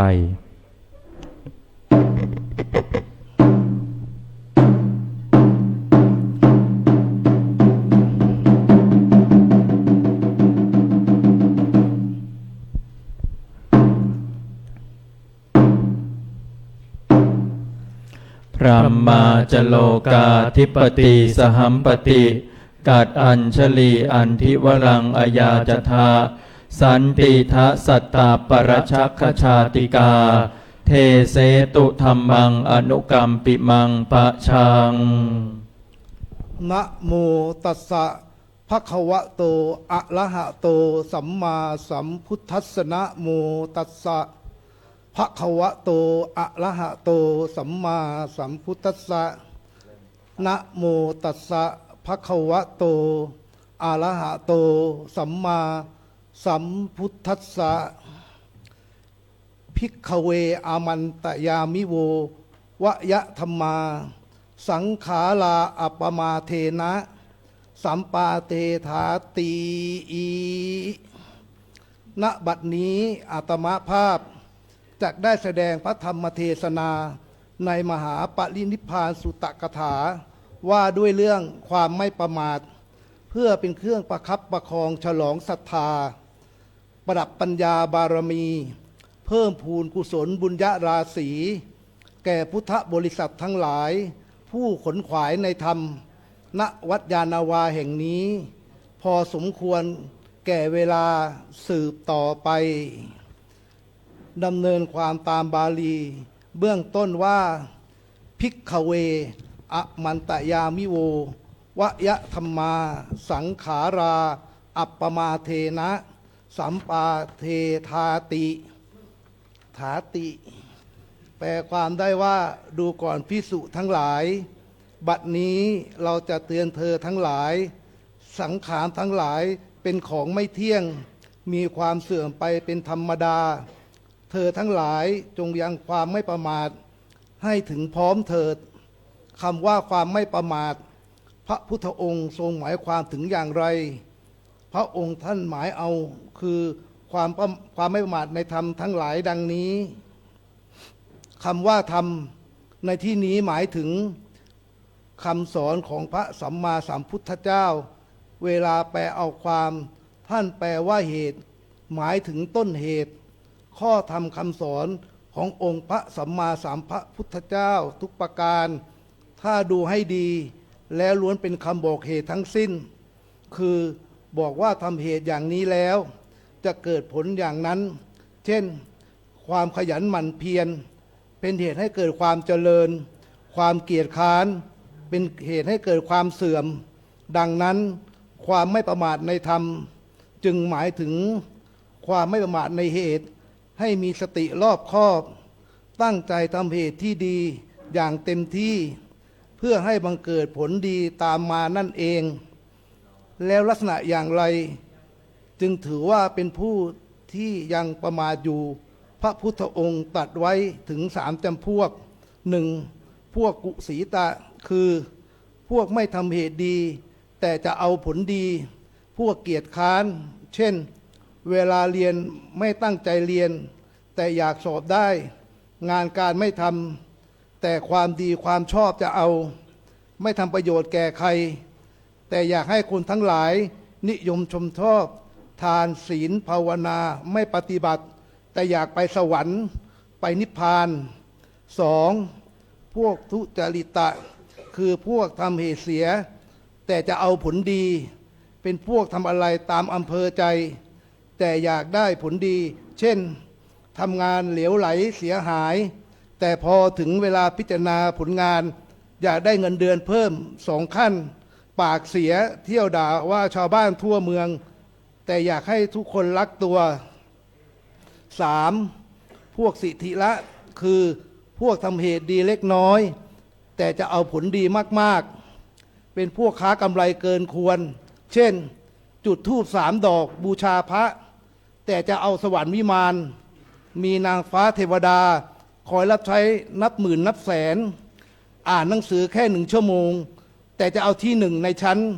เลี้ยงข้าวเขาจานหนึ่งแต่จะให้เขาจงรักภักดีต่อตัวไปจนตายรวมความแล้วผู้ที่ยังประมาทอยู่มี3 จำพวกคือพวกไม่ทำเหตุดีแต่จะเอาผลดีพวกทำเหตุเลวแต่จะเอาผลดีพวกทำเหตุน้อยแต่จะเอาผลมาก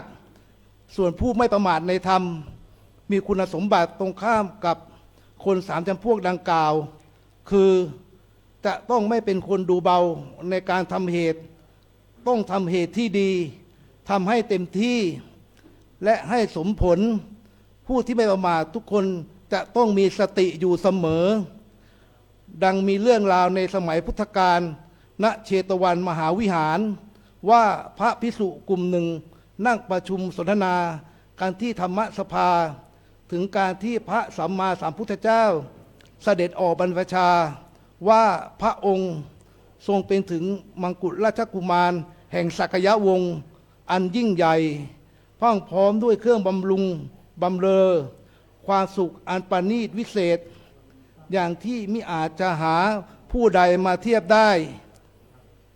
แต่เมื่อพระองค์ได้ทอดพระเนตรเห็นเทวทูตทั้งสี่คือคนแก่คนเจ็บคนตายและสมณะเท่านั้นก็ทรงได้สติเห็นภายในวัฏสงสารหมดอะไรในโลกียสุขตัดสินพระทัยสละราชสมบัติที่กำลังจะมาถึงเสด็จออกมหาพิเนศกรมเพื่อบรรลุพระสัมมาสัมโพธิญาณนำชาวโลกทั้งปวงไปสู่ความพ้นทุกข์ครั้งนั้นพระสัมมาสัมพุทธเจ้าจึงได้เสด็จมายังธรรมสภาคันทรงทราบเรื่องที่พระภิกษุกลุ่มนั้นสนทนาแล้วจึงทรงระลึกชาติด้วยบุเพนิวาสนุสติญาณ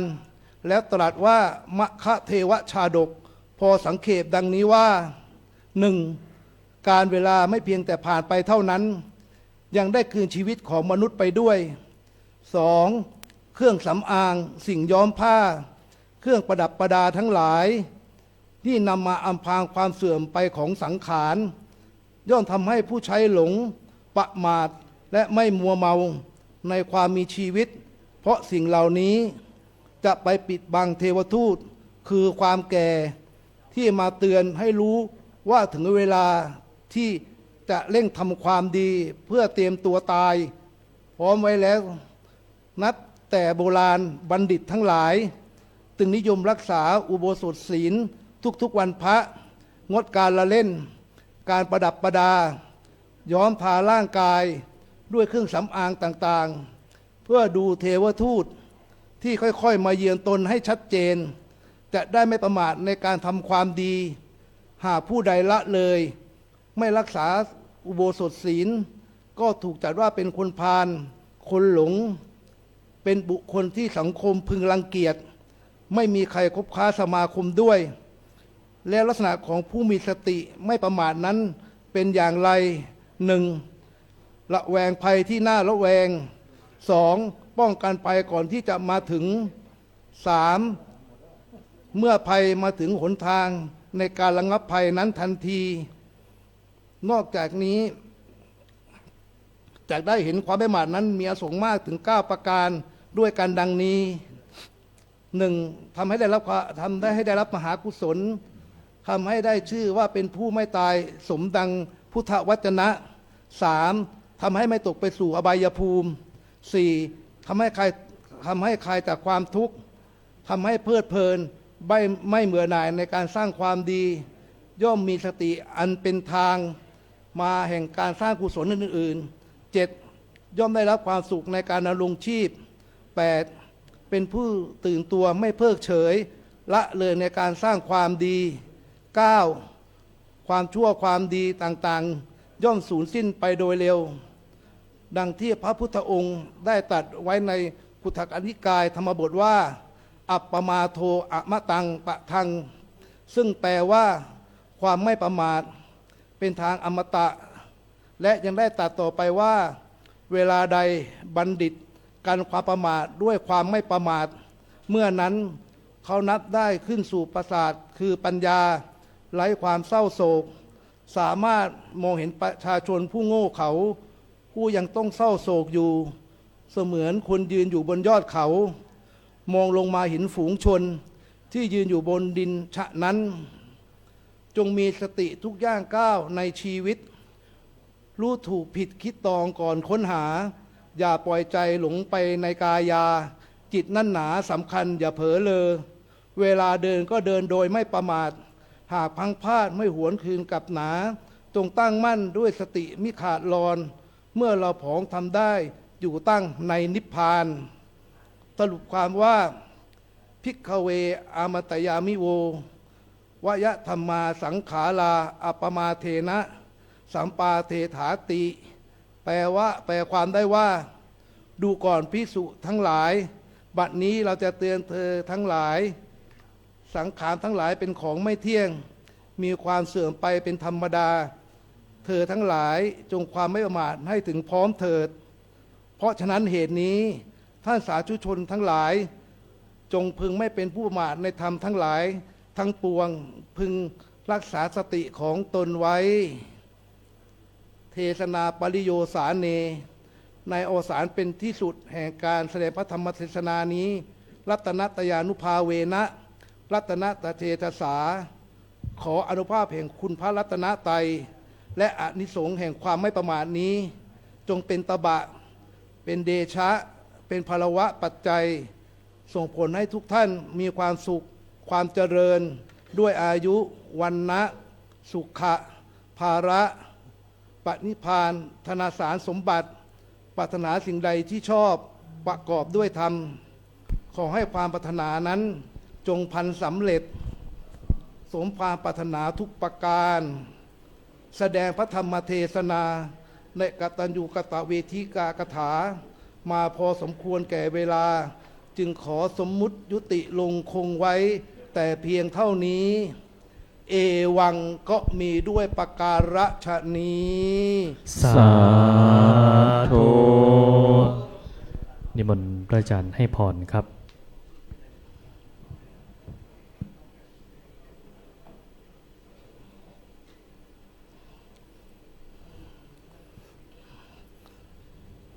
ยะถาวาลิวหาปุราปาลิปุเรนติสาครังเอวะเมวะอิโตทินังเปตานังอุปกัปปติอิชิตังปฏิตังตุมหังคิปะเมวะสมิชฉตุสัพเพปุเรนตุสังกปาจันโทปนลโสยะถามณิโชติละโสยะถาสัพพิติโยวิวัชชันตุสัพพะโรโควินัสชตุมาเตภวัตวันตรายโยสุขีตีขายุโกภวะอภิวาทนาสีนิสะนิจจังวุธาปจายโนจัตตารโอธรรมาวัฏันติอายุวันโนสุขังพระลังสาธุพระธรรมเทศนาในอัปปมาทกถาก็ได้จบลงสมบูรณ์เรียบร้อยก็ขอสรุปเป็นบทกลว่าอัปปมาทธรรมนำแสดงมีคำแรงแทงใจให้นึกถึงสะกิดใจฟังธรรมะให้ตราตรึงระลึกถึงสัจธรรมอันแท้จริงก็จบเรียบร้อยนะครับสำหรับพระธรรมเทศนาลำดับถัดไปจะได้ประกาศรายนามบุคคลที่พระสงฆ์ที่จะได้ขึ้นแสดงพระธรรมเทศนาในภาคค่ำนะครับเพราะว่าตอนนี้หมดเวลาในการแจ้งรายชื่อแล้วนะครับหลังจากนี้ถือว่าสลัดสิทธิ์แล้วนะครับหลังจาก13รูปที่มีรายชื่อตอนนี้จะขึ้นสอบในภาคค่ำดังที่ท่านพระอาจารย์พระมหาท่านจะได้ประกาศรายชื่อเป็นลำดับต่อไปนะครับให้ท่านได้เตรียมตัวดังต่อไปนี้ครับครับเวลา 18 นาฬิกาตรงเป็นต้นไปนะครับลำดับที่1พระมหาอิสระชัยปิยทโรลำดับที่2พระมหารณพีอาภาทโรลำดับที่3พระมหาปิยพงศ์ลำดับที่4พระมหาธนวัฒน์ทิตะสีโลลำดับที่5พระดนุพลคุณากโรลำดับที่6พระคิลาพัฒน์ปสาโทลำดับที่7พัฒกรวีพัทธจาโรลำดับที่8พระบทมากรธรรมโชโตลำดับที่9พระมหาธนภักดิ์ลำดับที่10พระอนุวัตภูริวัฒโนลำดับที่11พระมหาจิรพัฒน์จิรพัทโทลำดับที่12พระปราโมทย์ พุทธธรรมโมแล้วก็ลำดับที่ 13 พระอธิการกาญจนพิพัฒน์สิริวัฒโกครับนี่คือ13รูปสุดท้ายที่จะทำการสอบในค่ำคืนนี้นะครับ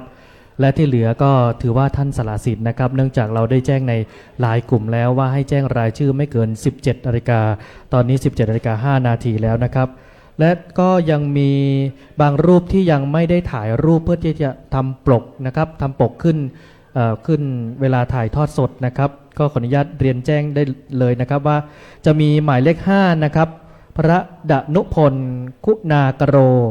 หมายเลข7พระกรวีพัทธจารโรหมายเลข8พระบทธมากรธรรมโชโต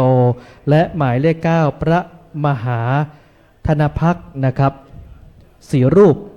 ที่ยังไม่ได้ถ่ายรูปถ้าท่านได้ยินชื่อท่านแล้วก็นิมนต์นะครับถ่ายรูปก่อนที่จะไปพักในช่วงเวลานี้นะครับก็เราจะมีเวลาพักอีกนิดหน่อยนะครับแล้วกลับมาเจอกันในช่วงเวลาประมาณ17 นาฬิกา18ครับ18 นาฬิกาตรงครับสำหรับวันนี้นะครับในภาคบ่ายก็